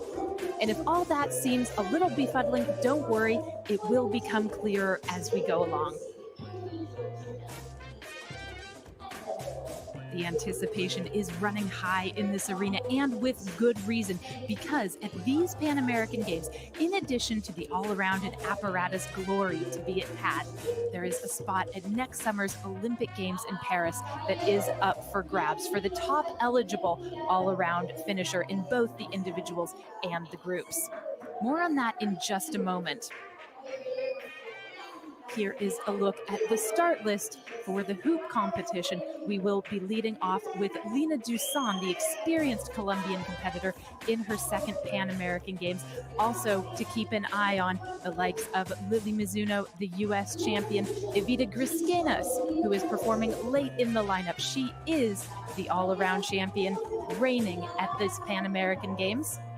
That title, of course, having come to her in 2019. And the last gymnast to perform, Marina Malpica, the history maker from Mexico. She is one who is certainly going to contend for that Olympic spot.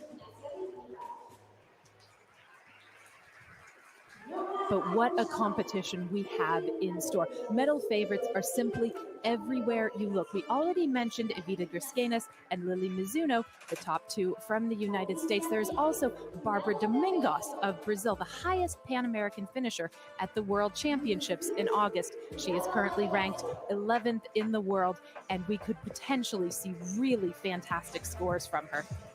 Also representing Brazil here, Giovanna Santos, a gymnast capable of lighting up an arena with her performances, and Maria Eduarda Alexandre, a 3rd competitor from Brazil who has qualified to this competition based on her results at the Junior Pan American Championships back in 2021.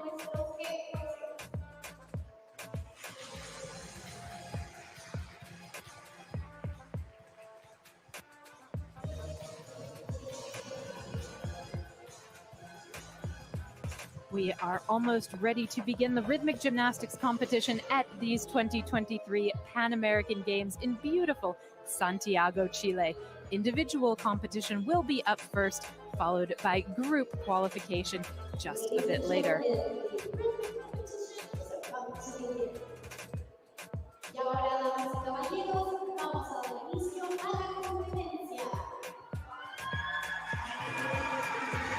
Venezuela is here, and they will be performing in the group competition a little bit later.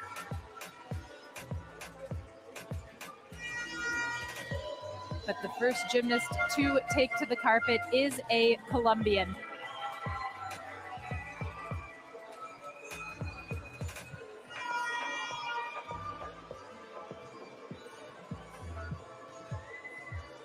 Now on the carpet, the 25-year-old from Florencia, Colombia, in her second Pan American Games. Here is Lina Dusan.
Lina Dusan of Colombia gets rhythmic gymnastics at these Pan American Games underway. The all-around champion from the Bolivarian Games last year. She is also quite accomplished with the hoop at the South American Championships in Barranquilla in Colombia just 2 weeks ago. She took the bronze medal with this apparatus. It's a solid start from Dusan. No hugely visible errors, no drops of the hoop.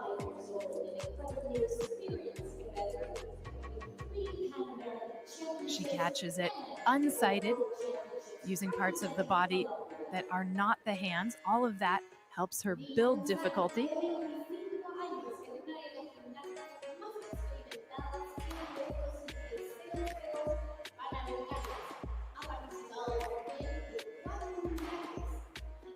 Strong pivots, pirouettes, and balances, as well as rolling the hoop over large body segments.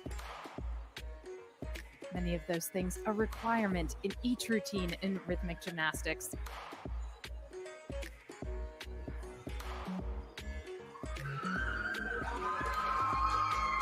Lina Dusan began gymnastics when she was 7 years old in Bogota. She actually attended the national games in the country, and she said that there she fell in love with rhythmic when she saw it.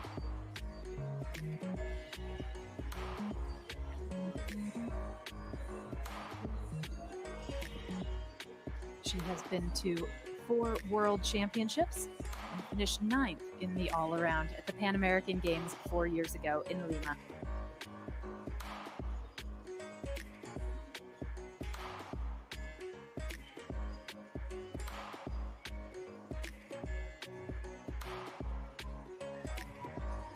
The Colombian fans thrilled with this performance, and there's much more to come for her.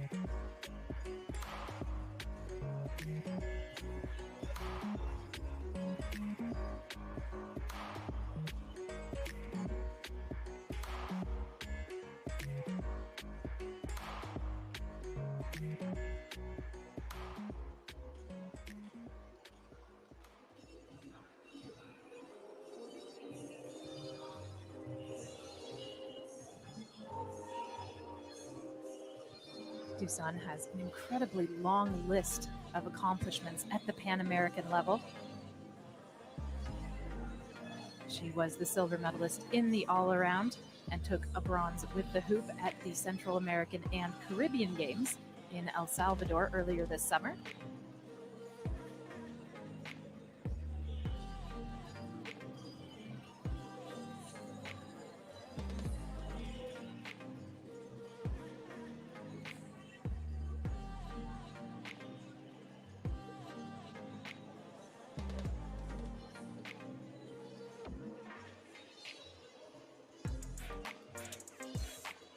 Gymnastics judges taking their time tabulating this first score of the individual competition.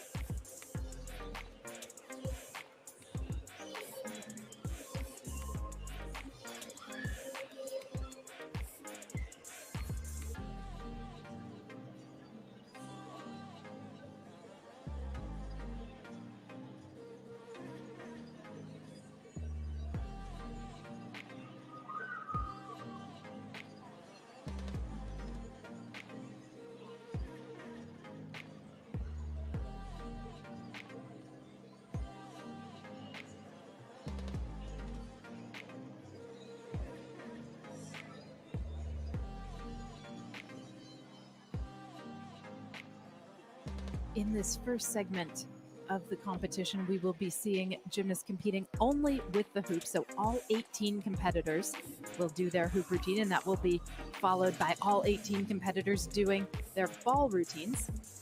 Quite often in major international competition, routines alternate between hoop and ball and then between clubs and ribbon, but the format here in Santiago is slightly different.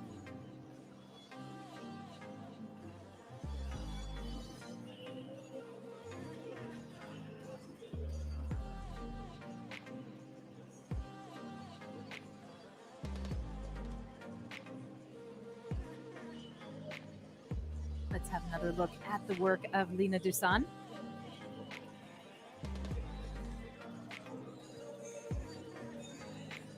Rhythmic gymnasts are judged on 3 things as her score comes in 27.55. That's a strong number to begin with for Lina Dusan. In rhythmic gymnastics, the difficulty score is open-ended. There is no maximum that she can receive for what she does. However, execution and artistry are both capped at 10 points.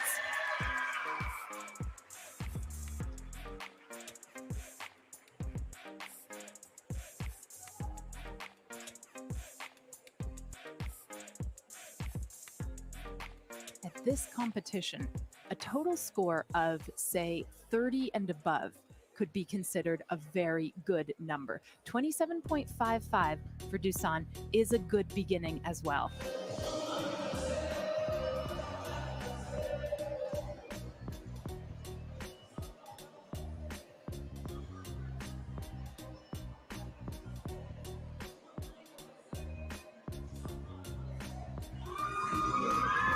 The next gymnast to take the carpet just turned 16 years old.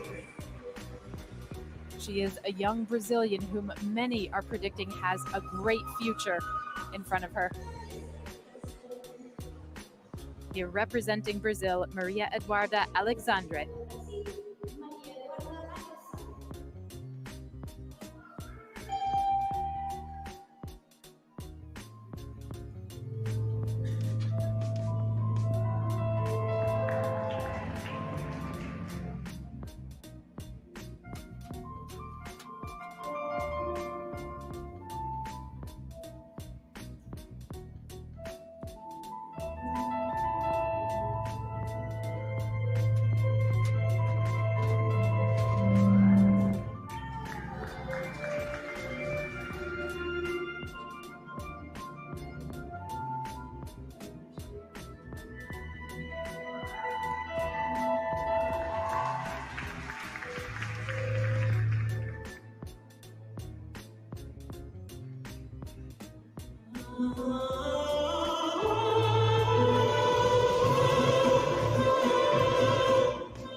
There is quite a classical look to the rhythmic gymnastics of Maria Eduarda Alexandre of Brazil.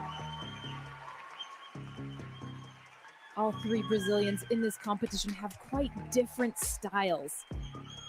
She is the ballerina of the group.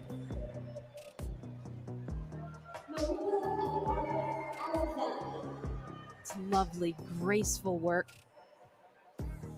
That a dynamic element with rotation, the big toss of the hoop, and then pirouettes under it.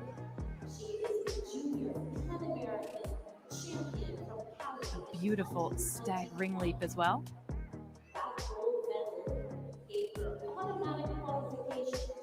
And everything she does with the hoop is really building her difficulty score, including the catch during the leap, passing the hoop through her body. Here the illusion turns and a catch mid-illusion turn.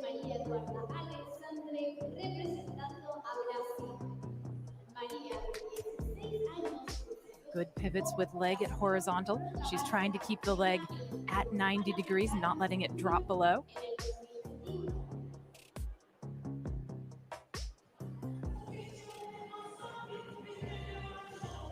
Alexandre, the all-around champion at the South American Championships in Barranquilla 2 weeks ago. She also won gold medals there with the clubs and the ribbon. And she enjoyed a brilliant debut with this apparatus, the hoop, at the World Cup in Baku earlier this season. She made the final there. Tremendous accomplishment. She was 5th with the hoop in Baku, and a few weeks later, 7th with the hoop in Tashkent in Uzbekistan.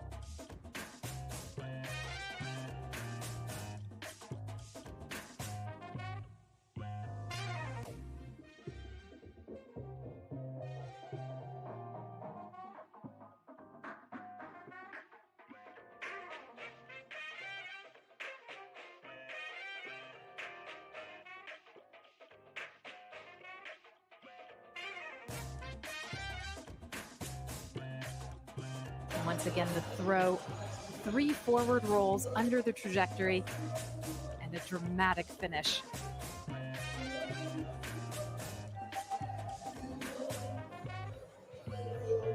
There's plenty of risk in this routine, and she gets a huge reward, 33.55. That is an enormous score for Maria Eduarda Alexandre of Brazil. What a way to begin.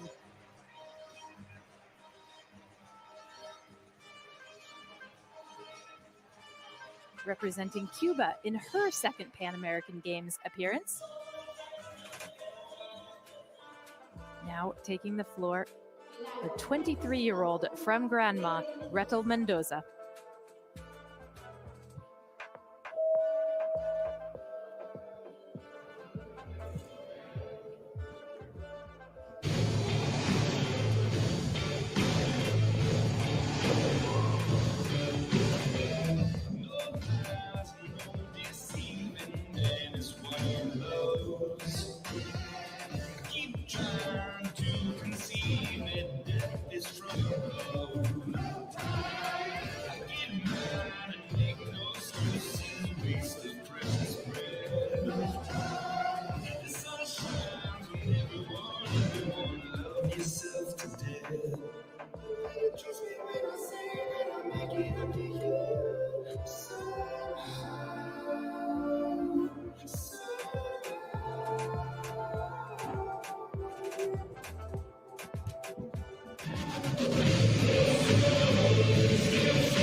and she lost it just at the very end of the routine. Gretel Mendoza of Cuba.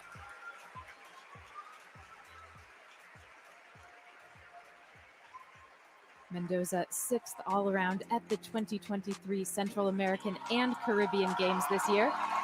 She also won bronze with the ribbon at that competition. She said it was a tremendous joy after so many years in gymnastics. Good amplitude on her turning split leaps. Gymnasts need to demonstrate a 180-degree split. She has great toe point as well.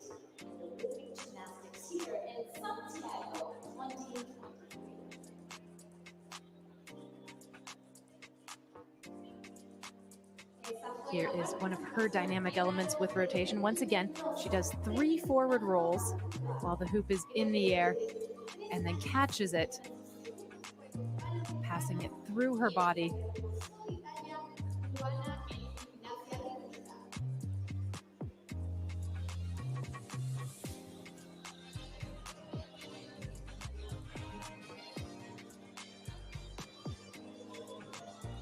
That was the end of the routine, and you can see the palpable disappointment.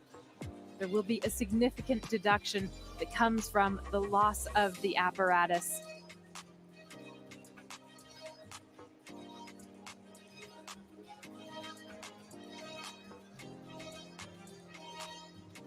Her goal at this competition, she said, is to finish in the top 8 in the all-around competition. She was 14th 4 years ago in Lima.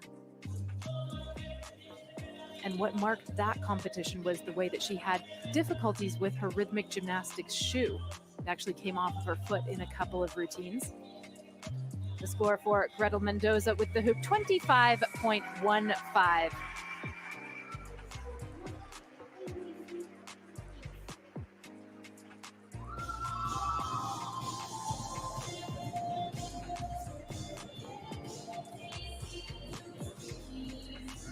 Fourth gymnast on the carpet is the current U.S. champion, 22-year-old Lily Mizuno, born in Japan, has represented the United States for her entire career, and the last few years have been her best as an individual.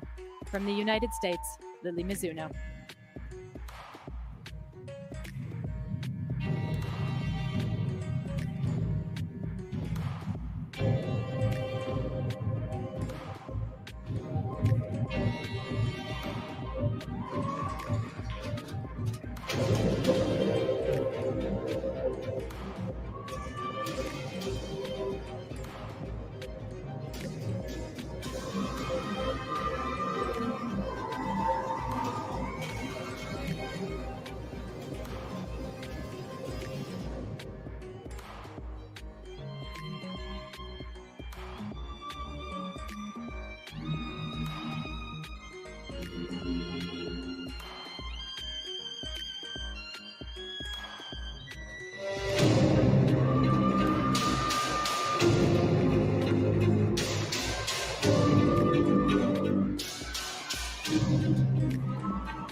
Lily Mizuno of the United States getting her Pan American Games campaign underway.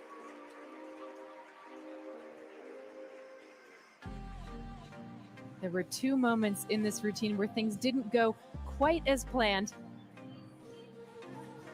The most notable one right at the end, where she very nearly lost the hoop, but good thinking, quick thinking, potentially saved her a more major deduction.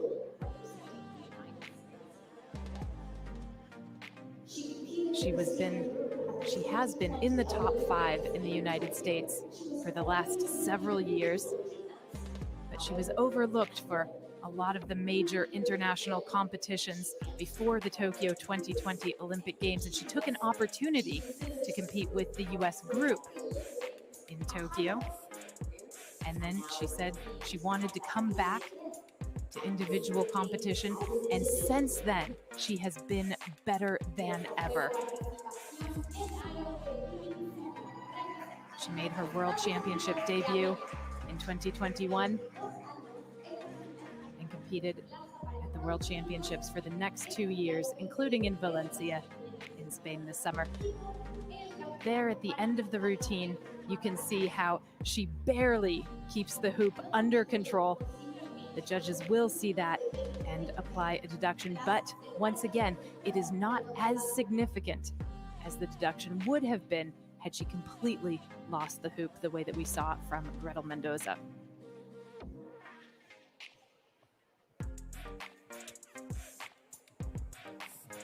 And as is said so often in gymnastics, it's not necessarily about what you lose as what you manage to maintain.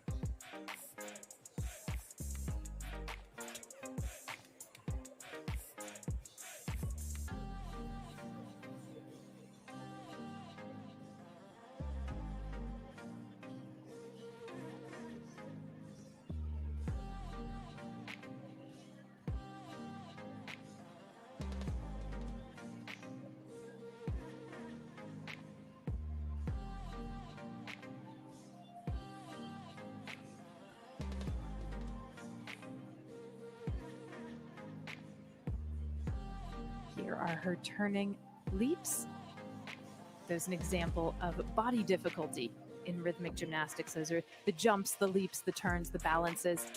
And when a gymnast does that, she is required, in order to get credit for the body difficulty, to do something with the hoop while she is actually doing the leap or jump or turn. The score for Lily Mizuno, 30.75. Penalty of 1/10 of a point. That is the second strongest routine we have seen so far.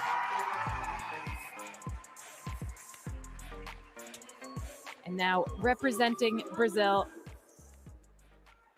Giovanna Santos, an Olympian with the group in Tokyo and someone who is capable of lighting up this arena.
Giovanna Santos of Brazil.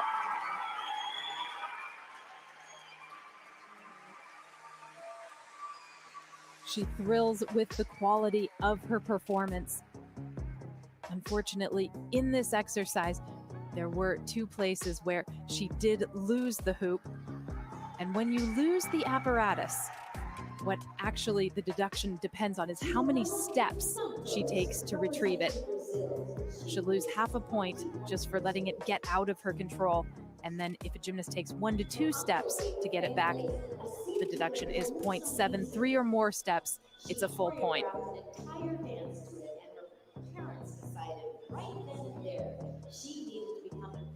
She's a very quick mover.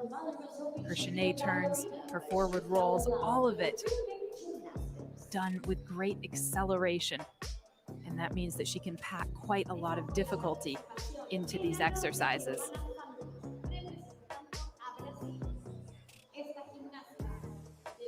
And there was the second place she lost the hoop.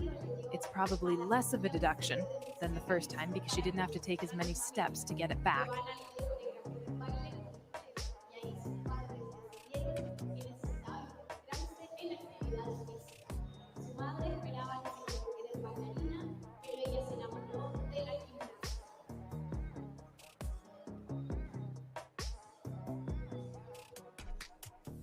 This competition, none of the Brazilian gymnasts are going to win the Olympic berth up for grabs because they are not eligible to do so. And the reason is that Bárbara Domingos won a quota for herself at the World Championships in August. And per the qualification rules, what that means is another Brazilian gymnast is not able to take the continental spot, which is up for grabs here.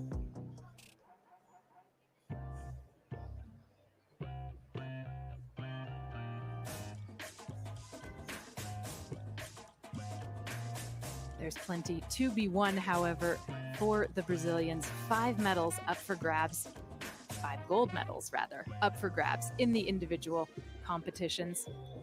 And only 2 of the 3 Brazilians can qualify for the apparatus finals. 28.65, the score for Giovanna Santos of Brazil for her first routine. Tomorrow, she will be debuting a brand new routine with the clubs.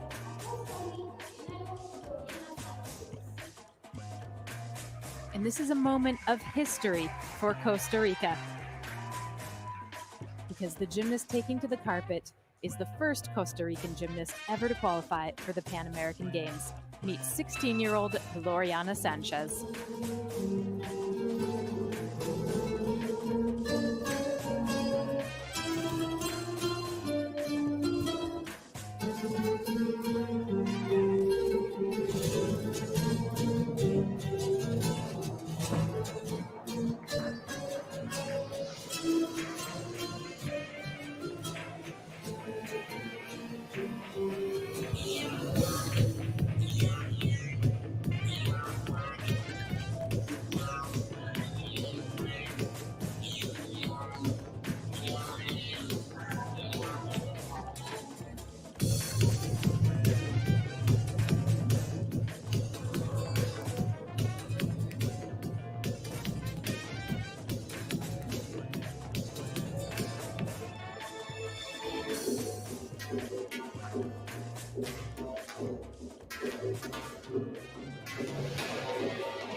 The 16-year-old from San Jose in her first major international competition, Gloriana Sanchez.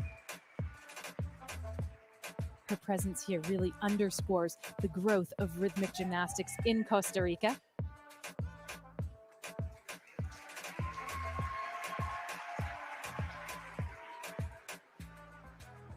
For that drop of the apparatus, she is likely to only lose 0.5 because she doesn't have to take any steps to retrieve it.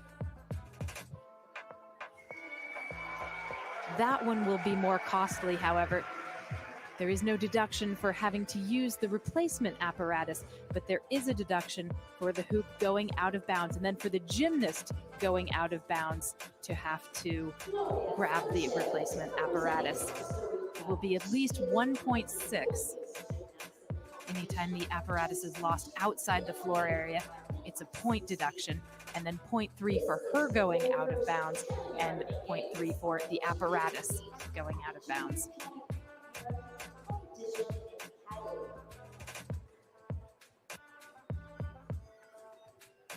Still, overall, a promising start.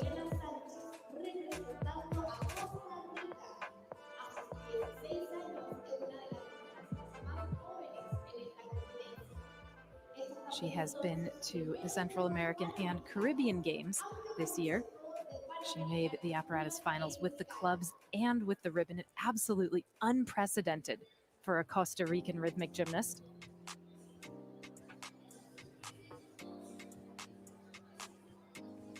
There are small things to improve upon her leg form. On her leaps, her legs could be a little straighter. The same thing with the fouette pivots, with the leg held out in front. But the fundamentals are all there. The basics are very good.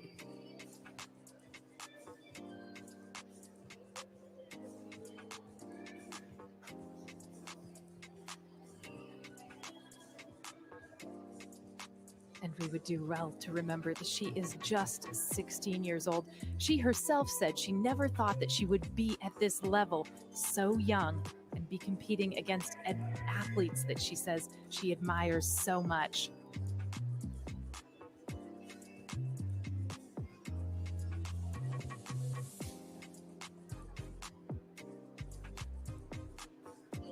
The score for Gloriana Sanchez of Costa Rica, 21.9 with the hoop.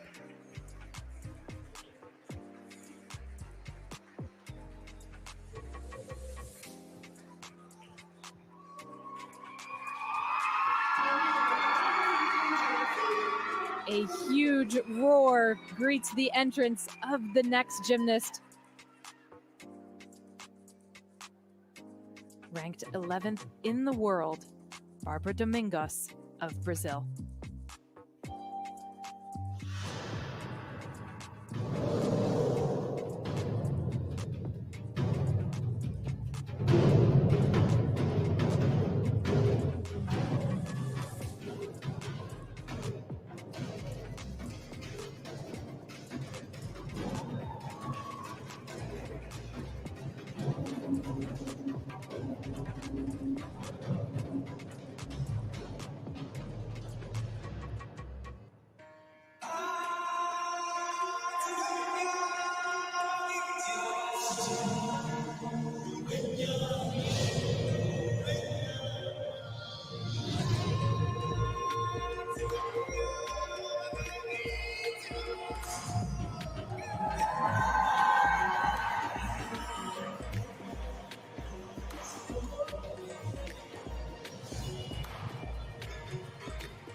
To the sounds of the Lion King, Bárbara Domingos of Brazil completes her hoop routine. The rhythmic gymnast that we will see in Paris next summer, thanks to her performance at the World Championships in Spain earlier this year.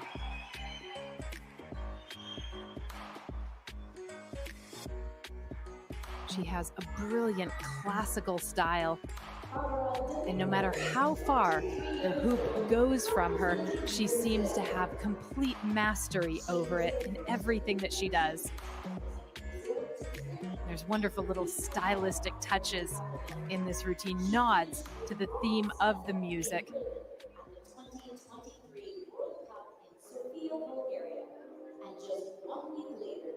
She became the first Brazilian rhythmic gymnast to win gold in the individual ribbon at the World Cup event. By taking victory, The Brazilians living every moment of this exercise with her. 3 illusion turns in combination, kicking the hoop and catching it mid-illusion. Front scale pivot and the ever-popular dynamic element with rotation. She chooses forward rolls. She's been having a wonderful year. She won 3 gold medals at the Pan American Championships in Guadalajara, including the all-around title. And there are many people thinking that she might well take this all-around gold as well.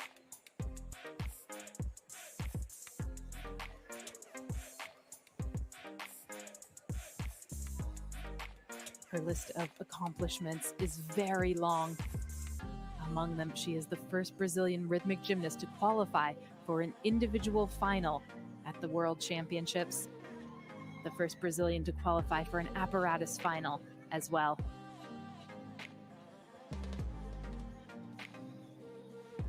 And this, the Pan American Games, was the event where she really made a name for herself. She took the silver medal with the ribbon in Lima in 2019.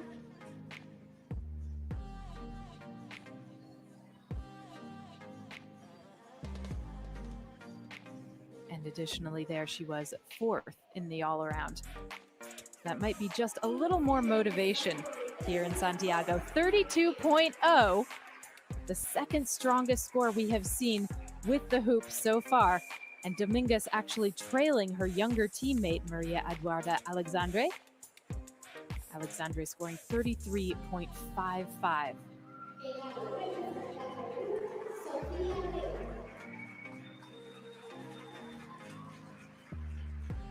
A very young competitor from Peru now. Just 16 years old. This is Sofia Ley.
A 70s throwback courtesy of Sofia Ley of Peru. The song I Was Made for Lovin' You by the American hard rock band Kiss, released as part of their 1979 album called Dynasty. Sofia Ley, representing Peru. Sofia is 16 years old and currently she is considered as the rhythmic gymnastics in Peru with international representation on the world circuit. She's always scored 20. Sofia Ley is the only rhythmic gymnast from Peru at these Pan American Games, and she got her spot here through the way that she competed at the Junior Pan American Games 2 years ago.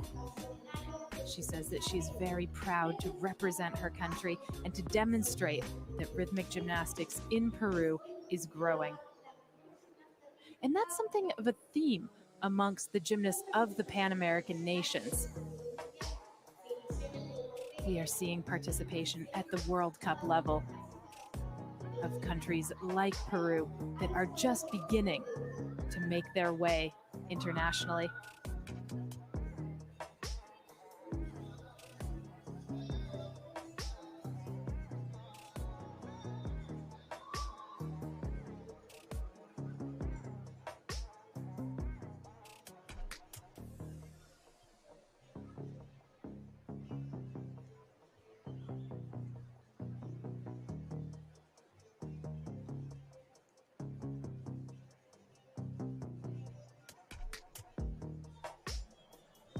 A lot is asked of a rhythmic gymnast in the routine, in addition to the apparatus and body difficulties and the dynamic elements with rotation like this, where the gymnast performs pirouettes and pivots and sometimes changes of level under the apparatus. They also need to demonstrate artistry. The score for Sophia Lay, 23.7 with the hoop.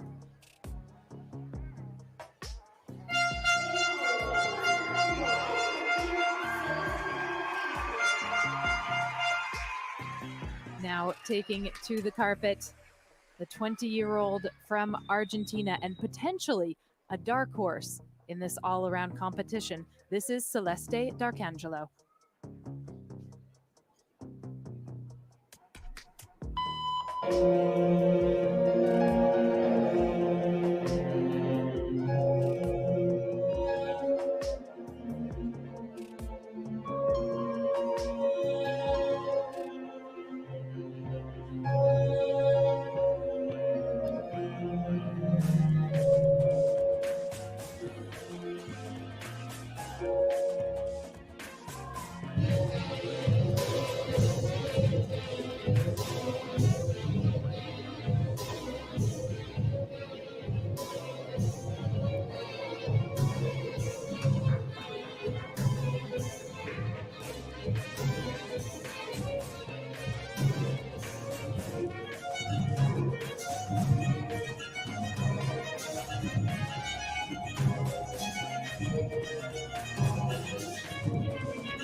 What a confident opening exercise from Celeste D'Arcangelo of Argentina. Like several of the gymnasts in this competition, she has traveled here to Santiago directly from the South American Championships in Barranquilla just 2 weeks ago.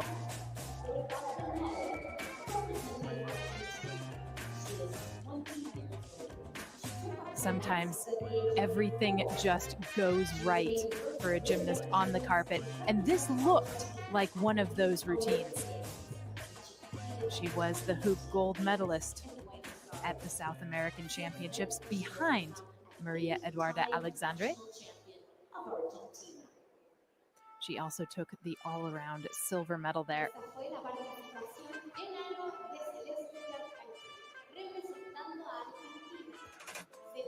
At the Pan American Games 4 years ago, she was 13th in the all-around, but she was still very young. And in the years since, she's really come on. She's developed her own style.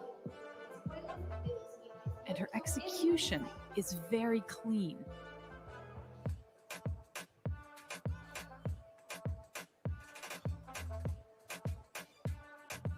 Shanae turns, and then an unsighted catch of the hoop, using her legs and not her arms.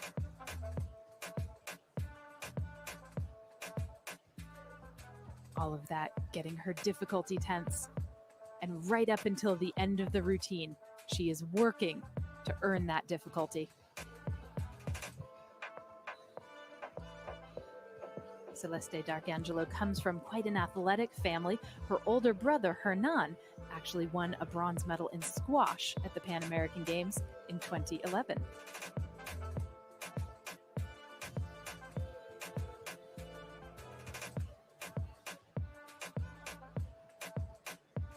On her list of goals is winning a Pan American Games medal, she says. And a bit later on, she aspires to study law or perhaps accounting.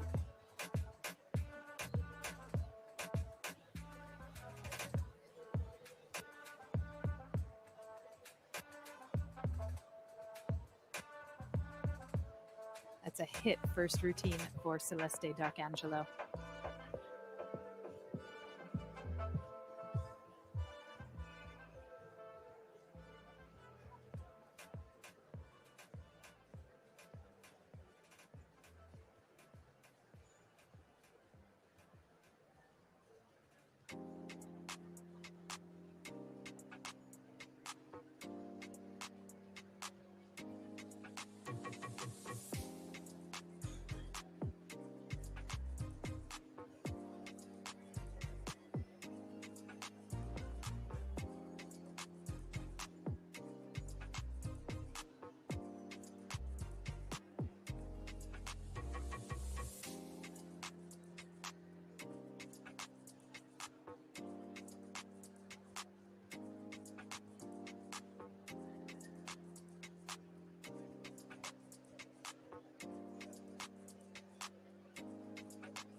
awaiting the score for her first performance. Celeste Darcangelo of Argentina, a many-time Argentinian national champion, a youth Olympian as well. So accomplished for just 20 years old.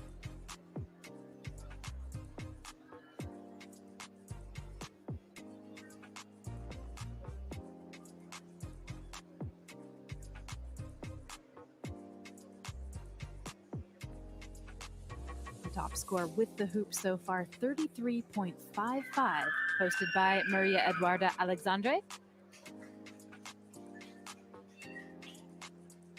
And then the 32.0 from Barbara Domingos.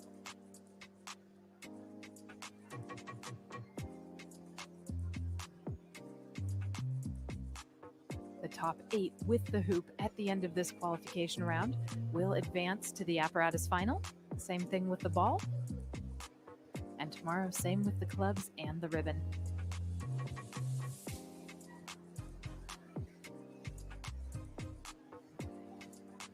The score now for Celeste Darcangelo, 30.9. She moves into the third qualification spot.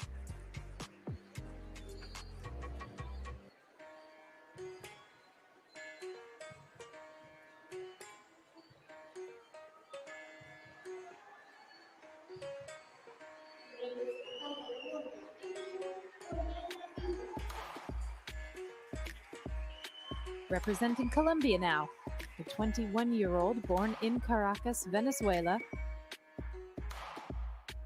Here with her routine with the hoop, Oriana Viñas, a 6-time medalist at the South American Championships.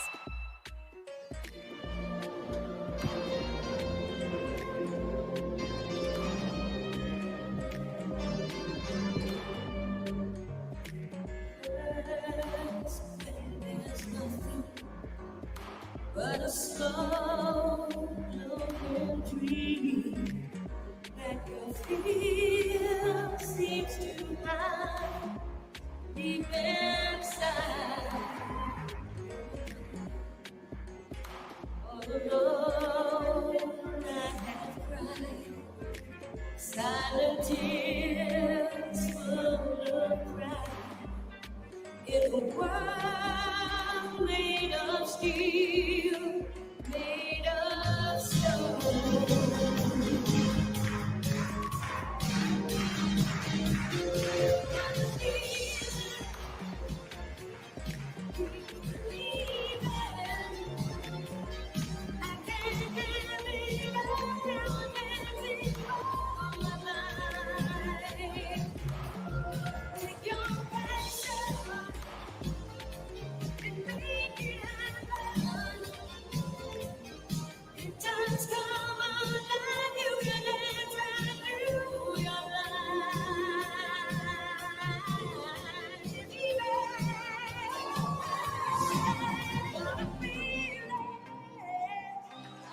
What a feeling and what a beginning for Oriana Viñas of Colombia. 8th in the all-around 4 years ago at the Pan American Games. She has aspirations of improving upon that here.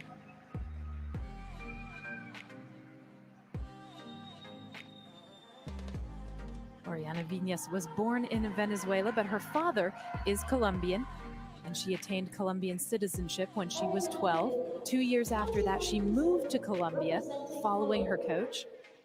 She said that she initially felt anxiety about going and training in a new place, but she's gotten used to it. Today, she is also a physical education student.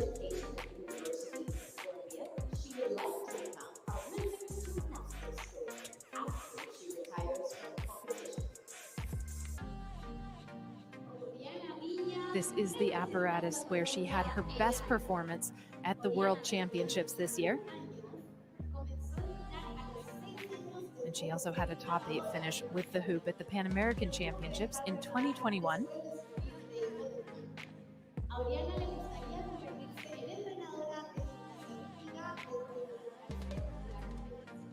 Good anticipation, catching the hoop without her hands. And And a strong start for the 21-year-old Oriana Viñas of Colombia.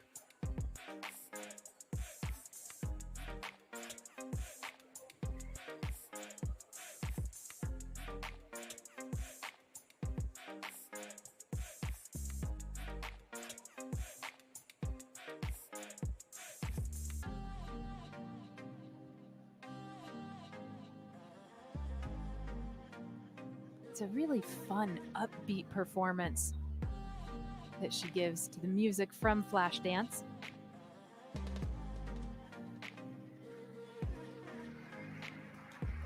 And the score for Oriana Viñas, 27.35.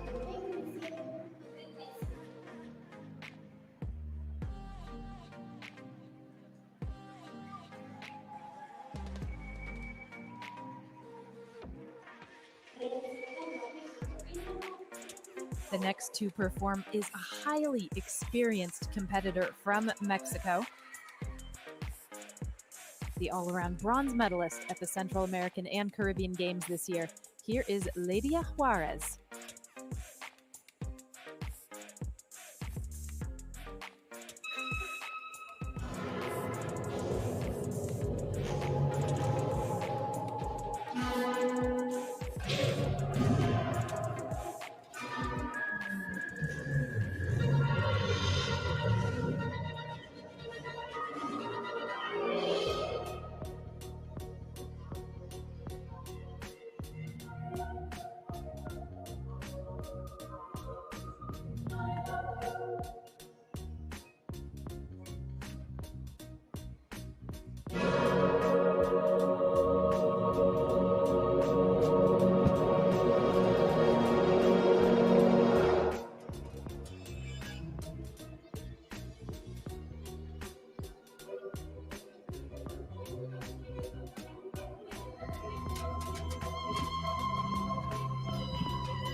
Lydia Juarez of Mexico making her Pan American Games debut.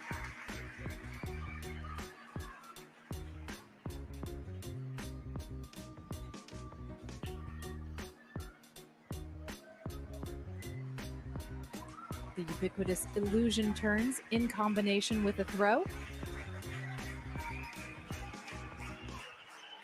The gymnast is required to spin the hoop on the floor, as well as make sure that it rolls over at least 2 large body segments, at least twice in the routine. The turning split leaps, very efficient, passing the hoop underneath her legs.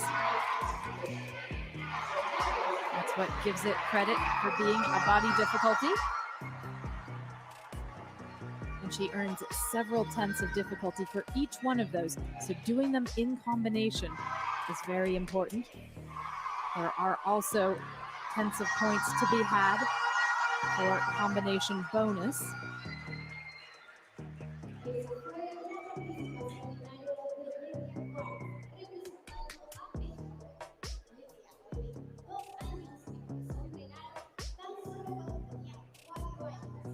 She has traveled all over the world to compete.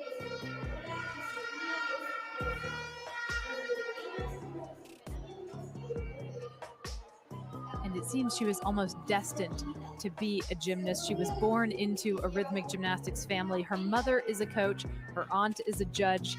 She started when she was just 4 years old. And the journey has taken her here to the Pan American Games.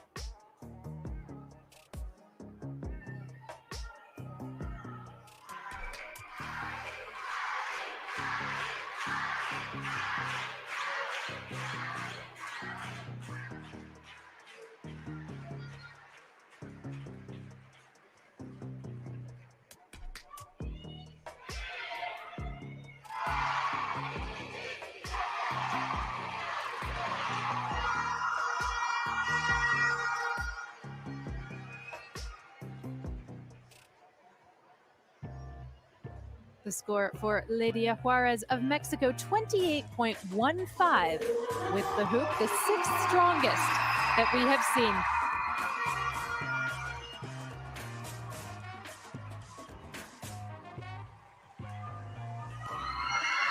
Just a moment ago, the crowd was chanting, Javi, Javi. And it is for this young woman, the 23-year-old from Temuco, Chile, 400 kilometers south of Santiago. This is Javiera Rubilar.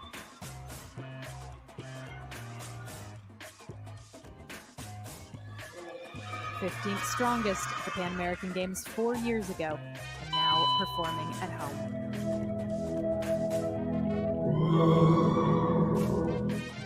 Stanotte amore, non ho più pensato a te.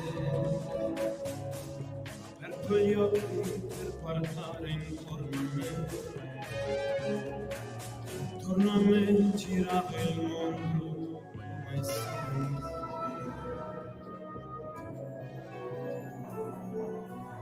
Gira, il mondo gira nello spazio senza fine, con gli amori appena nati, con gli amori già finiti, con la gioia e con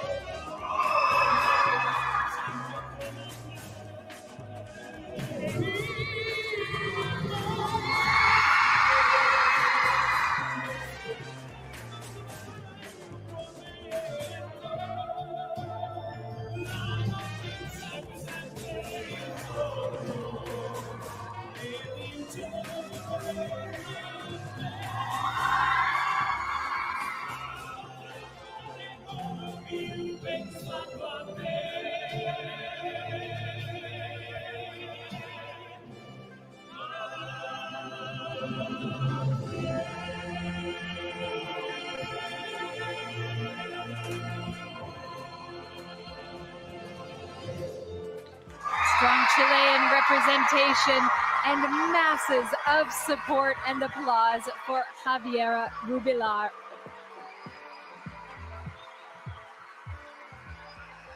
She begins her Pan American Games quest with the hoop. She is competing here, she says, because she feels that she can better her 15th place finish from Lima. Her big goal is to make an apparatus final, and she says that she hopes that her performance will inspire more young women to take up rhythmic gymnastics in this country.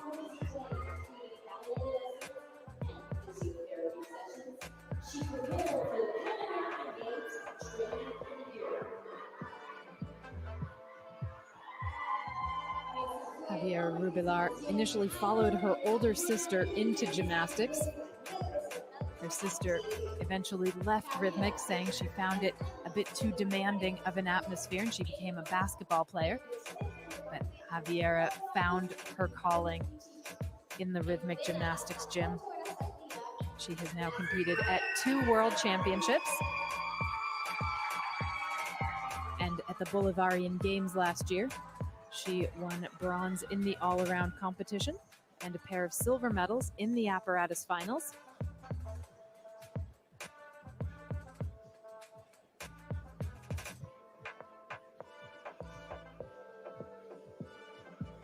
She might not have the difficulty with the hoop that we will see from some other competitors.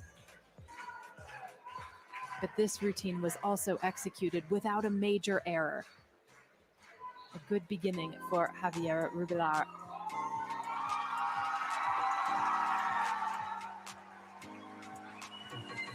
She salutes the fans, and they return her affection in kind.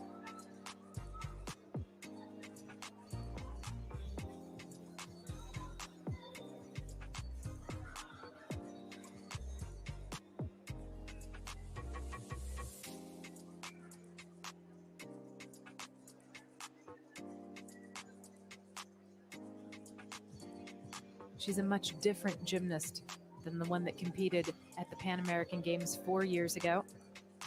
People have been telling her lately that she is at the apex of her career. There was just the one momentary loss of the apparatus, so it wasn't quite a flawless routine.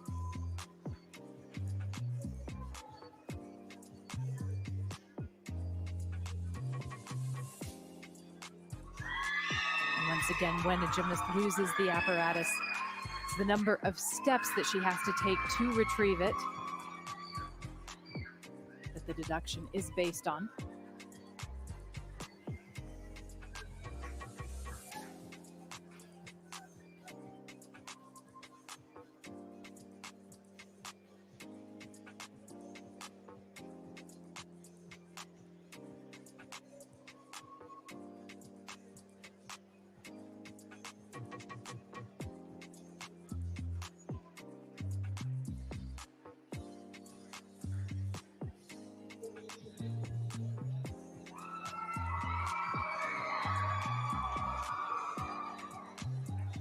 Throughout these entire Pan American Games, the Chilean pride at finally being able to host an edition of this Games has been really wonderful to see. It's in this arena, it's out in the sports park as well. Chile has taken part at every edition of the Pan American Games.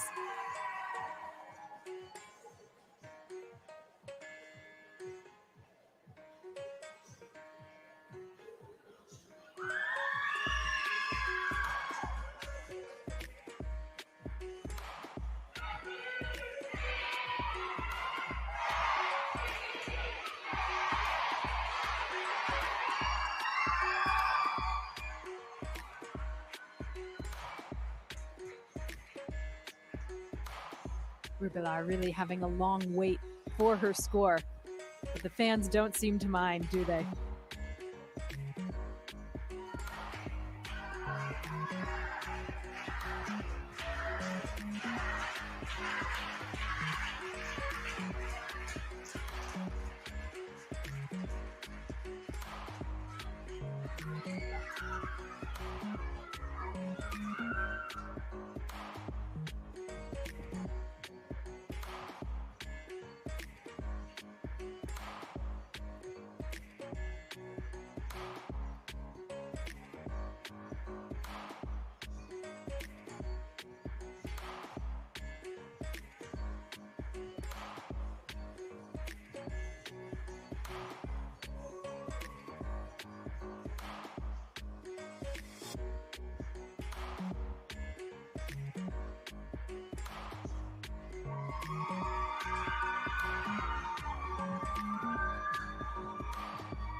The score for Javier Rubilar, 25.5 with the hoop.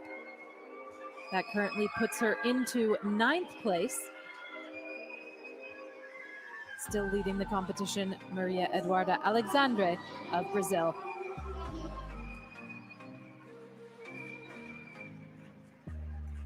Here now, the 26-year-old from Canada, Carmel Talama, a 4-time Commonwealth Games medalist.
Carmel Kalama of Canada.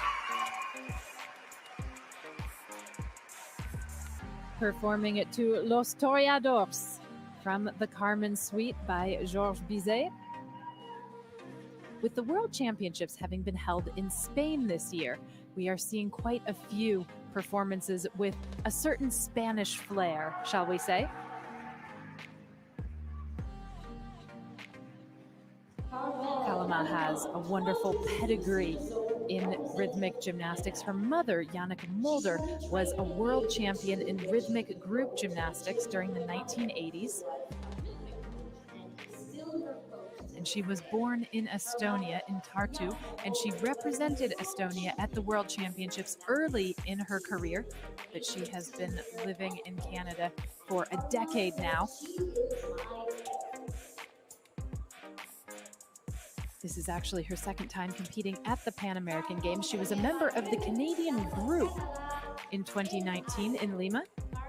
But since then, her career as an individual performer for this nation has really taken off.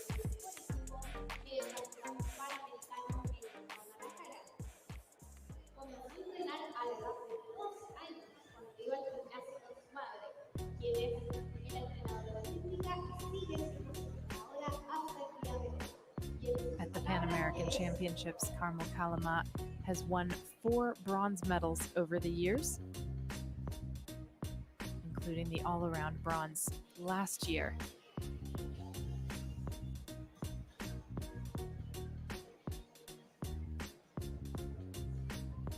There is her mother, Janneke Mulder, and a certain family resemblance can be distinguished.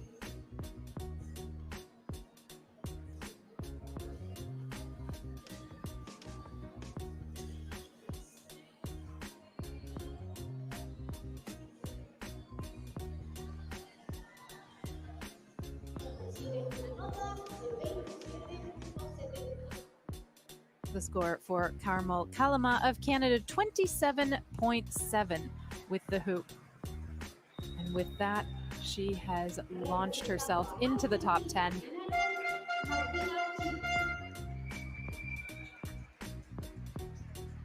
The second competitor representing Argentina at these Pan American Games, the 19-year-old from Buenos Aires, Martina Gil.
The song is Caruso by Filippa Giordano, a very tender love song, and the gymnast is Martina Gil of Argentina. Gil has had a very busy 2023. She made her World Challenge Cup debut in Portimao in Portugal in May, and then she competed at the World University Games in China this summer. Martina Gil, 20 years old. She is a proud member of Argentina. She was on the team that placed 6th at the Pan American Championships in Guadalajara. She competed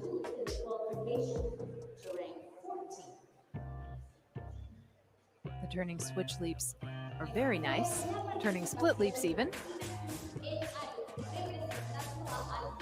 And here's a look at her fouette pivots.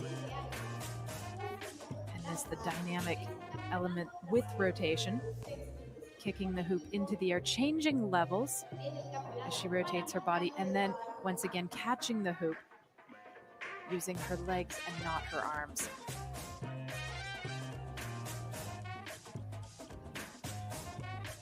She said that her big goal was to qualify for the Pan American Games. It's an experience she plans to live to the hilt.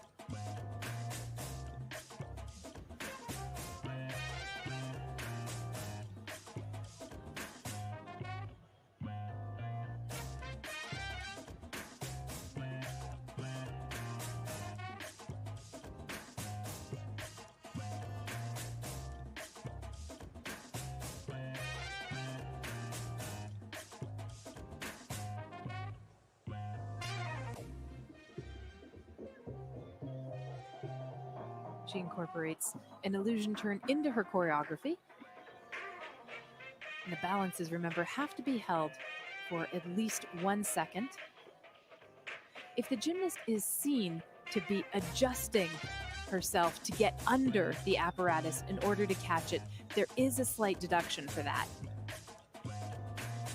The idea in rhythmic gymnastics being to make the apparatus seem like an extension of the body.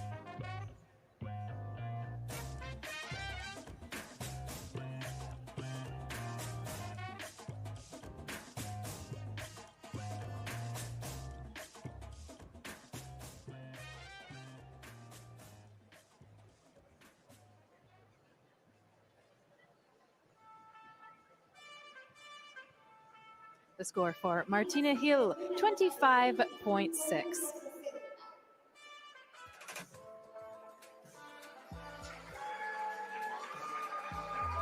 And now we come to the reigning Pan American Games all-around champion, the undisputed star of rhythmic gymnastics at Lima 2019. What does 2023 have in store for Evita Griskenas of the United States? Let's find out.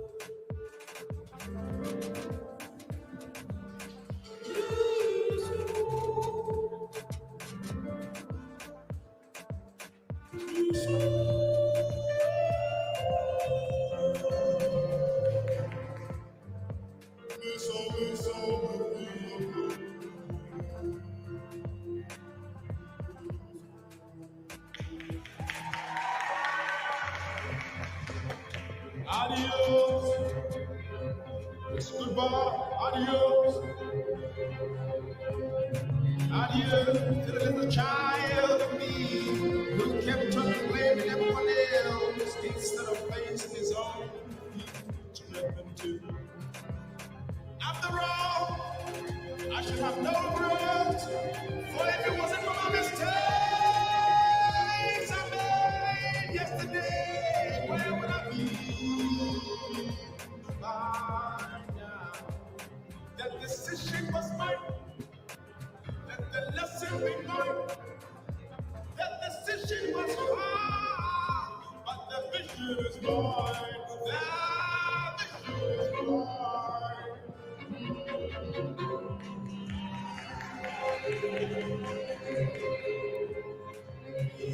That decision is mine, lesson be mine, the vision is mine.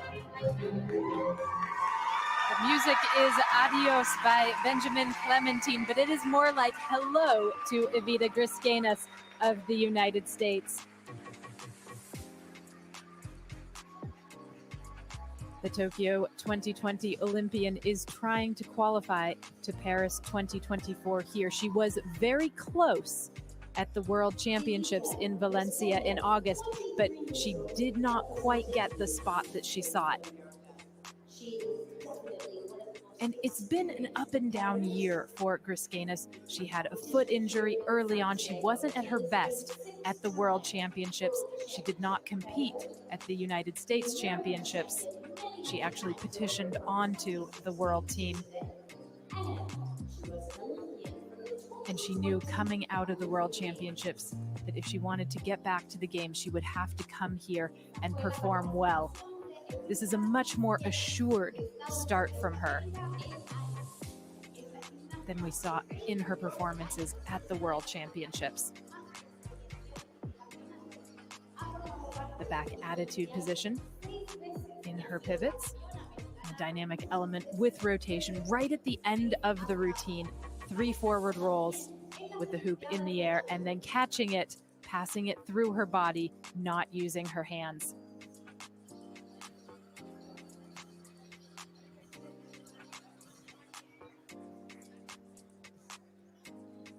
Griskin is 22 years old. She trains in Chicago. And in Lima 4 years ago, she won everything except the club's gold. She took silver with the clubs. And she parlayed that and other experiences into a 12th place finish in the all-around at the Tokyo Games.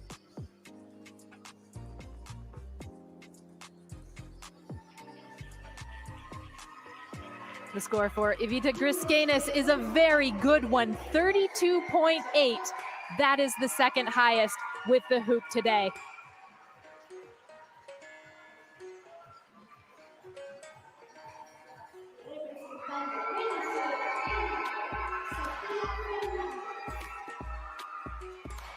Representing Venezuela now and making her Pan American Games debut. Welcome to Sofia Fernandez Parra of Venezuela.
What a nice debut from Sofia Fernandez Parra of Venezuela.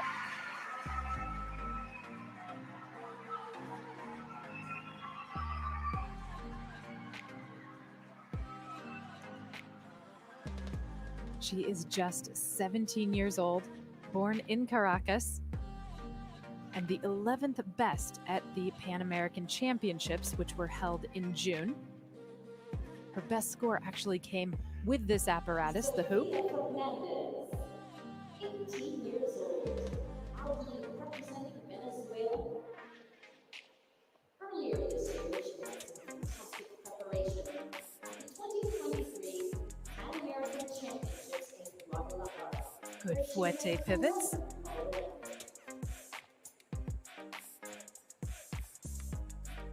And then throws the hoop under her leg, executes the chaîné turns, and does a one-arm cartwheel in the midst of catching it. Combining small and large throws in that dynamic element with rotation. And there's the explosion of joy and approval from the Venezuelan fans. They absolutely love her.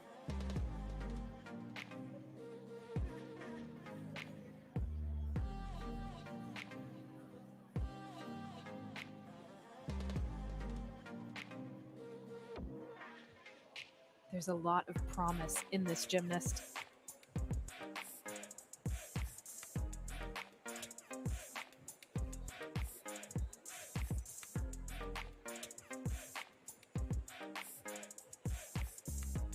The score for Sofia Fernandez Parra, 25.5 with the hoop. Something to build on for the future.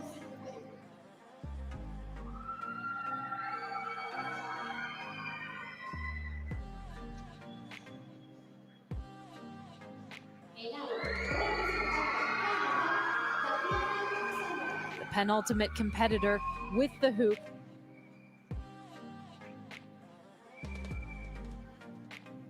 It is the 2022 Canadian national champion, Tatiana Koksanova, a 19-year-old making her Pan American Games debut.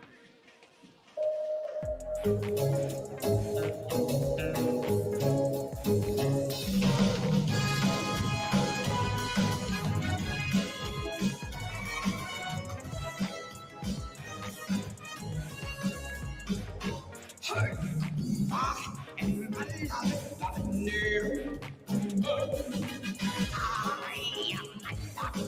new.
It's a wonderfully playful exercise in its choreography, but don't be fooled, there is very serious rhythmic gymnastics within.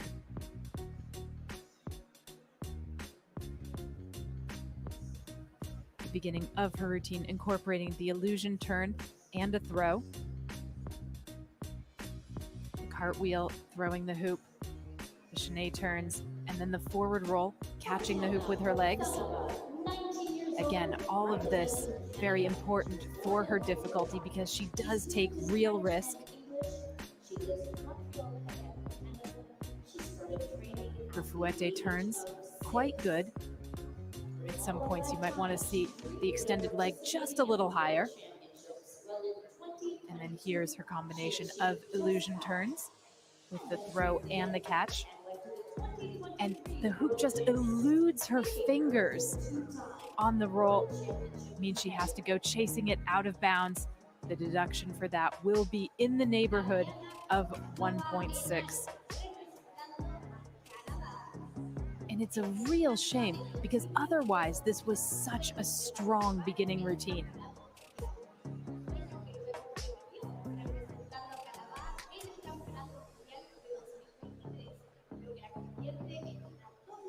Perhaps a slight expression of ruefulness on her face, knowing that the score could have been stronger if she hadn't made the mistake. It looked like just a small concentration error. At the nature of rhythmic gymnastics, the apparatus can so easily get away from you, regardless of how easy most of the gymnasts make this look most of the time.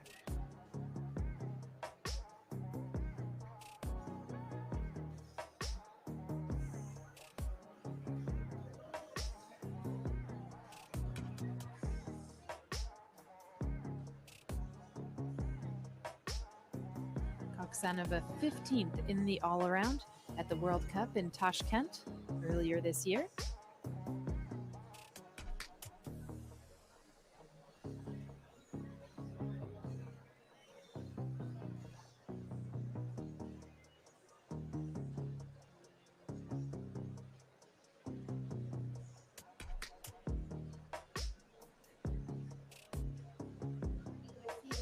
The score for Tatiana Koksanova, 26.65.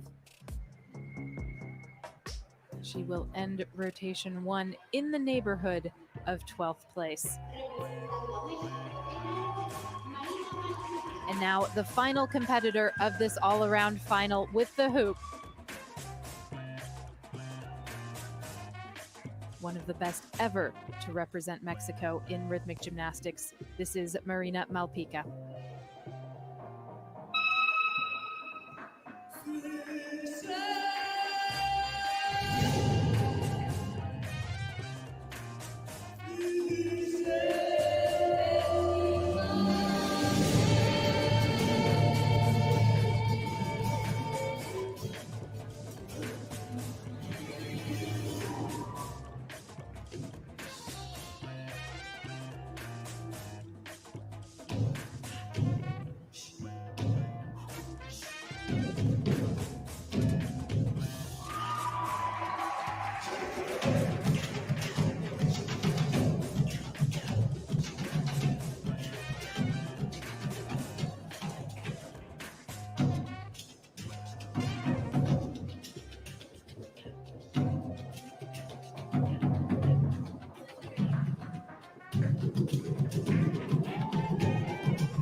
That is a focused beginning from Marina Malpica of Mexico, breathing perhaps a small sigh of relief as she ends this routine.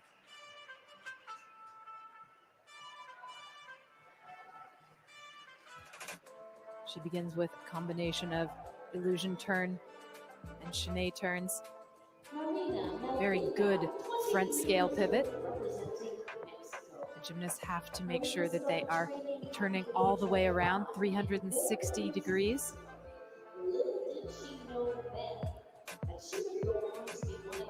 Lovely toe point on her fouette turns.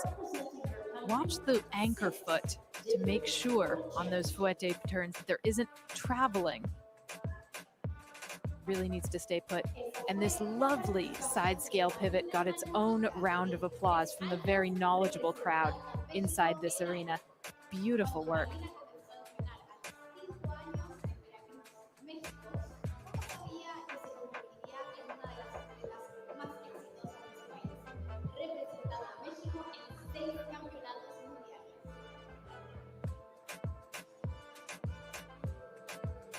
Marina Malpica dominated the Central American and Caribbean Games in El Salvador this year.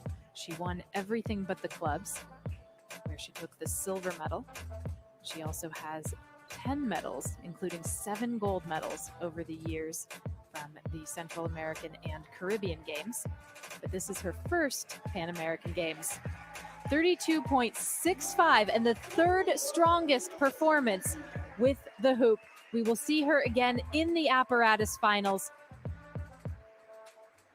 And that's a very good start for her. She too is a gymnast who is eligible to take the Olympic quota place.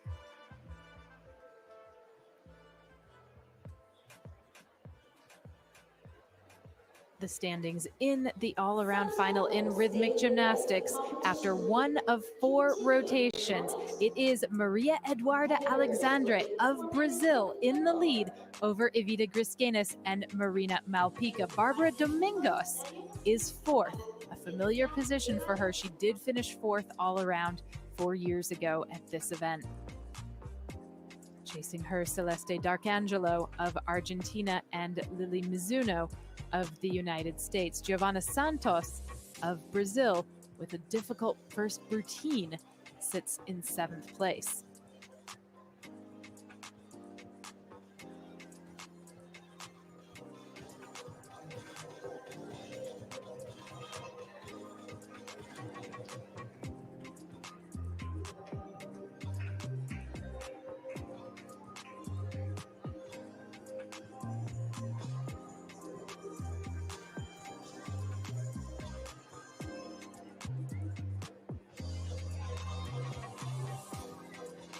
In just a moment, we will go back up to the top of the order, and the 18 competitors will show us their ball routines. We will begin once again with Lina Dusan of Colombia, and she will be followed by the leader after rotation 1, Maria Eduarda Alexandre, a very high impact newcomer from Brazil, just 16 years old.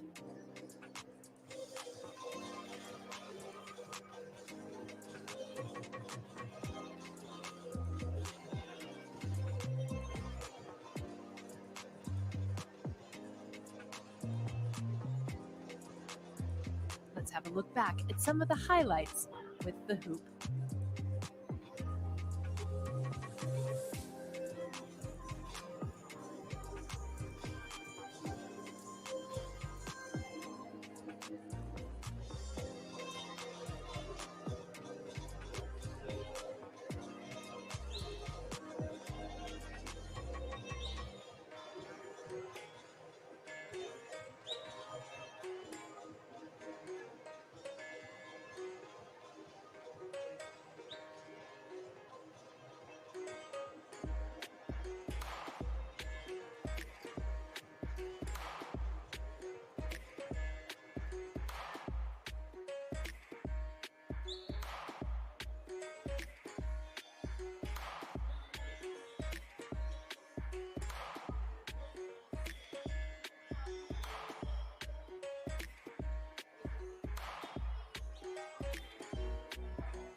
In just a few moments, we will get underway with the individual ball qualification at these Pan American Games in rhythmic gymnastics. The second to perform will be the current leader, Maria Eduarda Alexandre, who so far is the revelation of this competition. It is still early days, however, and there is much more rhythmic gymnastics to come. But undoubtedly, it has been quite the debut for the 16-year-old Alexandre. Here is a look at the starting order with the ball. Once more, Lina Dusan of Colombia will lead things off, followed by Maria Eduarda Alexandre, Lily Mizuno in the 4th spot, followed by Giovanna Santos of Brazil, and Barbara Domingos, someone in with a shout in the all-around competition, currently 4th after her performance with the hoop.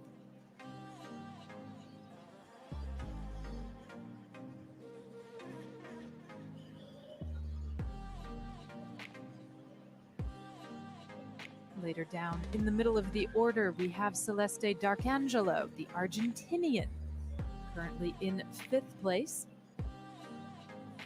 and the likes of Evita Griskenes, the Pan American Games champion with the hoop and the ball and in the all-around from Lima in 2019.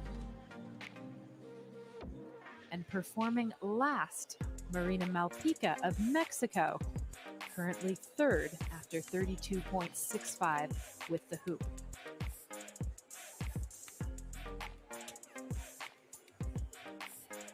as far as competition for the Olympic qualification spot goes.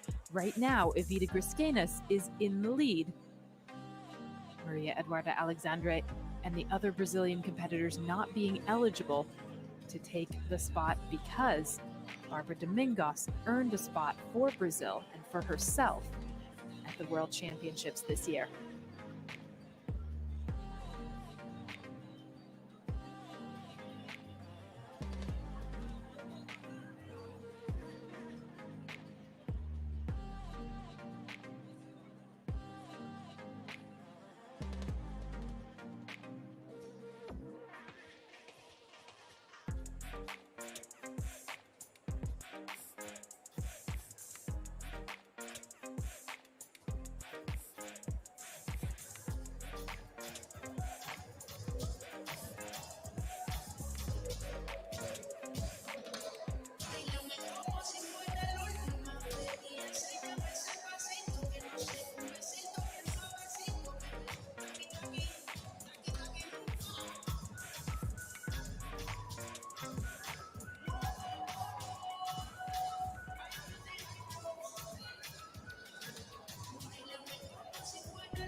There's quite a relaxed atmosphere inside this venue.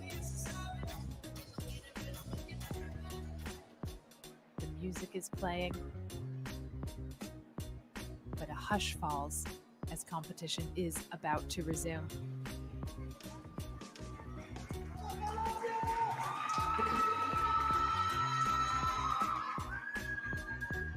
Approaching the carpet now, Lina Dusan of Colombia. She will be the first to perform with the ball.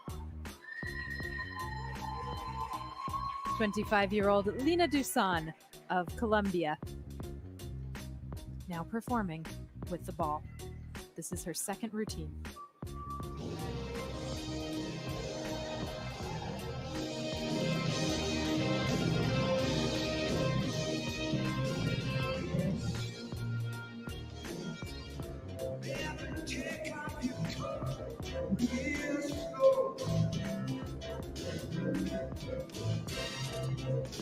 Take off your shoes. Raise you off your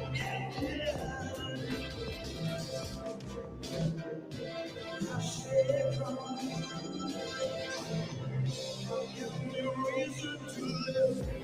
Give me a reason to live. Give me a reason to live. Give me a reason to live.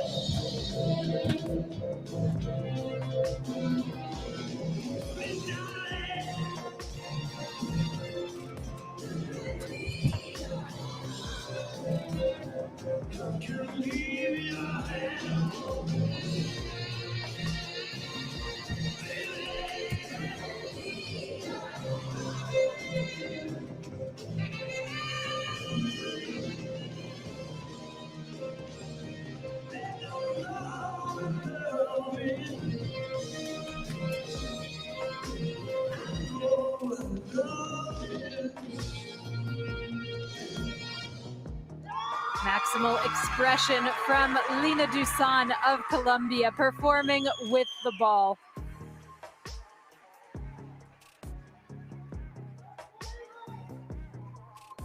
She won a silver medal with this apparatus at the South American Championships in Barranquilla just 2 weeks ago. And she also took silver with the ball at the Bolivarian Games in 2022. She starts off with a strength, the fouette pivots. And this is a routine that's quite heavy on balances. This is the dynamic balance, swinging her leg through and up. 8 hours a day and balances that with university studies in journalism, social and behavioral science. And she spins the ball between her hands while doing the turning split leaps. That fulfills the requirement to make it a body difficulty.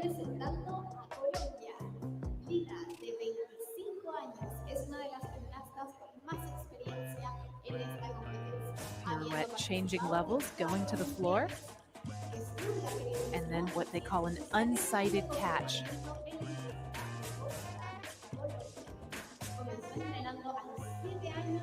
A routine that absolutely delights the Colombian fans in the stands.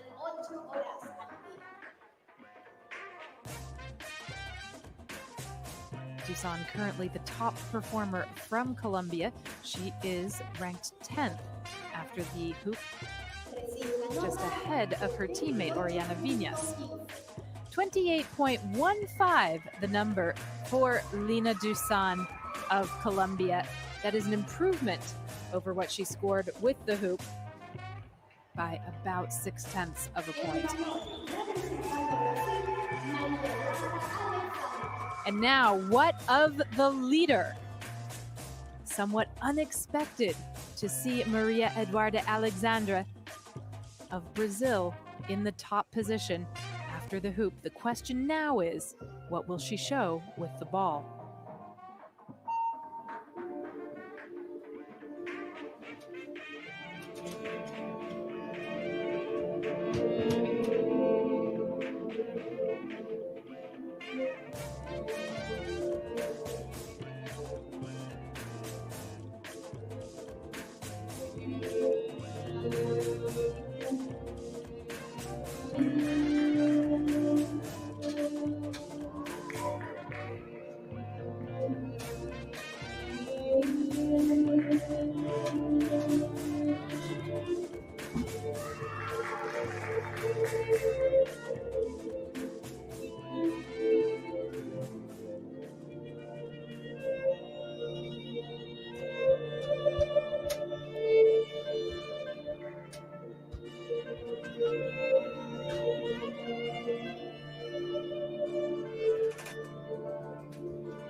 What a maturity well beyond her 16 years. Maria Eduarda Alexandre of Brazil. Now, that was a very interesting performance, and it is going to be interesting to see what the judges do with this. For the most part, it's absolutely lovely, and she has full control over the apparatus. There was just one area in which she did appear to lose control of it, but she was so elegant and danced around it that it almost seems as though it were planned. Great rolls of the ball over her shoulders. And here, her fouettes, the pivots, the turning leaps.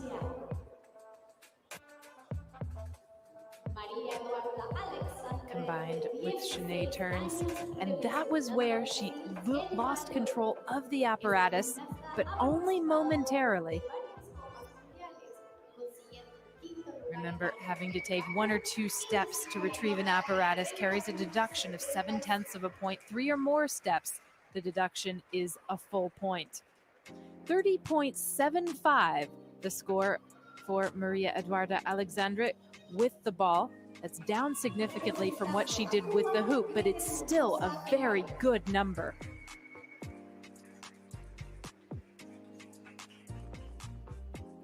The next gymnast representing Cuba, here is Gretel Mendoza with the ball.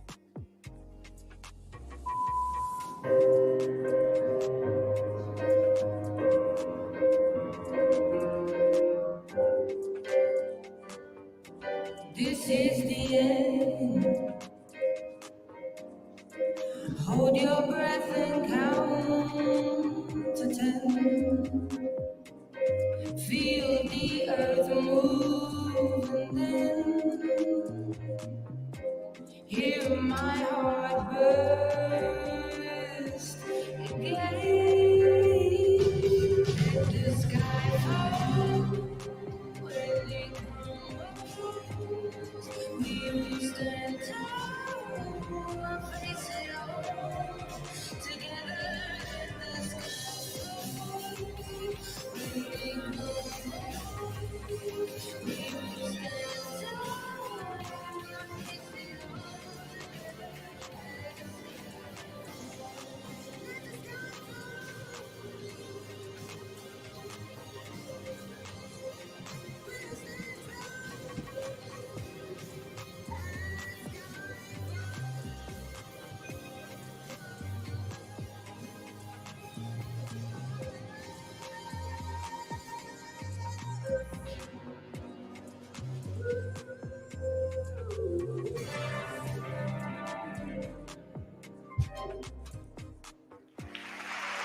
Gretel Mendoza of Cuba finishing her performance with the ball.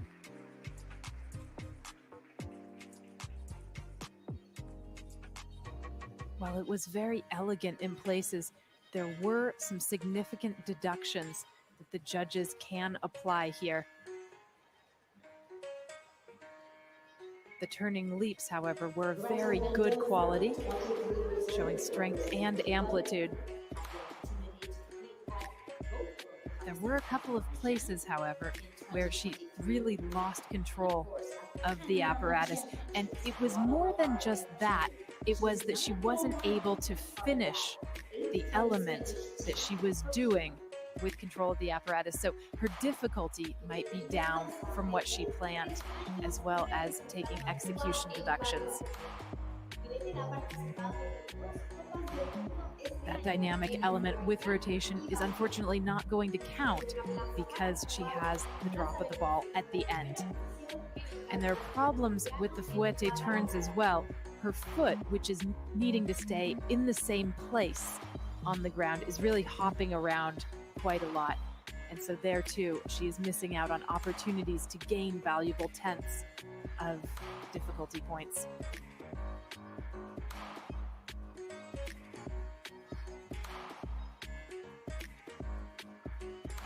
After the Central American and Caribbean Games this year, Gretel Mendoza said that she realized that she really needed to up her difficulty. And so she has come here to Santiago with more complicated routines than she was showing earlier in the season.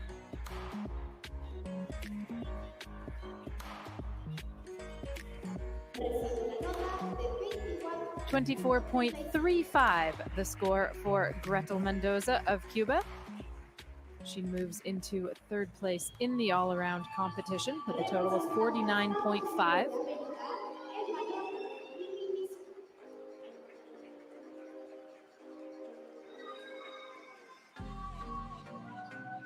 Representing the United States of America, here with her ball routine is Lily Mizuno.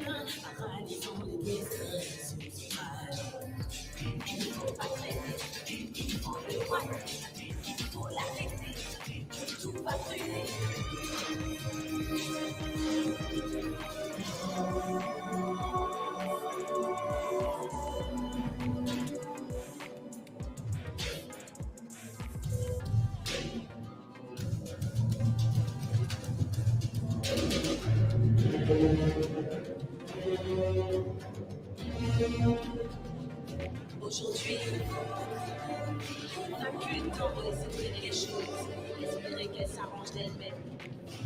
C'est maintenant qu'il faut agir. On n'a plus le choix. On n'a plus le luxe d'attendre.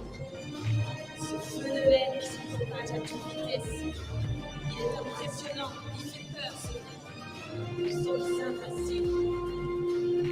Il est temps d'utiliser notre pouvoir. Il est temps d'utiliser notre pouvoir maintenant. Lily Mizuno of the United States performing to Maison en Feu, or House on Fire.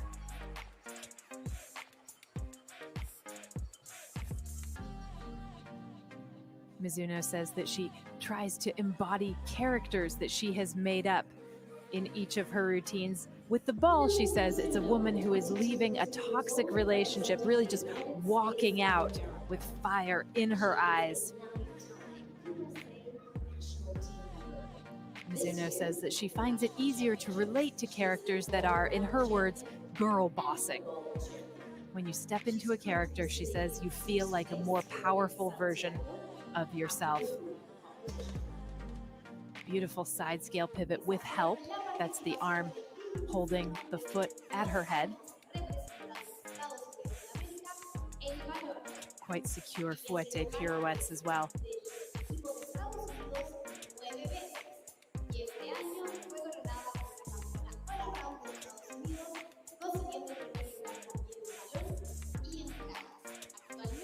Mizuno has serious international experience competing as a member of the group for the United States of America, as she did at the Olympics, just as an individual. And she says that she enjoyed both of them, although she does feel that group rhythmic gymnastics is almost like a different sport.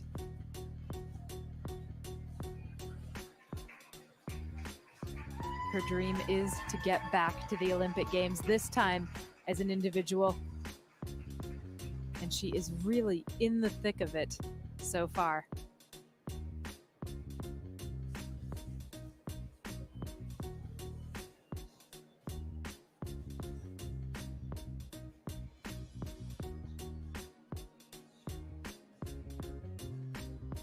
The center of rhythmic gymnastics in the United States is at a club called North Shore Rhythmic Gymnastics in Chicago. She trains there.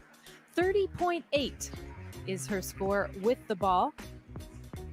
So it's a solid day at work for Lily Mizuno, the U.S. champion.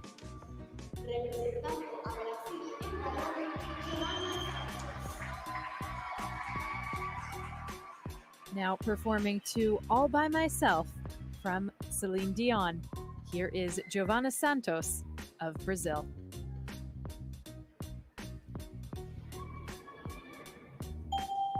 When I was young, never needed anyone. Making love was just for fun. Those days are gone. Oh, by myself, don't wanna be all by myself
Difficulty right to the last second of the routine.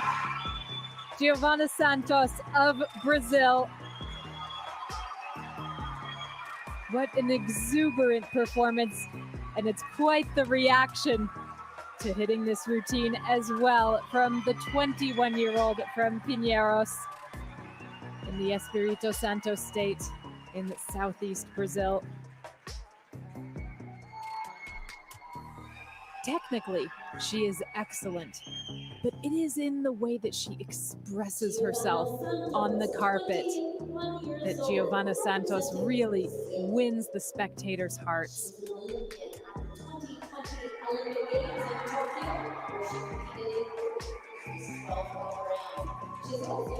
There's an interesting choice of elements in this routine too. Here's a look at her fouette pivots. But she shows great jumps. There's a switch leap, changing levels, catching the apparatus with the back of her legs.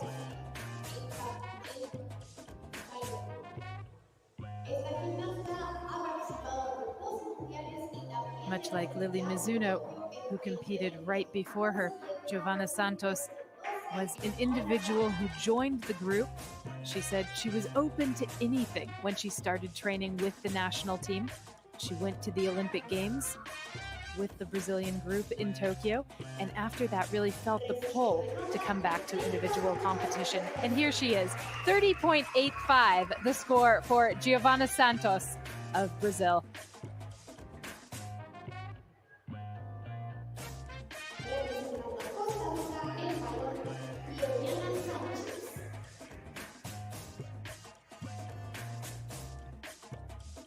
Preparing for her second routine now. Representing Costa Rica, Gloriana Sanchez.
There was no precedent for a Costa Rican rhythmic gymnast at the Pan American Games. And so Gloriana Sanchez has decided to create that. The first Costa Rican rhythmic gymnast ever to qualify for this event. And it's such a young age too. She is only 16 years old. There are some small things that she will be able to work on in the coming years, really finessing her gymnastics, making sure that the balances are held for 1 second, not rushing, things like the dynamic balances. That last position not held quite long enough.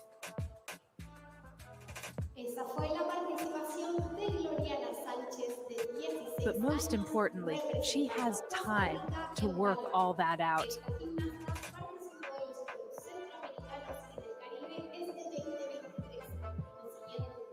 The important thing is that she is here now and performing well.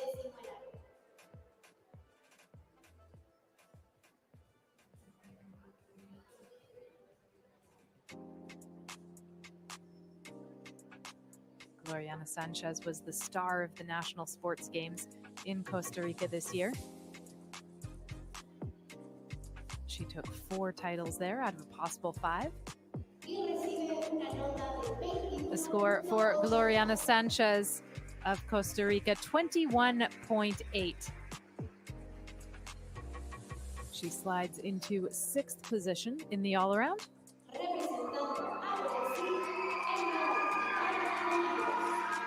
In 4th place after the first rotation with the hoop. Taking to the carpet now with the ball, Barbara Domingos of Brazil.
is another strong exercise from Bárbara Domingos of Brazil.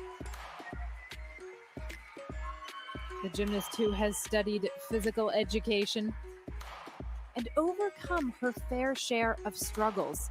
She didn't actually compete at the national championships in Brazil this year due to a foot injury.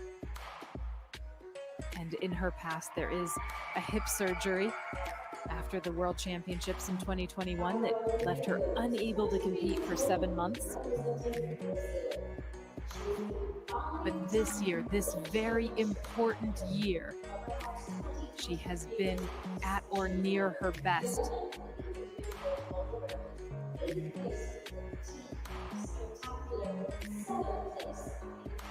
Front walkover combined with a throw, the turns on the ground, and then the unsighted catch. Clean fouette pivots.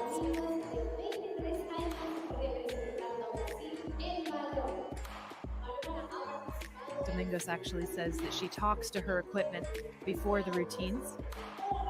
She asks it not to slip out of her hands and just to do what she wants it to do. And she says that she feels that it helps.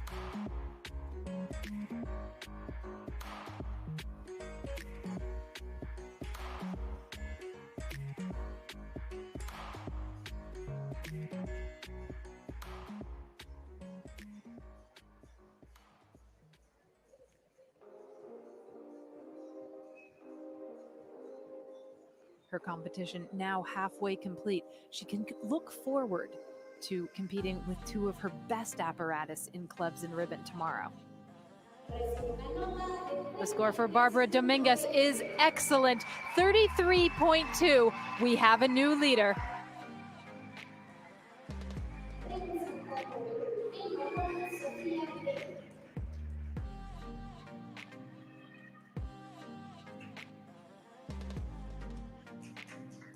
Once again, representing Peru, the 16-year-old from Lima, Sofía Ley.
Sofía Ley of Peru performing to Carlos Santana's Smooth, featuring the vocals of Rob Thomas.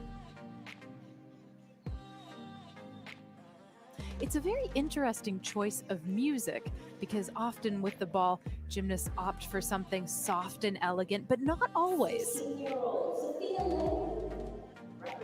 This is a refreshing choice. When the gymnast has to choose an iconic piece of music, or does choose an iconic piece of music like she has, she must make sure that the choreography really accords with the song. It's a small error where the apparatus got away from her as she completed a roll down the body. That will be a deduction in the neighborhood of half a point.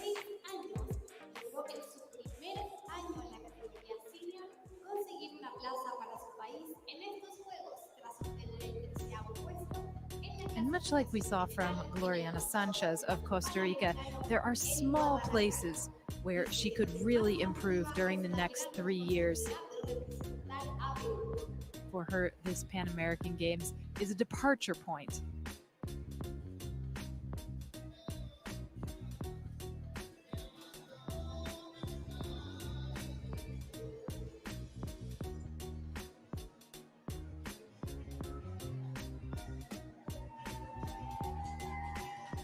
Sophia Lay received 23.7 for her performance with the hoop, and she betters it with the ball, 24.55 points for the young Peruvian in her first Pan American Games.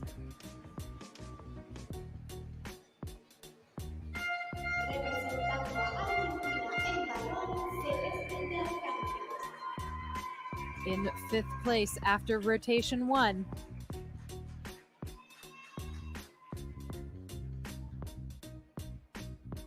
here is Celeste Darcangelo of Argentina.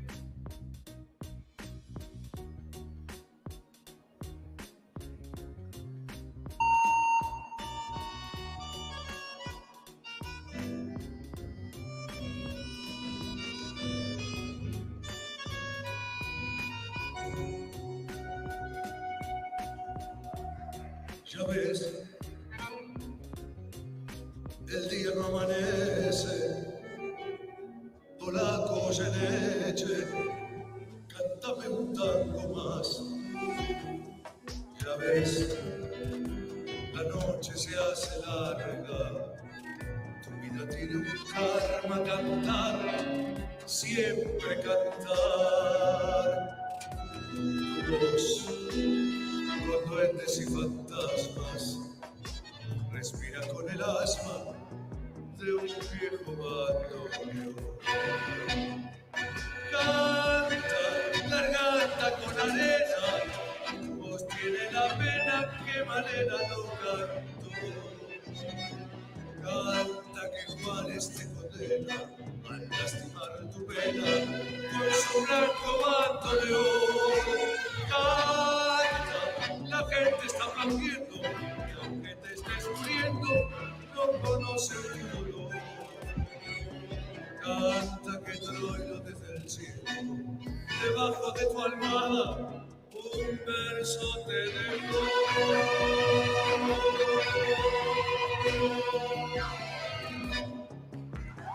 A routine with all the passion of Argentine tango.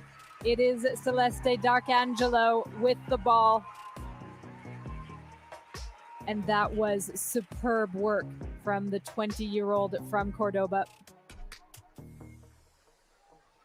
She won the gold medal with this apparatus at the South American Championships earlier this month. Representing Argentina, she is a world championship competitor, a two-time Pan American championship competitor. The choreography and her expression. She just infuses it with the kind of melancholy, but also the strong emotions of tango.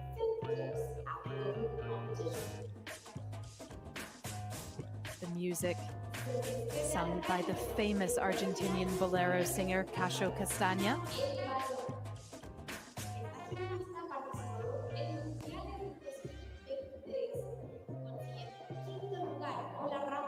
Everything, including the final catch with her feet, was right on.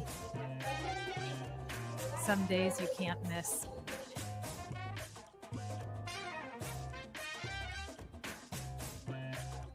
Celeste Darcangelo was sitting in 5th place after her performance with the hoop. The score for that exercise was 30.9.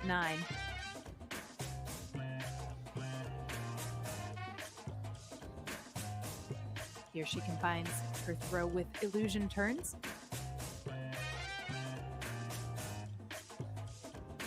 Turning split leaps, chaîné pivots, and an unsighted catch behind her back.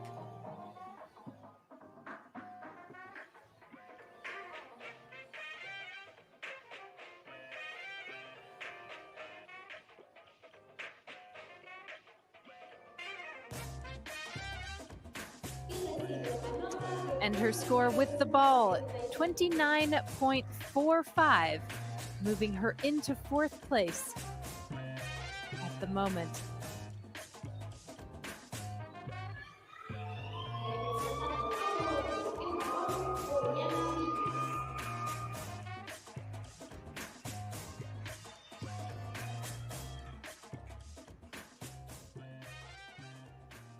On the carpet now, Oriana Viñas of Colombia.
What a lovely routine that was from Oriana Viñas, the 21-year-old from Caracas. This is the exercise that earned her the bronze medal with this apparatus at the Central American and Caribbean Games in El Salvador this year. Fabulous side scale pivot. And the Shanae turns through to a forward roll. Notice that she scooches her body in front of the ball. The judges will see that too and will make a small deduction.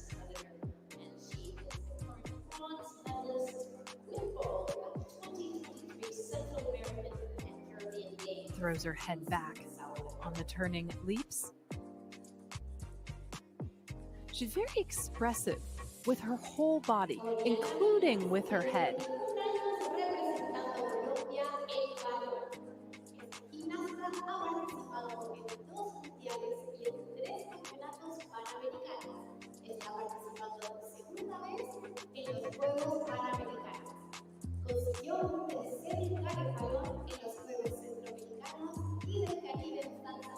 And she does a good job of keeping her bottom foot glued to the ground on her fouette pivots.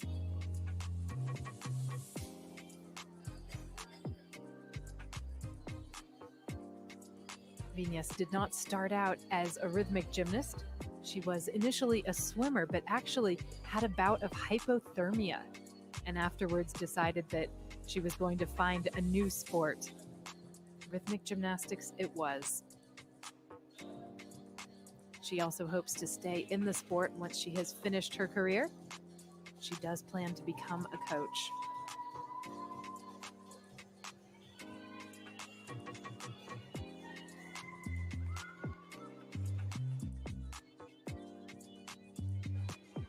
Lena Dusan absolutely loves it.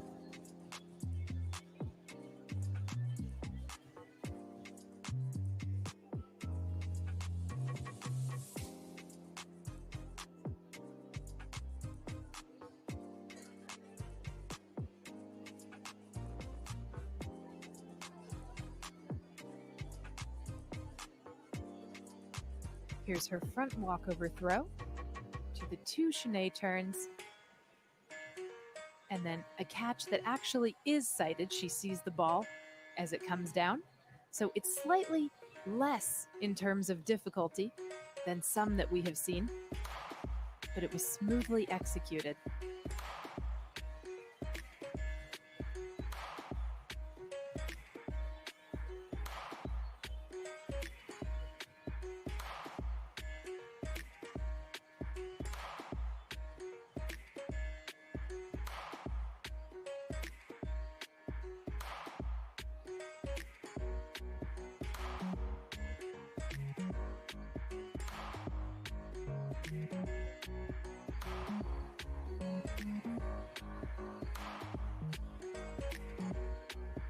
Oriana Viñas scored 27.35 with the hoop.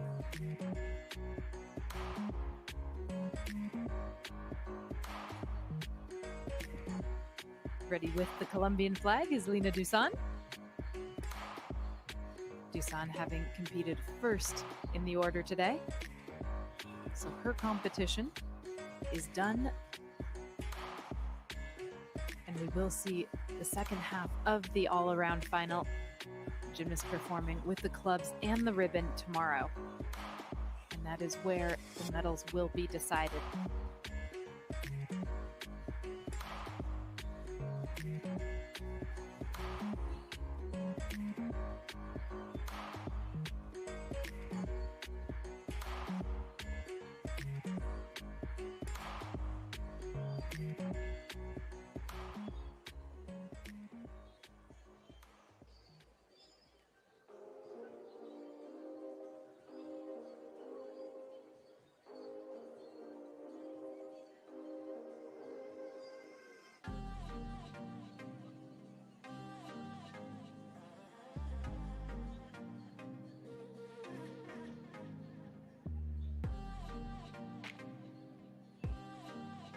The judges taking their time tallying Viñas' score, but she doesn't seem to mind.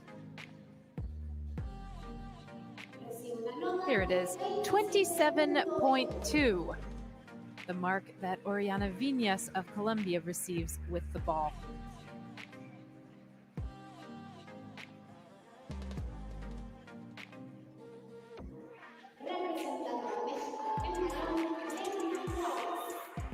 The first of two Mexican gymnasts in this competition,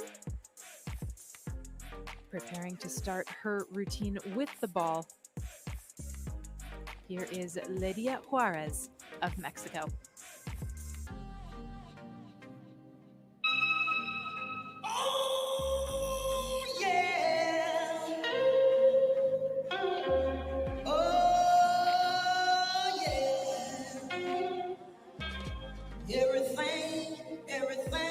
Everything gonna be alright. Oh, yeah.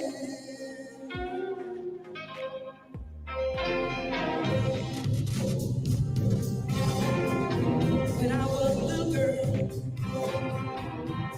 12 years old, I couldn't do nothing. Save a doggone soul. I'm a woman. Oh, yeah.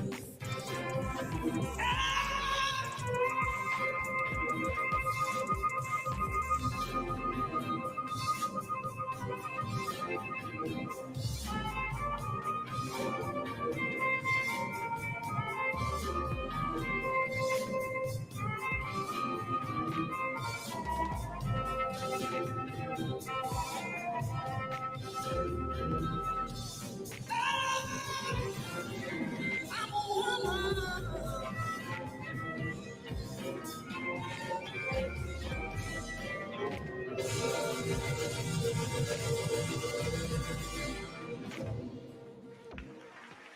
The two-time World Championships competitor, Lidia Juarez of Mexico.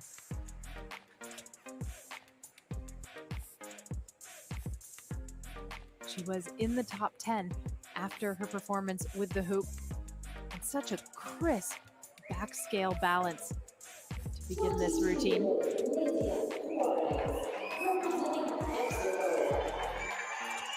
Pivots in combination with a back walkover and a catch. and that's called a lateral movement to the ground.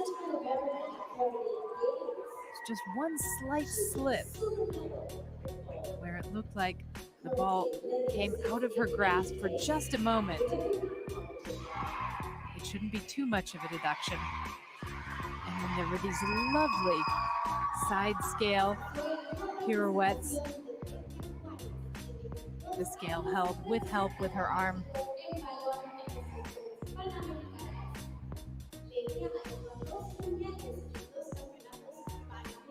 Back scale pivot.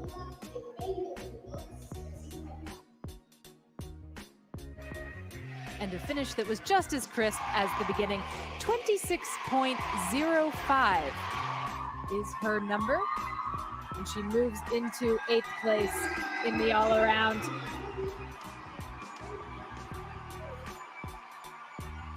And such screams of anticipation could only be for the Chilean competitor here in Santiago.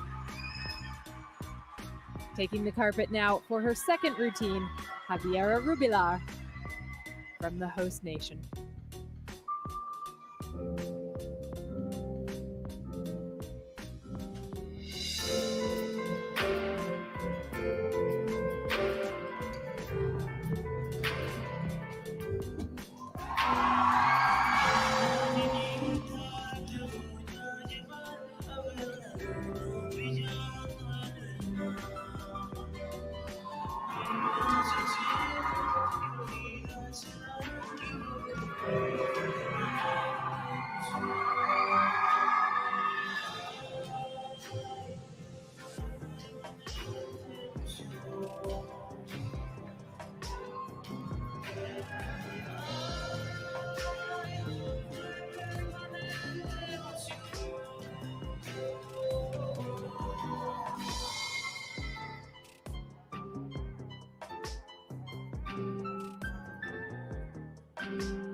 She put all of herself into that routine.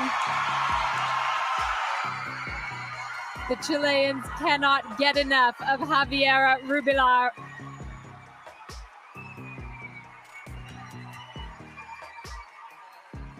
The gymnast who was 6th with the ball at the South American Games in Paraguay last year.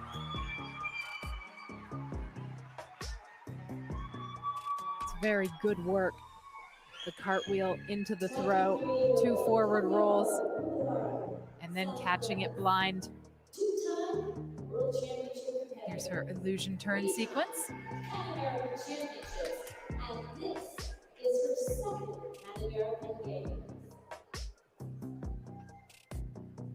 And her turning leaps, throwing her head back.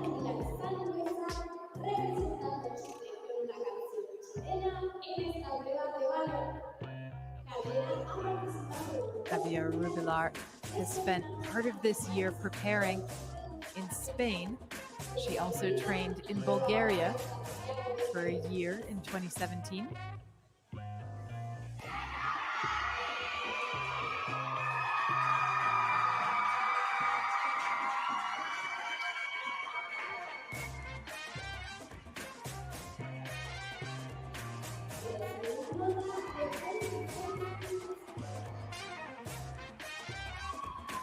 The score for Javiera Rubilar, 26.7.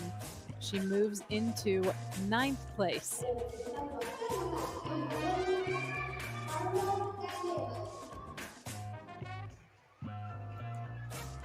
The 9th strongest competitor after rotation 1.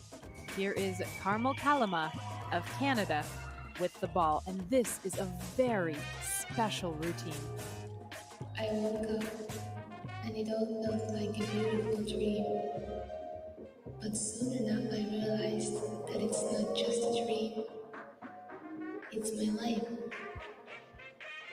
When I was a little girl, I replaced my toys with a ribbon and ball. I played with them, and it turned into me doing real rhythmic gymnastics. I realized that I can really be a rhythmic gymnast, and perhaps I have my mom's gymnastics genes. I picked my own journey. I became an athlete.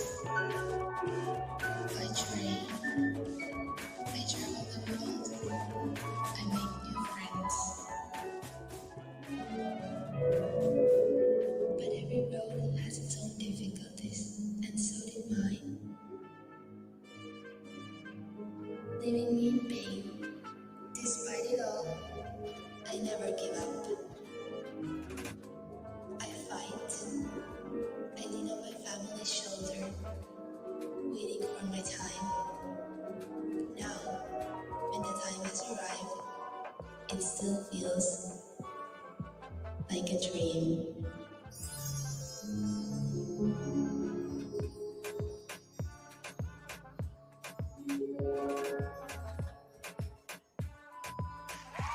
The music is Clair de Lune by Debussy, but the vocals are Carmel Kalama speaking her life story. The title of this piece of art is Like a Dream, she says.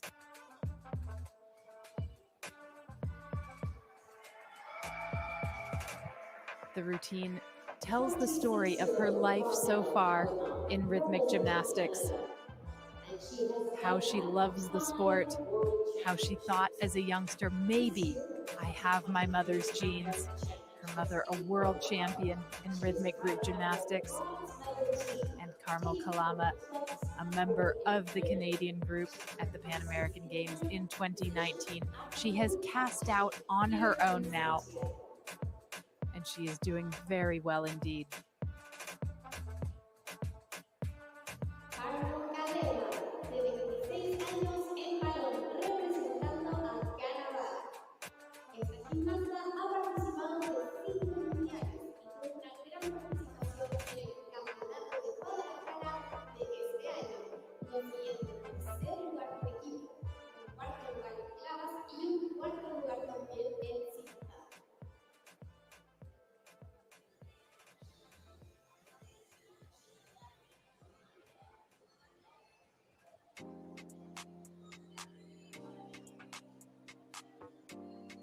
Carmel Kalama is currently studying to be a filmmaker.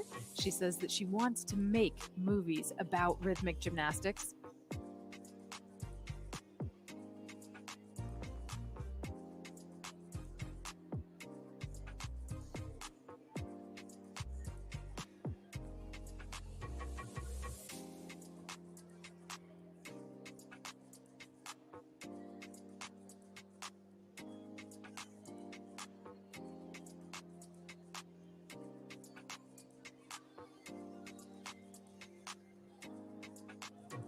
Kalama earned a 27.7 with the hoop.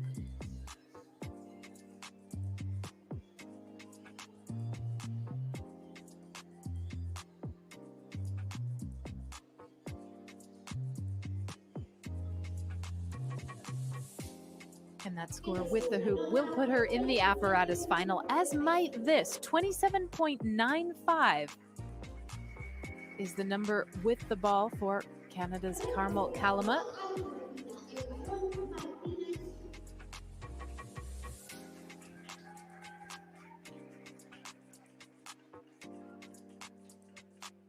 And now, representing Argentina, here for her second routine is Martina Hill.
Performing to Sia's interpretation of the Mamas and Papas hit California Dreamin', Martina Gil of Argentina, living a dream of her own in Santiago.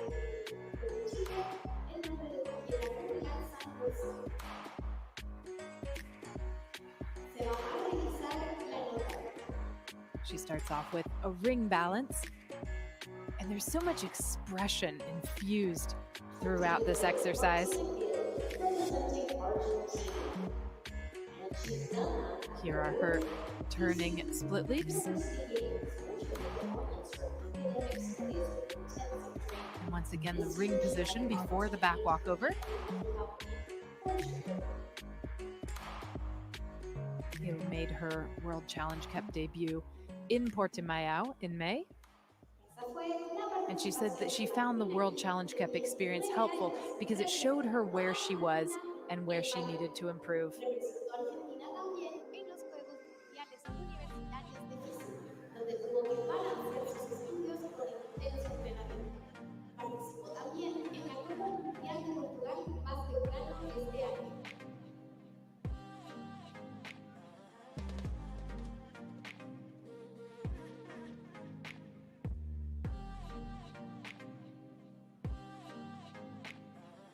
This apparatus is one where she had a top 20 finish at the Pan American Championships in 2021.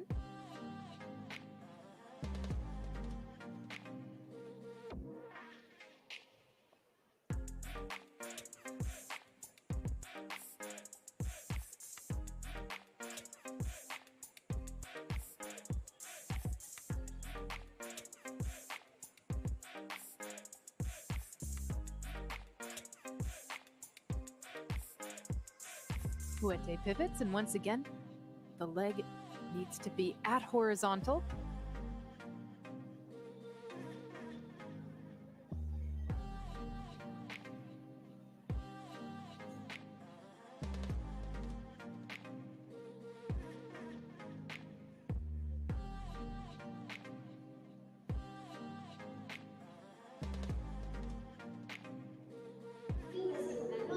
The score for Martina Gil with the ball, 24.95. She moves into 11th place in the all-around at the halfway point. She had the second highest score with the hoop. And now we will see what Evita Griskenis of the USA is capable of with the ball.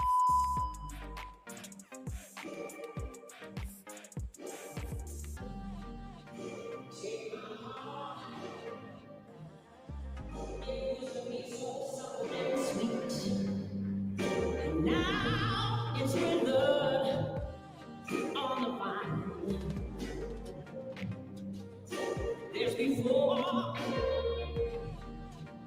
and then there's after. You mine, you mine. Sun comes up, sun goes down. World keeps rolling around and around. And sun goes down. Ain't no way that I'm in the time. It's a reason.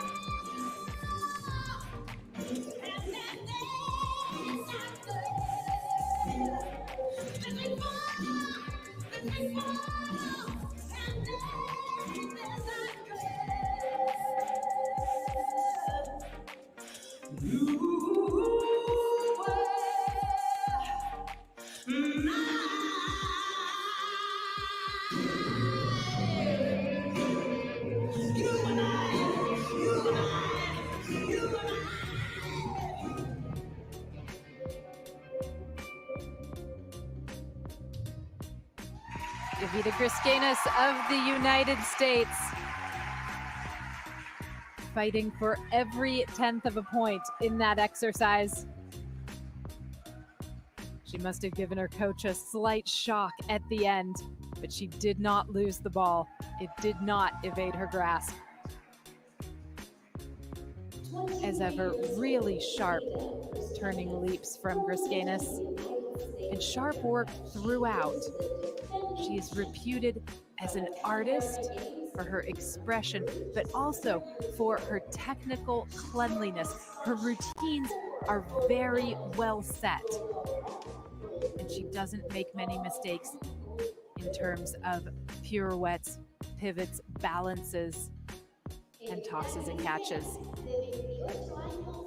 This was one such example.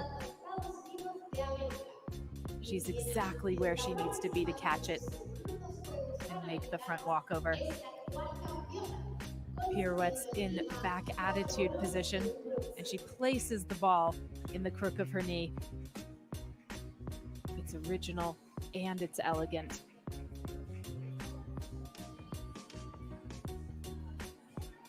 The only bobble came at the very end of the performance.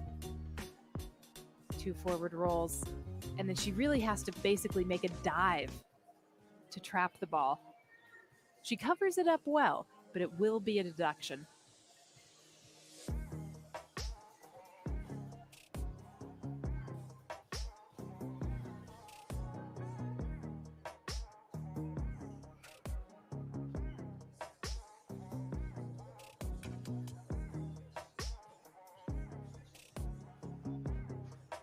The score for Evita Griscanis, 31.95.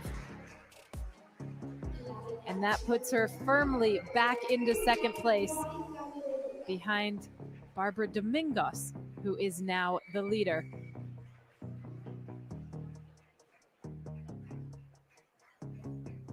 So as it stands, it is Brazil, USA, Brazil, USA. Domingos in first place, Griscanis second, Maria Eduarda Alexandre in third, and Lily Mizuno in fourth.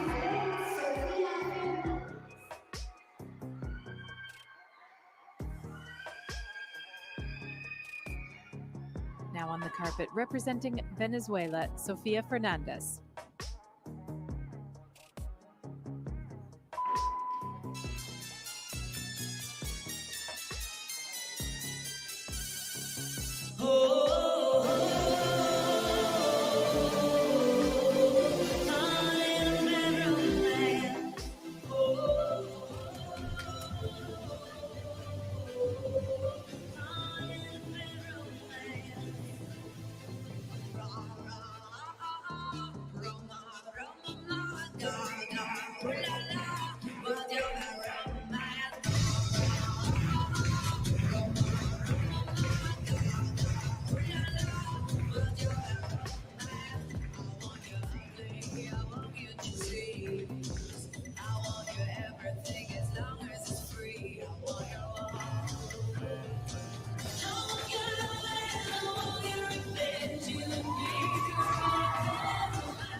Sofia Fernandez, the 17-year-old from Venezuela, having an excellent romance with this crowd in Santiago.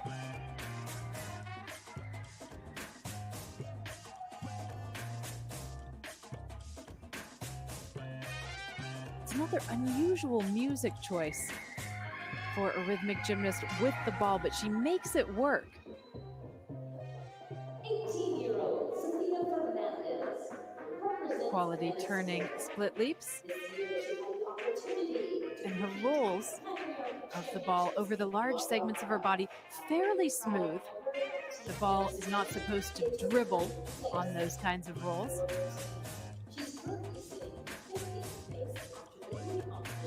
Here's another look from a different angle at the turning leaps.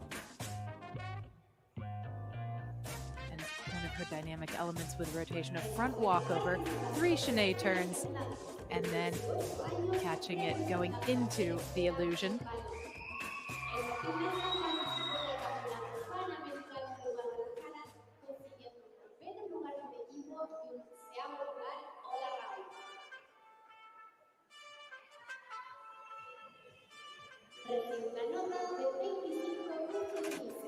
25.150, the mark for Sofia Fernandez of Venezuela. Into 12th place she goes.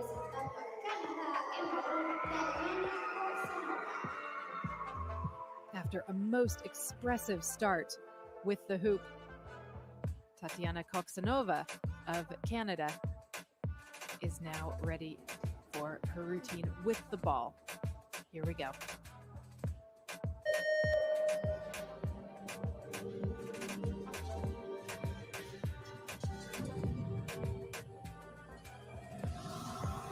Fly me to the moon and let me play amongst the stars.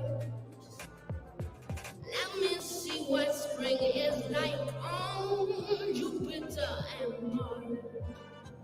In other words, hold my hand. In other words, baby, kiss me. Oh, fill my heart with song and let me sing forevermore. Oh, you are all I long for, all I worship and adore.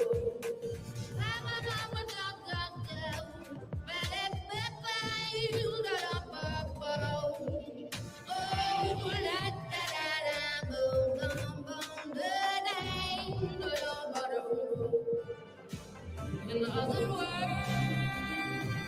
please be true. In other words,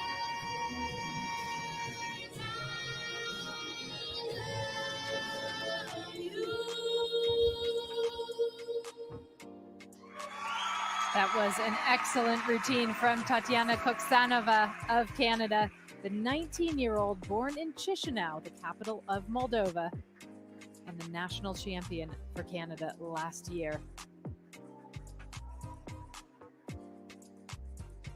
She looked understandably disappointed after her performance with the hoop, where she made one palpable error. 19-year-old Tatiana Koksanova, representing Canada.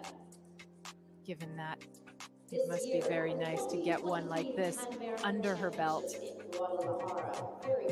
Front walkover with the throw, Shanae turns, and then the unsighted catch behind her back into an illusion.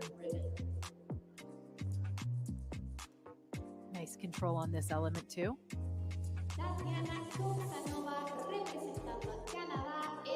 Her leaps are very fresh, and she is one of the few gymnasts to do a turning switch leap, switching her legs in the air. There's a lot of stability in her fouette pivots too. It's an ambitious routine and one that's very well delivered.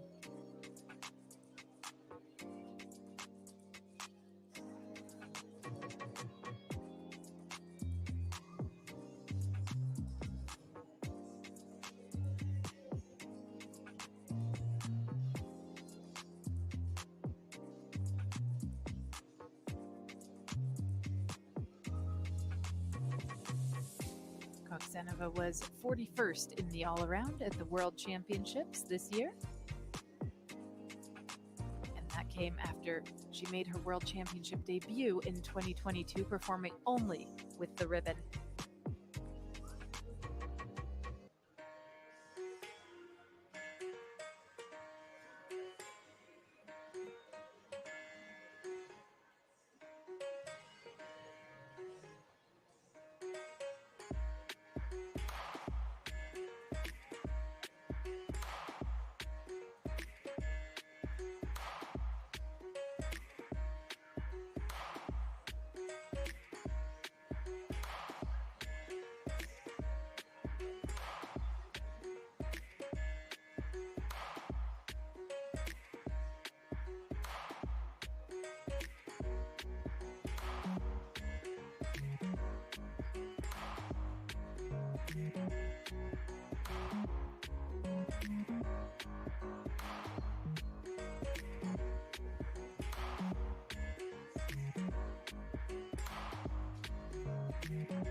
Koksanova lives in Quebec, where she is studying at Vanier College in Montreal.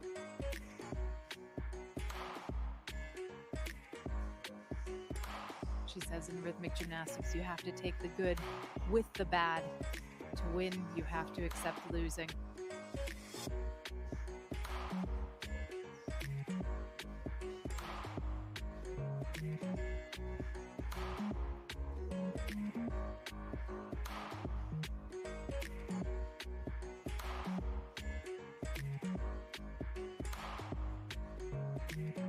Canadian flags are waving inside this arena. Carmel Kalama currently sits in 8th place, the halfway point of this competition. She will finish no lower than 10th. The score for Tatiana Koksanova of Canada, 28.85, and that puts her into 9th place currently. So she too will finish no lower than 10th. We will end this first day of rhythmic gymnastics all-around finals competition with Marina Malpica of Mexico. Here she is performing with the ball.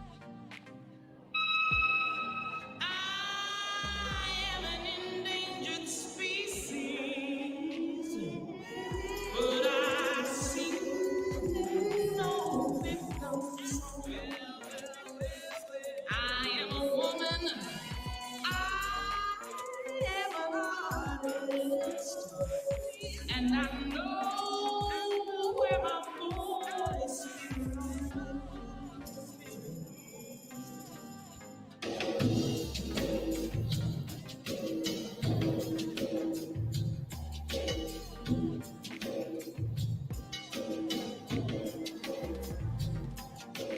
I am an endangered species, but I think no song. I am a woman, I exist. I think my fist was at my hip. Skin is dark, my body is strong. Sing a free bird, no rhythm song. I am an endangered species, but I think no rhythm song. I am a woman, I am an artist. I know where my soul belongs. I know where I belong.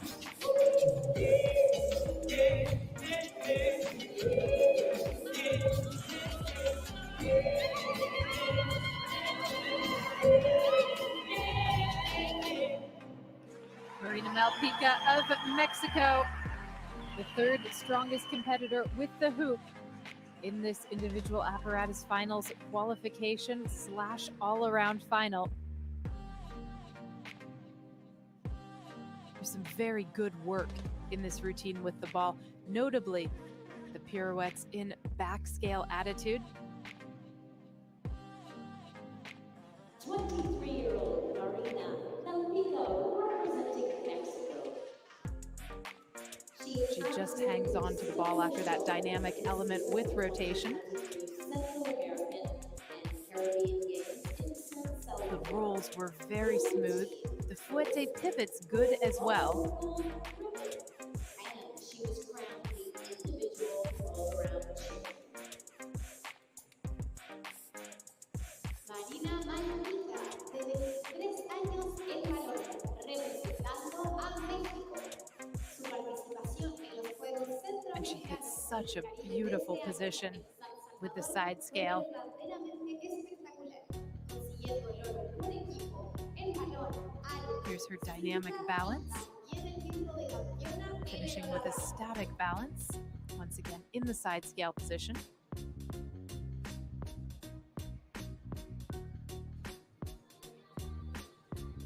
There's real fluidity in her work with the ball.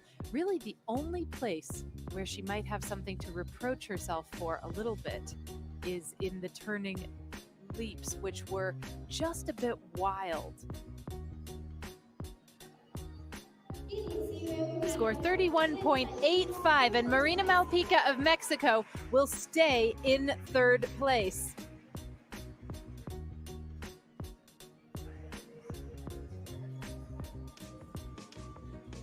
what all that adds up to is that we do have a new leader in Bárbara Domingos of Brazil.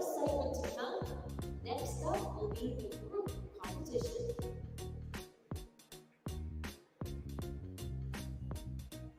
Quédense con nosotros para la siguiente competencia. Halfway through the women's all-around final in rhythmic gymnastics here at the Pan American Games, Bárbara Domingos of Brazil has moved into the lead ahead of Evita Griskenis of the USA and Marina Malpica of Mexico. But the difference between them is not very much. Also chasing Maria Eduarda Alexandra of Brazil, the 16-year-old having a phenomenal debut at these games. Lily Mizuno of the USA in 5th. Going down the order, Carmel Kalama and Tatiana Koksanova of Canada in 9th and 10th places, respectively. Javier Rubilar, currently 13th.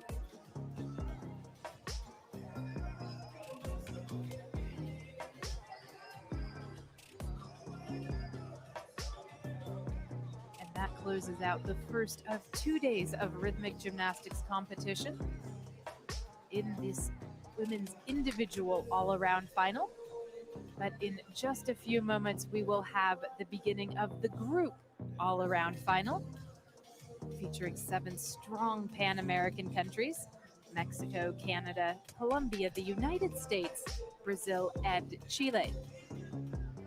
And all of them, bar Brazil, which is already qualified to the Paris Olympic Games, have a chance to take a qualification spot here. The beauty of the Pan American Games in 2023 is that it is also an Olympic qualifier that just adds a bit more spice to this competition.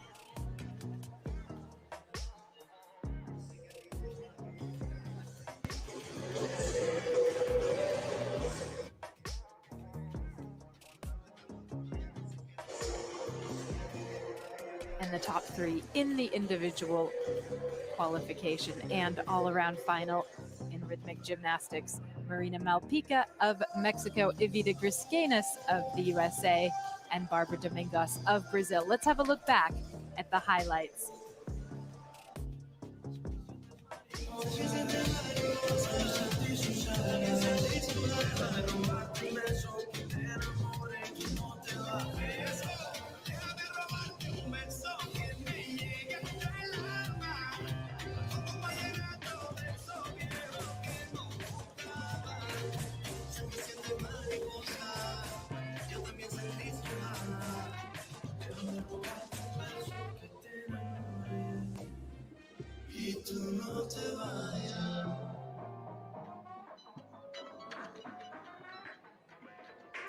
The organizing committee would like to thank all volunteers for their time and dedication toward making today's event such a success.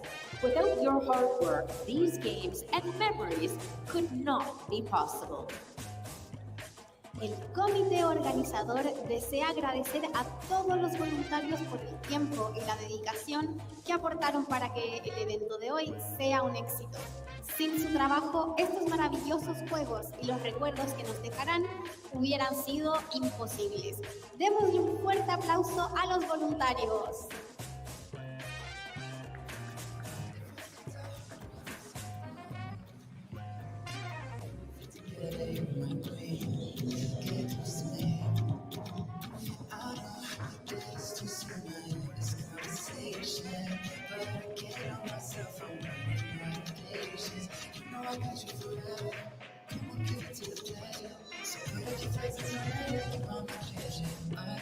Si tú me dices ahorita que me quieres a tu lado, qué lindo sería. Si tú no eres ahorita ya me quieres embobado, yo te besaría, pero no me dices que sí, que sí, que sí, que sí. No me dices que sí, que sí, que sí, que sí. No me dices que sí, que sí, que sí, que sí. No me dices que sí.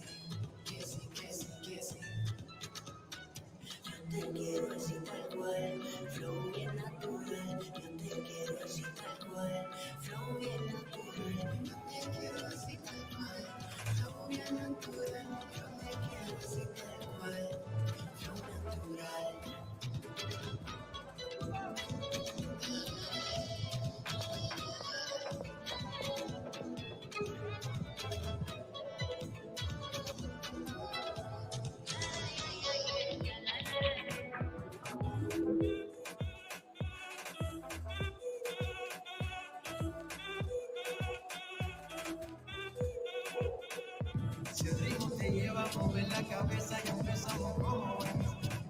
Mi música no discrimina a nadie, así que vamos a Por lo mío todo se puede. La fiesta la llevo en mis genes. Yo soy la reina de los genes. Mi gente no se detendría, nadie se quiere. Seguimos pensando gracias a ahora, suéltate y mueve los pies. Me encanta cuando íbamos soñando, empezamos a subir de nivel. La fiesta la llevo en mis genes. Yo soy la reina de los genes. mi música nos tiene fuerte bailando y se baila así.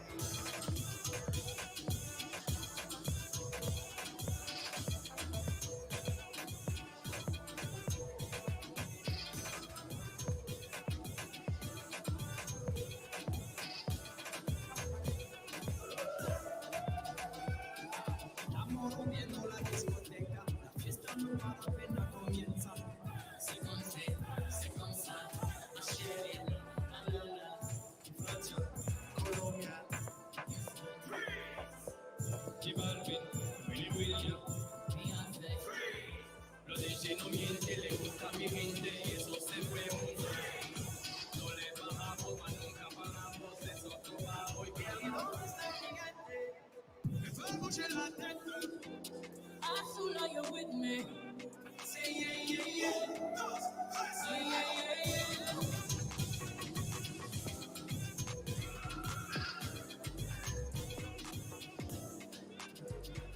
Say my body stay wider than the ocean. You said it feel in my body's like an ocean. I can be a big star, I can give you emotion. Please don't question my devotion. I've been giving birth on these haters 'cause I'm murder. These double D's on this bed. On my double D's in this bed. If you really love me, make it I'm about to murder. Soon as I walk in, boys start they talking. Right as that booty sway. Lift up your people, Texas, Puerto Rico, islands to Mexico. ¿Dónde está el gigante? Que fue mucho en la teta. ¿Y dónde está el gigante? Say yeah, yeah, yeah.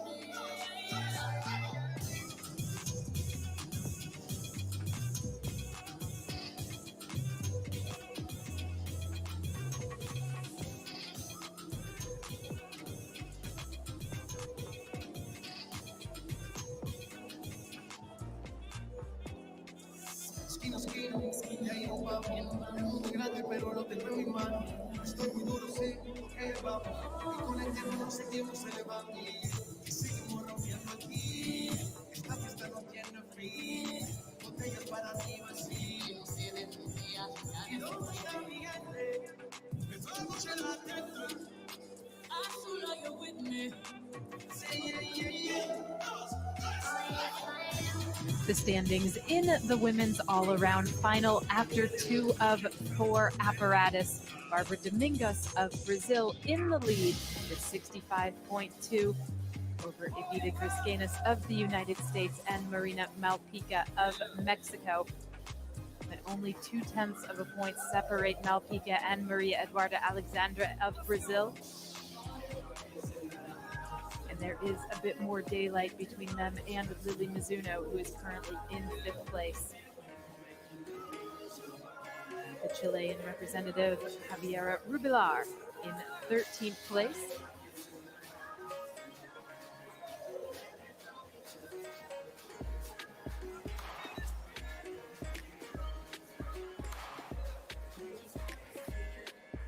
This concludes the first half of the women's individual all-around final and apparatus qualification with the hoop and the ball. We will have the other half of that tomorrow. But for the moment, let us turn our attention to the group all-around final and the performance of each of these 7 nations with the 5 hoops.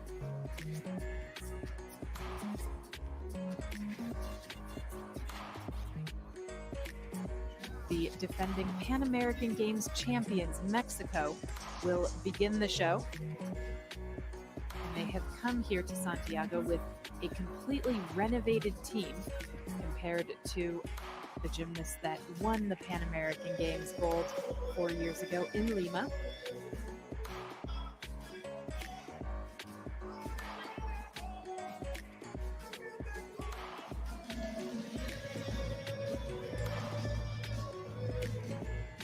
After them will be Canada. followed by Venezuela, Colombia, the United States, Brazil, and Chile. And just like in individual gymnastics, En in 5 rhythmic, aros, there is an México. Olympic spot up for grabs here for the top eligible team. And we have to wonder, could it be this one?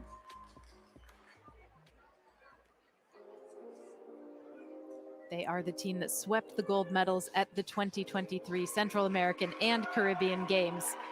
Starting off in the group competition, here is Mexico.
It's the first routine in rhythmic group gymnastics at these Pan American Games, and it is a thriller.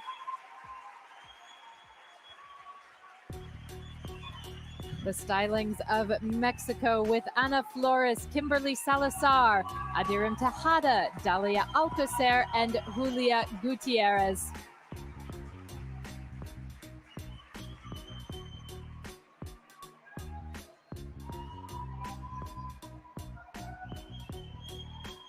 Mexico is known for many things in group rhythmic gymnastics, including the rather unique starting positions for many of its exercises.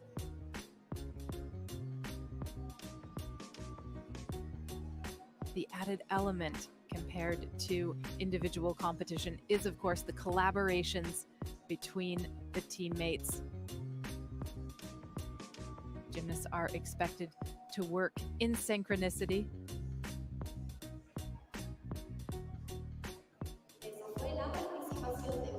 There's apparatus difficulty without collaboration, such as these tosses and catches. And then there is with collaboration, such as with the gymnast passing through the hoop as it is thrown from one team member to another. Exciting start for the group competition in Mexico. The 2023 Pan American Championships in Guadalajara was excellent preparation for them. In the all-round competition, they took the silver medal, and by the team, silver medal once again. The Mexicans were 6th at the World Championships in 2022 and 14th in Valencia in August. And they swept the golds at the Central American and Caribbean Games in El Salvador earlier this year.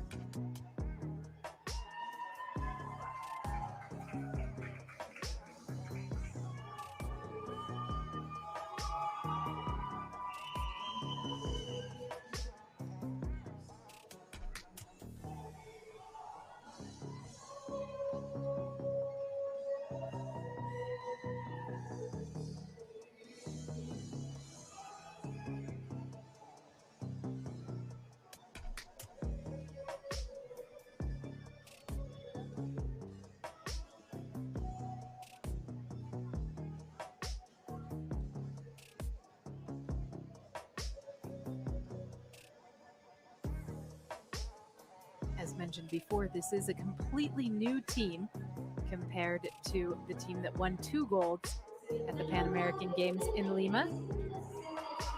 And the score that will set the standard, and how it will set the standard, 33.65. That is an excellent opening mark in rhythmic group competition posted by Mexico.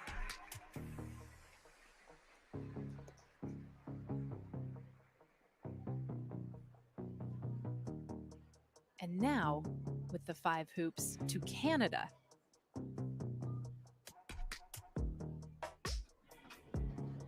Also a completely new group compared to the gymnasts who performed 4 years ago in Lima.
classical stylings of the Toronto-based group from Canada.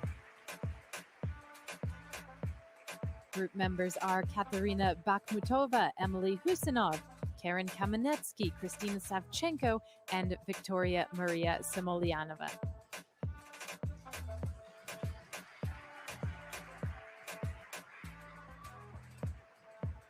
The Canadians did not actually compete at the World Championships this year, and so for this group is really their first big major international outing. All of these gymnasts making their Pan American Games debuts, and they're very, very young. You have Husinov and Kamenetsky just 16 years old, and Savchenko, the veteran, at 18.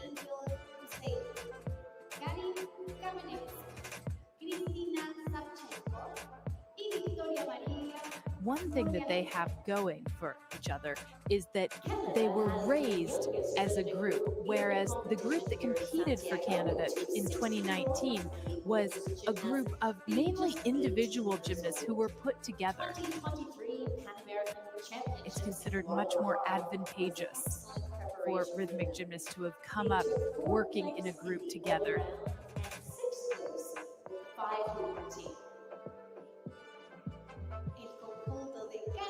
Presenta el conjunto más joven en esta competencia de Santiago 2023, con dos atletas de 16 años y la gimnasta más grande de tan solo 18 años.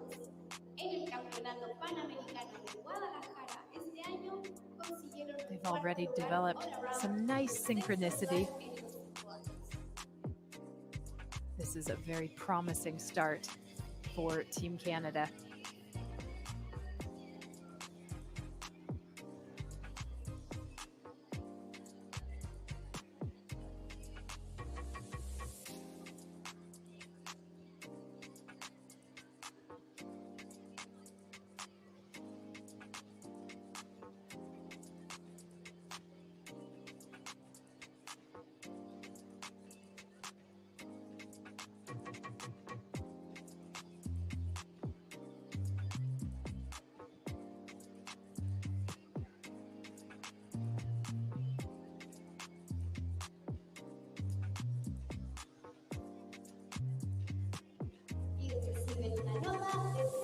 The score for Team Canada, 28.65 with the 5 hoops.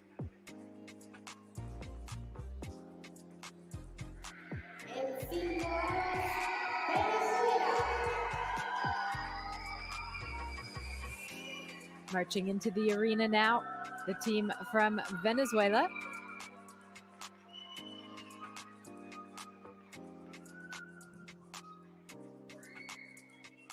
Members of this team won 5 hoops gold at the Bolivarian Games last year.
The group from Venezuela with the crowd totally behind them as they performed this routine.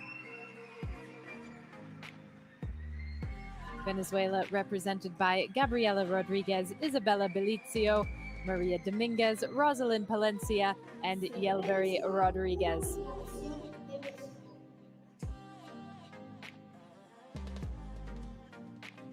It's a very creative start, with several of the hoops bound together and an ambitious large throw. Esa fue la participación del conjunto de Venezuela en 5 años. Este conjunto se integra por Gabriela Analí Rodríguez. And overall, the group really seemed to hit their stride midway through this exercise.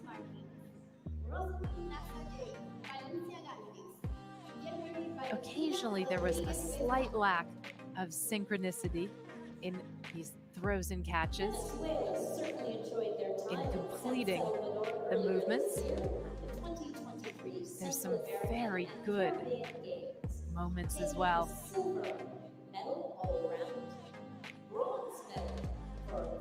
That drop, however, will cost them significantly. It's a good idea, though, passing the gymnast doing a pike jump right through the hoop.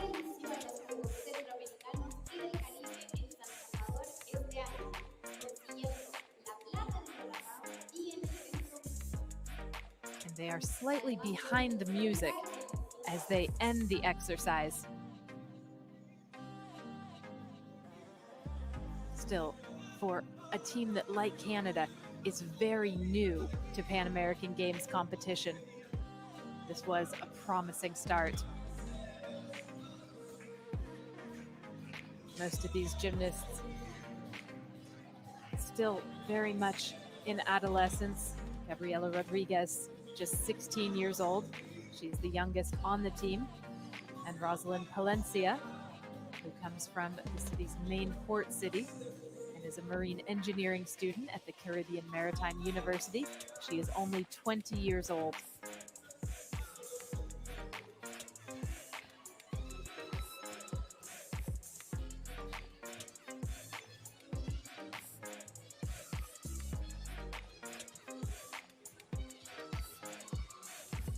A team really anchored by Maria Dominguez, Rosalind Palencia, and Yelveri Rodriguez. They are 3 oldest and the 3 most experienced. They were part of the group that won the 5 hoops title at the Bolivarian Games and the 5 hoops silver medal at the South American Games last year.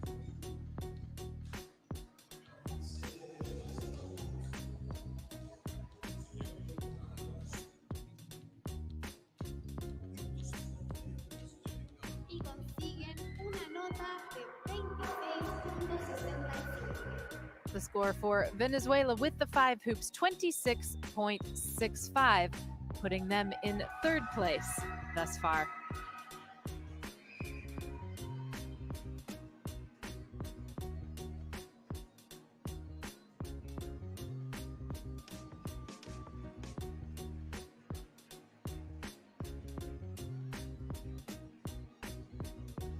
Los resultados de la reclamación de derecho. La nota de B se mantiene igual. La nota de A cambia de un 10 a un 10.5. And it sounds like there has been an inquiry into the score of Mexico. We will endeavor to bring you more information about that and confirmation if the score has changed. Meanwhile, from the team that won both apparatus golds at the Bolivarian Games last year, here is the team that won the all-around title. It is Colombia.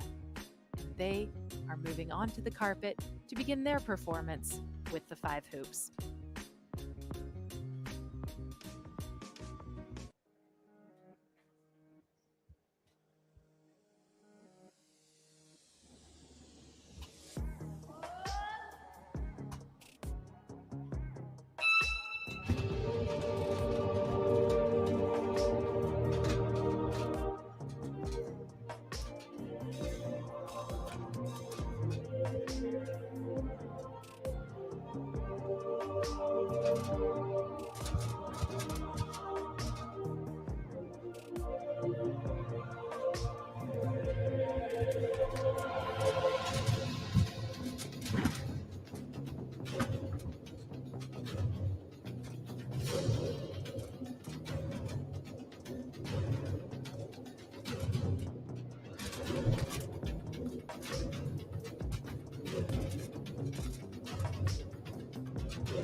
Methodical work from the Colombians in their opening routine at these Pan American Games.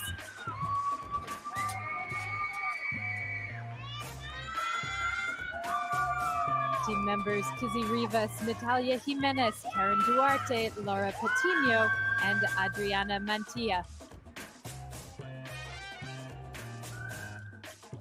It can be overwhelming when something that you have worked so hard for turns from dream into reality.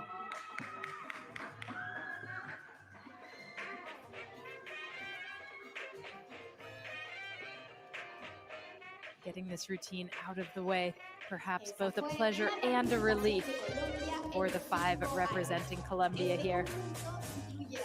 They are highly accomplished with the 5 hoops. They earned the silver medal at the Central American and Caribbean Games in El Salvador this year.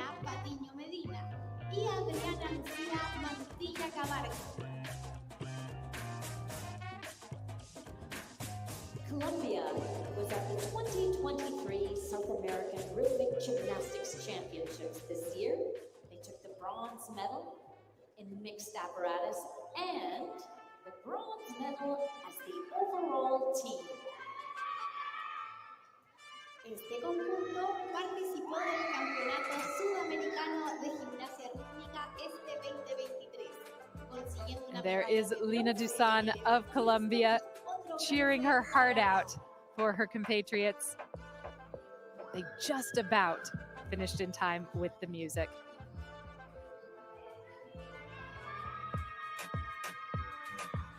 This group is led by 22-year-old Kizzy Rivas. Other group members, 16 and 17 years old.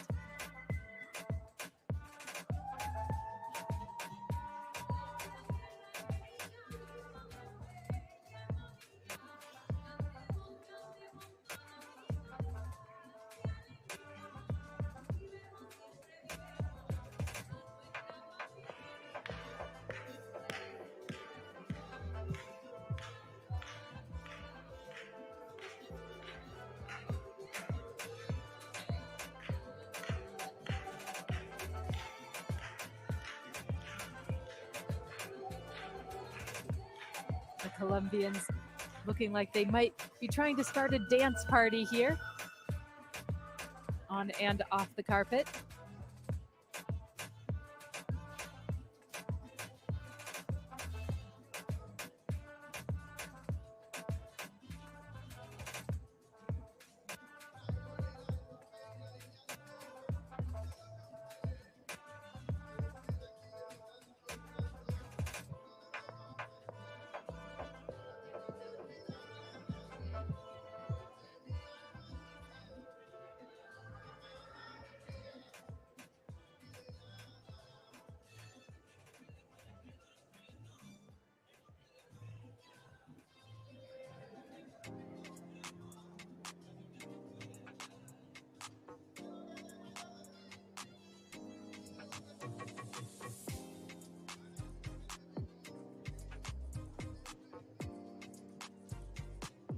Colombia sending love to the fans inside this arena. And perhaps to those of you watching at home as well.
It's a happy return to the Pan American Games in rhythmic group gymnastics competition for Colombia. They did not compete in Lima 4 years ago.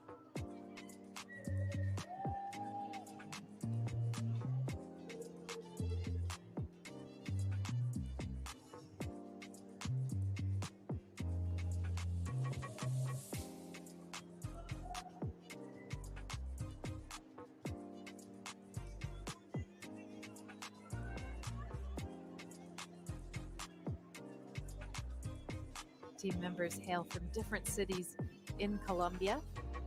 Rivas is from Caracas, Duarte from Bogota, Catino from Sogamoso, Mantilla from Cúcuta, and Jimenez from Pereira.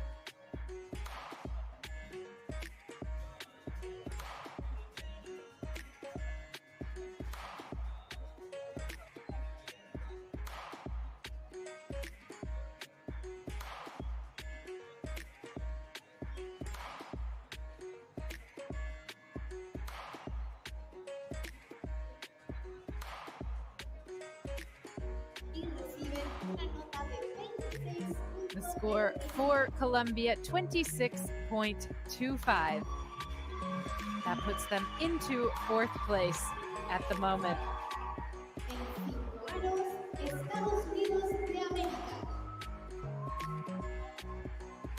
Next up, the 5 representing the United States of America. Team USA took 5 hoops bronze at the Pan American Championships this year in Guadalajara.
The United States of America with its first performance of these Pan American Games.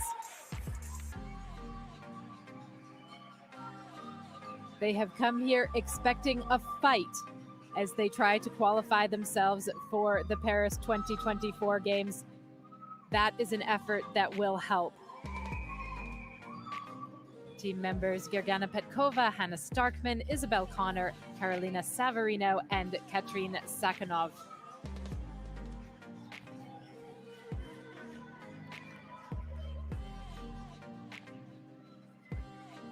Let's have a look back at some of the moments of this exercise. There is Isabel Connor, the veteran of the team, the only Olympian holdout from Tokyo 2020. Carolina Savarino y Katrin Sakhanov. Team USA, your preparation worked out extremely well at the 2023 Pan American Championships in Guadalajara.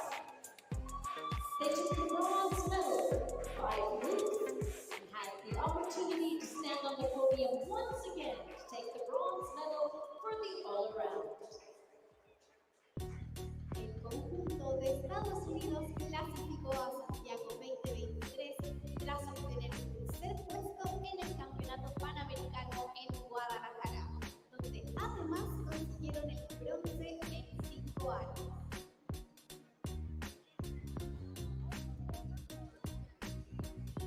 Just like the United States' top individuals, this team is based at North Shore Rhythmic Gymnastics Center, just outside Chicago.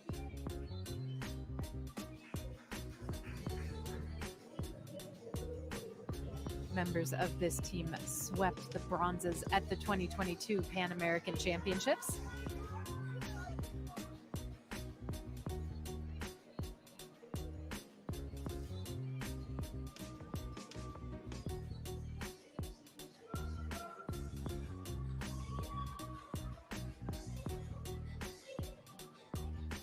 This is the same team that competed at the World Championships in Spain in August.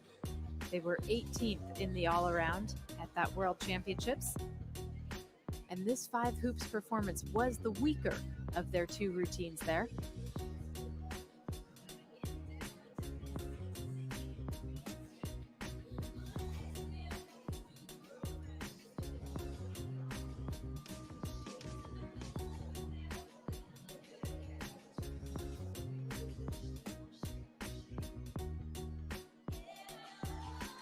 It's a nice pirouette, displaying the back attitude position. The collaborations were effective and well executed.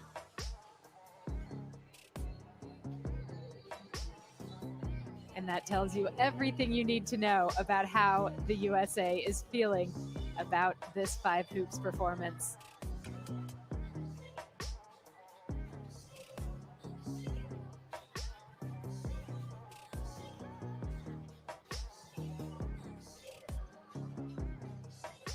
Only returning team member from the 2019 Pan American Games team is Isabel Connor.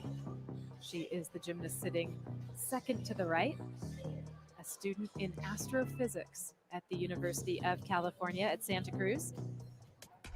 She took a post-Olympic hiatus, did a year of university, and decided to return to the sport in February. She was still feeling, as she said, young, healthy, and inspired.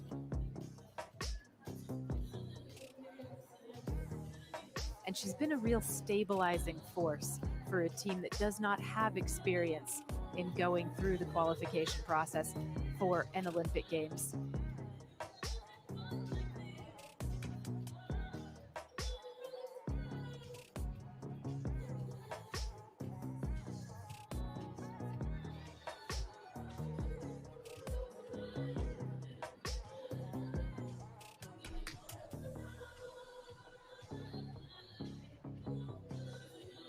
Other team members include Carolina Savarino, who says that she loves performing for large crowds,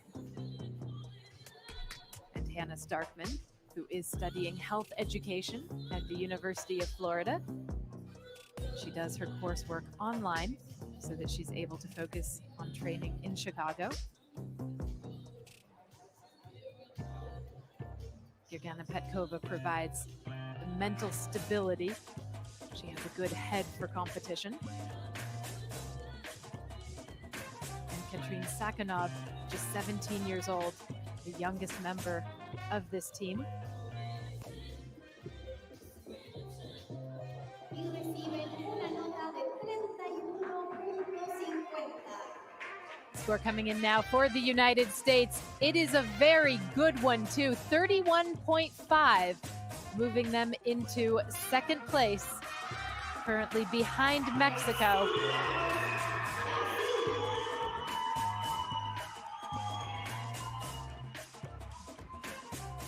There is enormous anticipation for Team Brazil and their Pan American Games performance.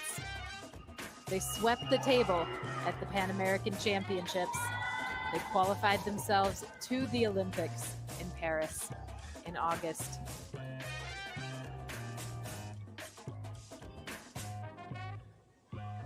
We'll get a good indication of how they are feeling right now. I wanna dance with somebody.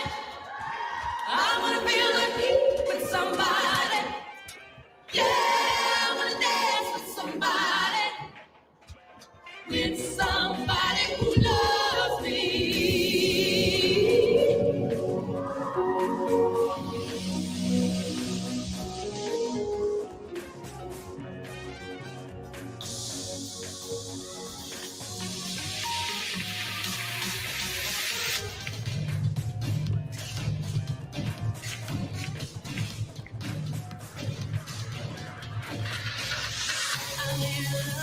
And lost my senses, speeding through downtown. I'm gonna ride until now. It's the light of faith that shows me how. When the night falls, my lonely goes.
4 years ago in Lima, Brazil has never looked better than they have this year. Take a bow, Nicole Percio, Giovanna Oliveira, Maria Eduarda Arakaki, Barbara Galvao, and Deborah Mevrado.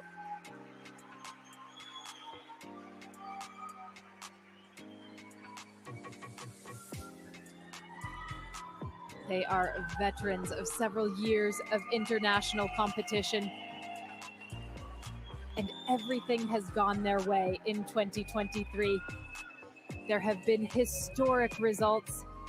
The first World Cup gold medal by a Brazilian group coming in Portimão this year. And a wonderful competition at the World Championships.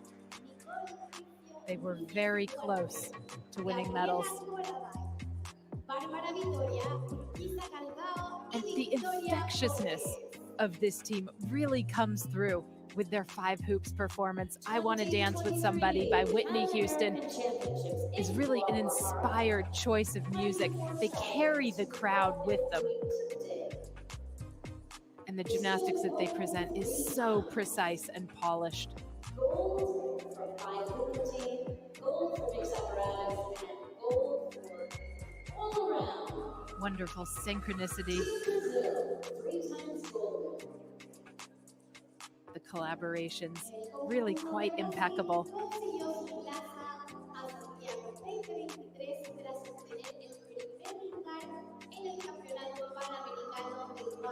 It's a brilliant finish for Brazil.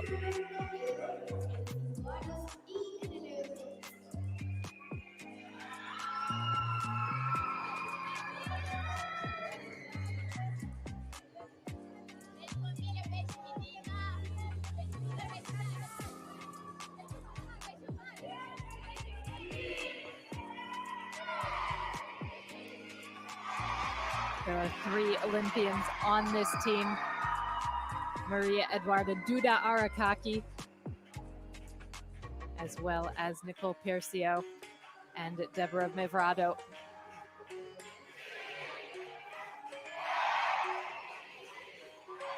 And those are the 3 that happened to be part of the team in Lima 4 years ago.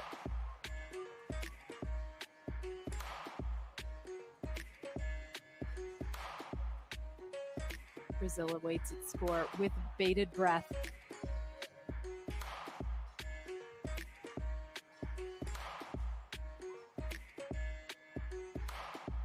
Let's have another look at some of the moments in this very engaging 5 hoops routine. And it is first place for Brazil, 34.9. They are halfway to gold at these Pan American Games.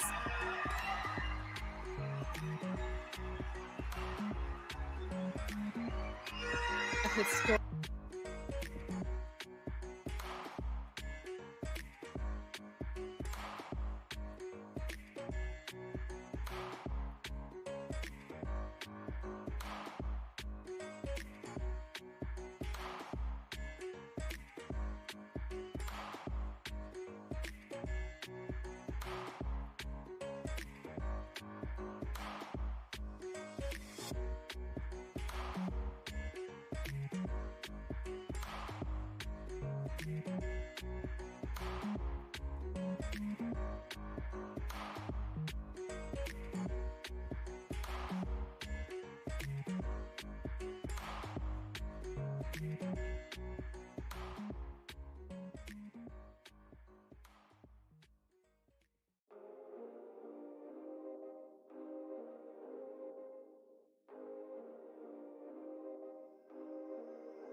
So much focus is required to perform like this.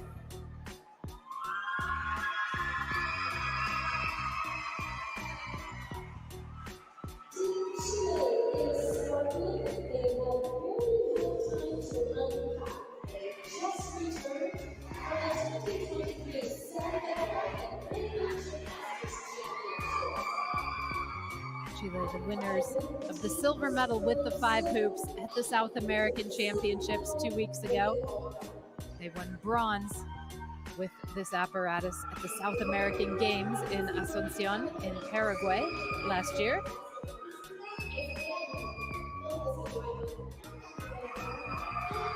What a reception they are getting to that performance in this arena.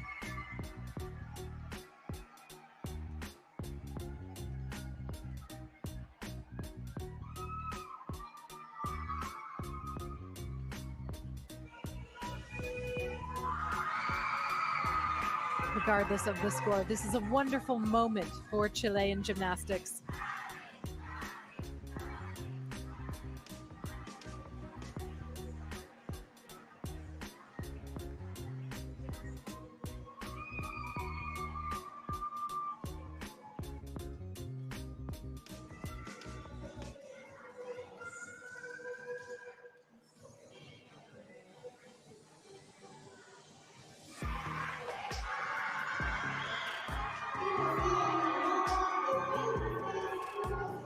The score is in 26.65 for Chile for their first routine.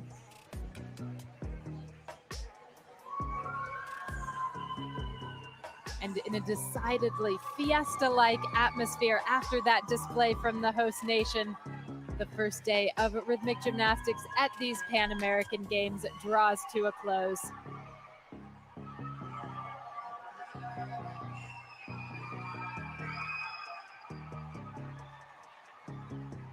Chile sent off with momentous applause. The standings halfway through the group all-around final in rhythmic gymnastics. It is Brazil at the top of the table, followed by Mexico, the United States of America, Canada, and Chile.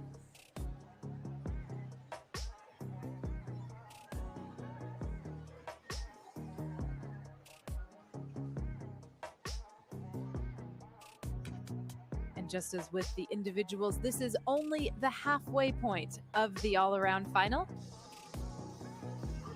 We will be back tomorrow with the other half. For the groups, it will be the mixed apparatus, the 3 ribbons and 2 balls, and the individuals, the clubs, and the ribbon. For the moment, we will leave you with these excellent images from the first part of group rhythmic gymnastics competition. Stay tuned for more tomorrow from Santiago.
And it's in, it's an own goal.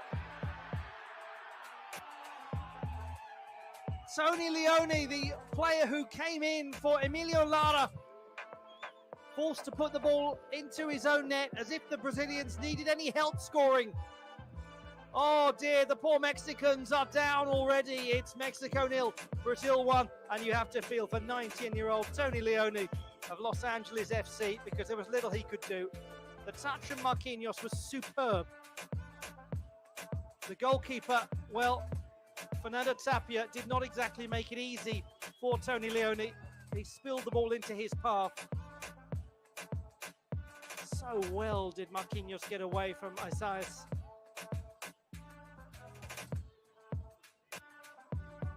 And you'd be particularly cruel, I think, to blame Tony Leone for that.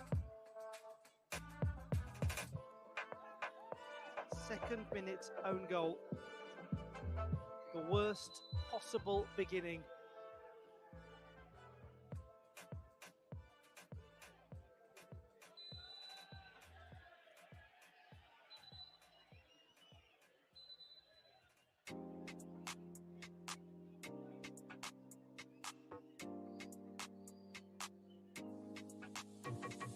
If you are just settling down now to watch this match, perhaps a little late for kickoff. You've missed a lot already. Marquinhos making the goal. Mexican defender Tony Leone turning it into his own net. But all it did really was skip back off the goalkeeper Tapia, hit poor Leone, and drop over the line agonizingly for the Mexicans.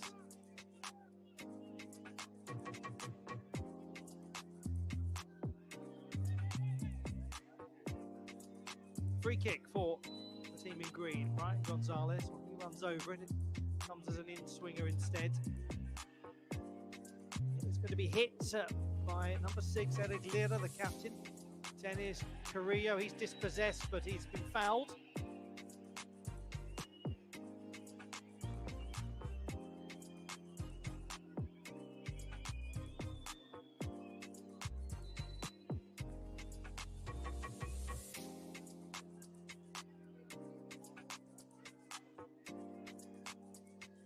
It wasn't a well-controlled challenge by Figueiredo.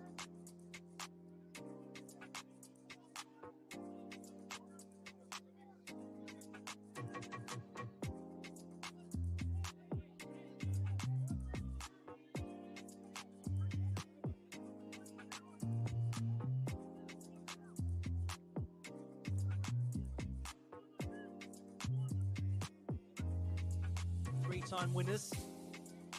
Already a goal up against the 4-time winners. This is a good chance to test the agility and reactions of Mikael.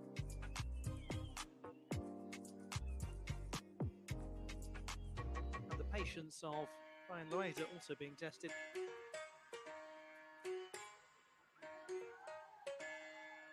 Could see that's had such a positive effect, that conversation he had with them both. Floated neatly, headed back and almost headed in. Edson Ayon, and involved in it was Tony Leone, and what a story it would have been if he had been the architect of the equalising goal. Leone cushions it back to Fernando Tapia, the 22-year-old who plays for Club America but is on loan at Querétaro. Biru goes down. Risky ball there. Monroy, the player, who gambled a fraction. He is Michel, who plays for the great Brazilian club Palmeiras. Some Avara in São Paulo State, about 300 kilometers away from his club, which is a stroll if you're in Brazil, experiencing the vast geography of that place. Largest of the South American nations.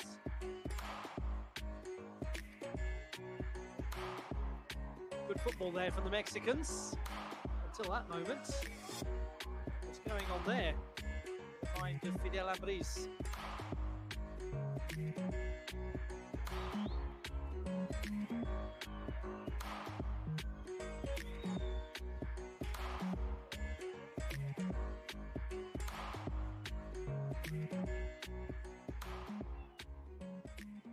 Arthur wears number 4 for Brazil. Plays in Portugal. Originally, though, from Florianopolis in the south of the country.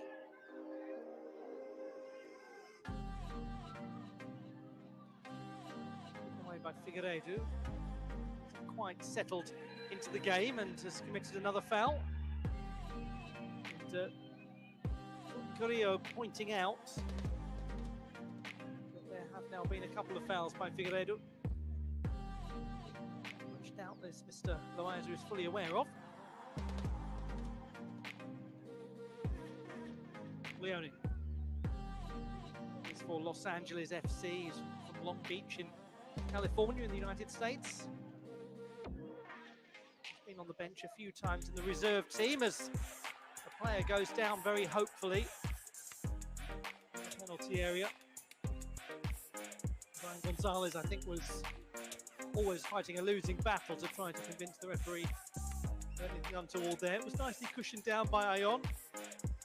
Does he get some contact from Mihanda?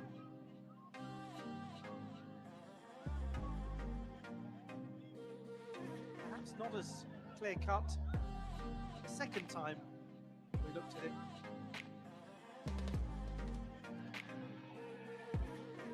Might have been a tug there on Edson Ion from Artur.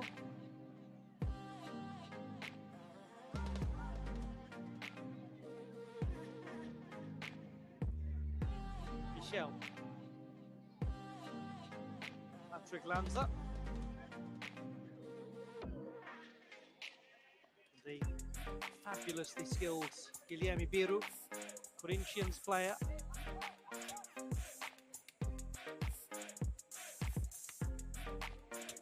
Controlled by São Paulo's Patrick Lanza. His debut for the first team last year. The nice features of the Brazilian league system with the regional championships is a lot of these players have been playing a lot of first team football for a while. Many games were played in the course of a Brazilian season, with the division between the important historic regional championships and the national top flight.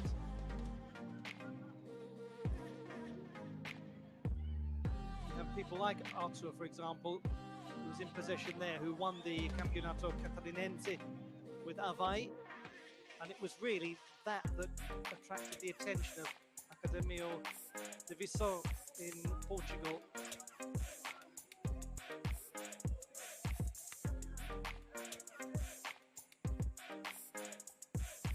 Rafael Fernandes with Captain Eric Lira.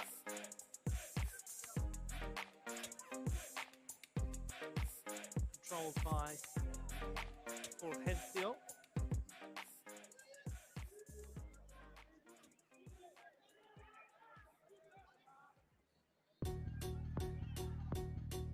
Fully heads away by Lanza, and miscontrolled by Monroy. A slight let off for the Brazilians.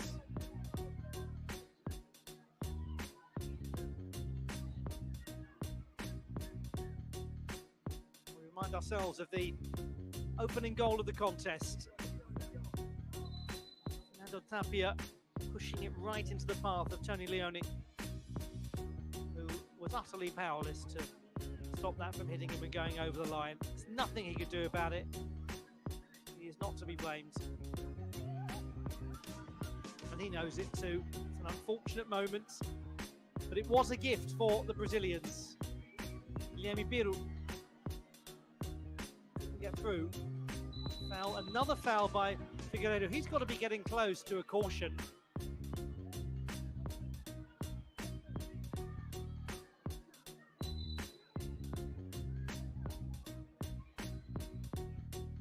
It's going to be difficult, I think, for 2-year-old Figueiredo to not pick up a yellow card the way he's going in this game.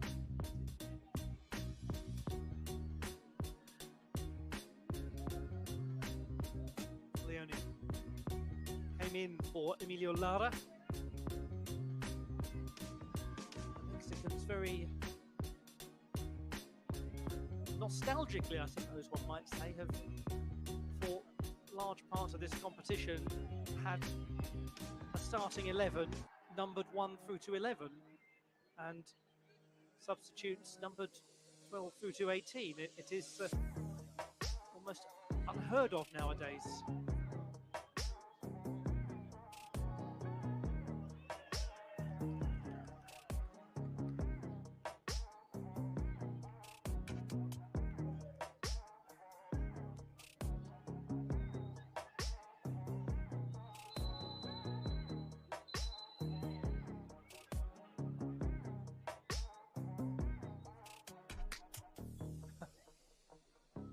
Lights are just indicating very clearly to Patrick Lanza, I've got you in my eye, old son. I know what you're up to.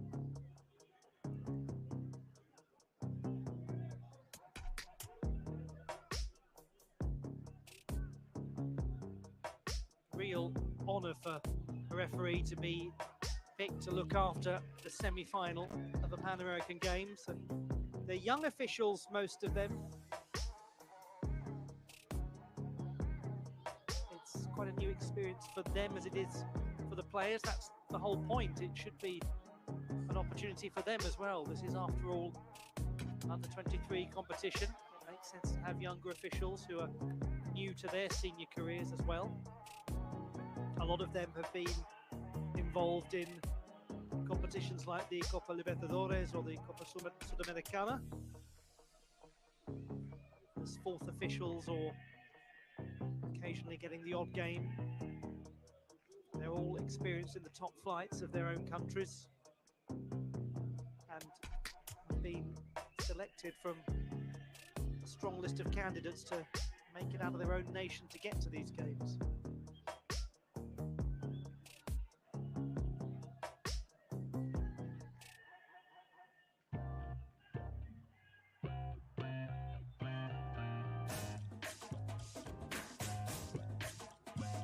Ball well controlled by Monroy as well.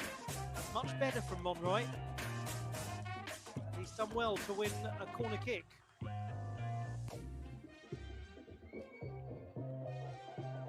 Tests possibly coming up now for Mikhail.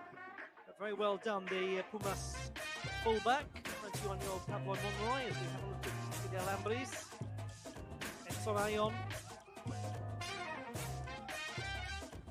Monroy staying back for the corner, done his work. Fulgencio to take it. Only tried to control it. Swinging at it was Gonzalez. Fulgencio. Overlapping was Carrillo.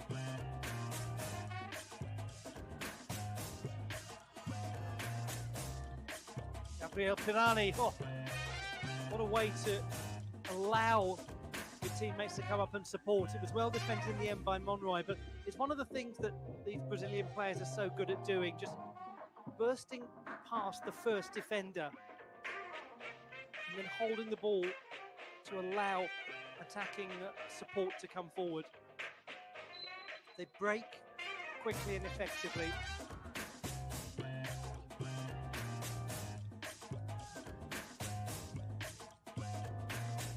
Ayon needs a little help, he's got it here. Go, trying to counter with pace.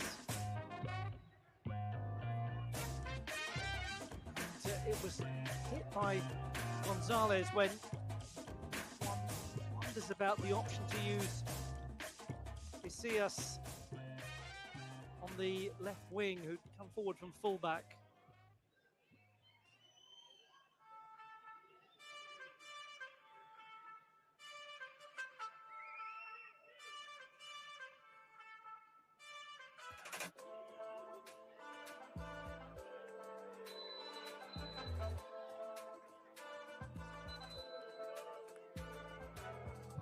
Ball down.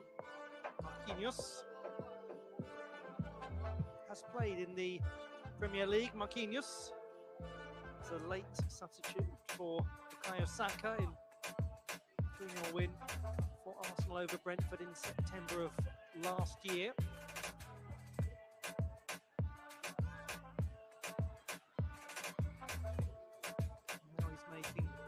quite a few appearances in Ligue 1. Just a handful so far, but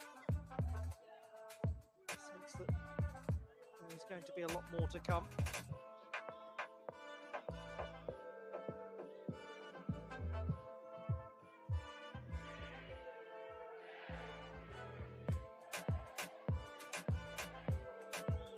Leone, Monroy, played immediately and inexplicably really by Fulgencio. Manza, Guilherme Biru.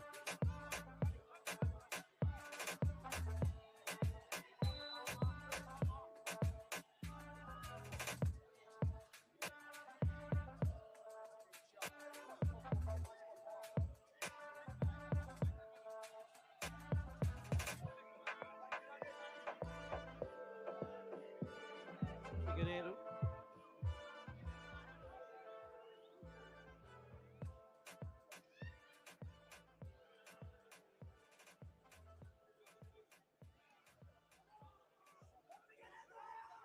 Fulgencio caught out, and now Marquinhos has it. Figueiredo to Marquinhos, they must score. Oh, brilliant piece of defending from Leone again. Two of them. Well, the Brazilians took a little too long to work that ball. Figueiredo and Marquinhos slightly guilty maybe of over-seasoning the attack.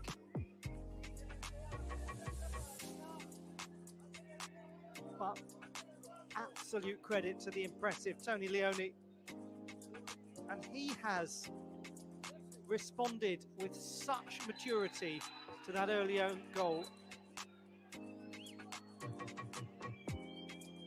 Foul by Igor Jesus on Fidel Ambris.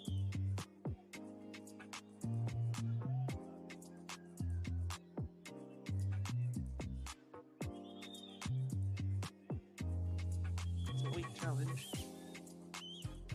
It's nowhere near safely winning the ball. Meanwhile, this is the attack. Figueiredo to Marquinhos. It really is well defended on both occasions by Leone. Meanwhile, Mexico coming forwards. A great chance here for the Mexicans to get there first. A double block at both ends. Mikhail, the saviour of the Brazilians there. Mexico nearly scoring their first goal of these Pan American Games, other than the own goal the Uruguayans gave them. Better, much better from Mexico. The game really starting to develop an intensity.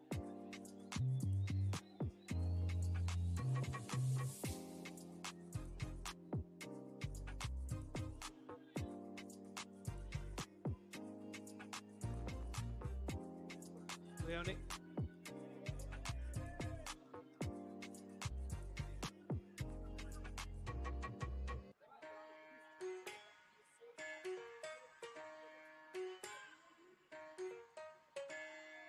Fernandez moved the ball on to Messias.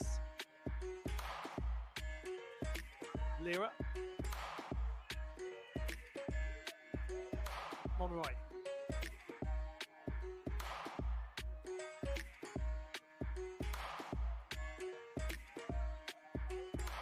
Lost the crossing opportunity when they saw him inside. Well defended by the Brazilians. Carrillo.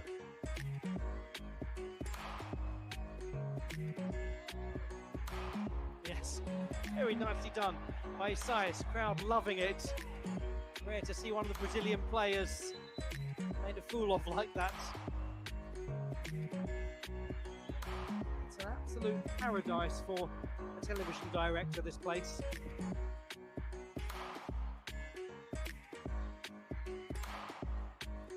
That was a beautiful moment for Mikhail. I don't know about you, I could look at that all night. It is just charming. The site of the Estadio Sausalito. It's one of the most exquisite venues. It's being used at Santiago 2023, and I would go so far as to say it is actually one of the most beautifully situated football stadia in the Pan American region, if not the world.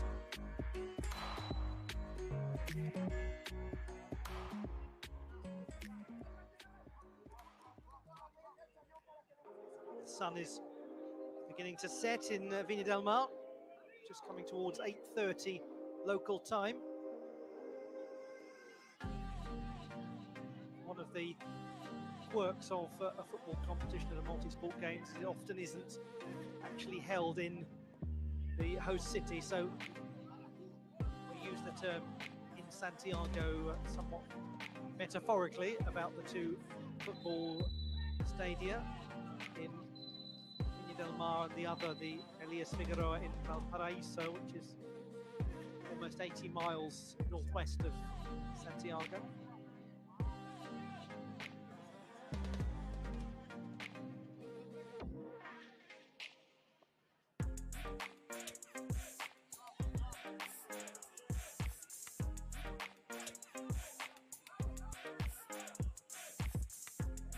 Given away by Mikhail.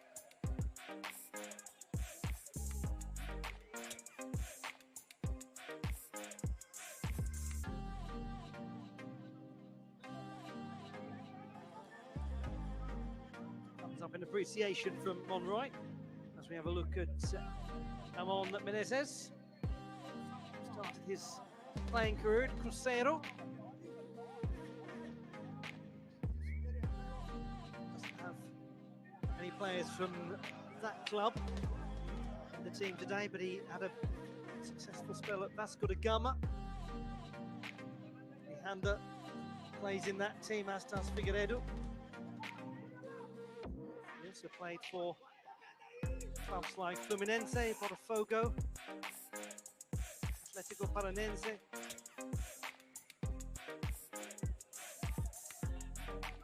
And he did have a spell in the side of Japanese football as well.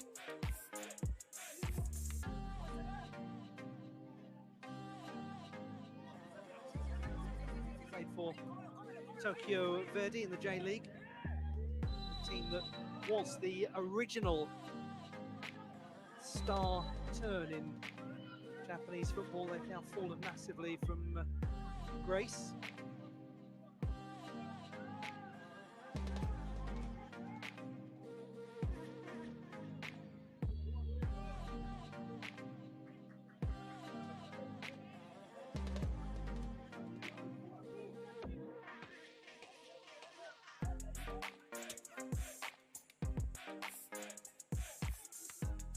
Comfortably cleared.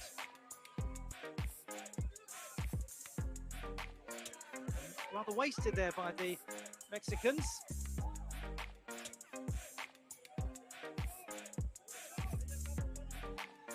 Ricardo Cadena, who played for clubs like Guadalajara, León, Tijuana, had a very good career. It's an issue for Mikhail. Gives us more time to enjoy that lovely sight, doesn't it?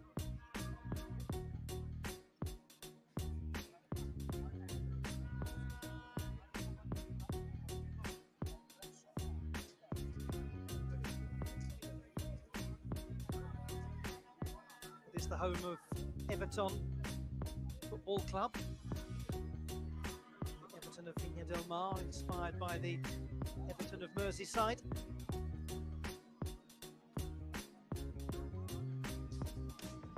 All the fans and indeed the players Los del Cerro, those from the hill.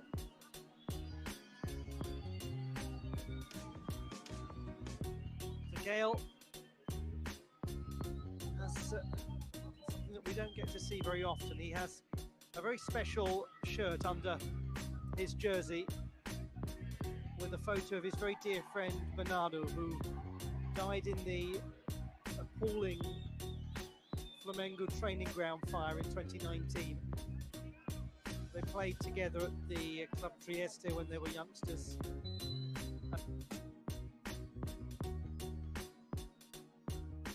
Mikhail.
Well, Algae has gone down. And there's going to be a yellow card. Let's come back to that in a moment, because the real concern right now is the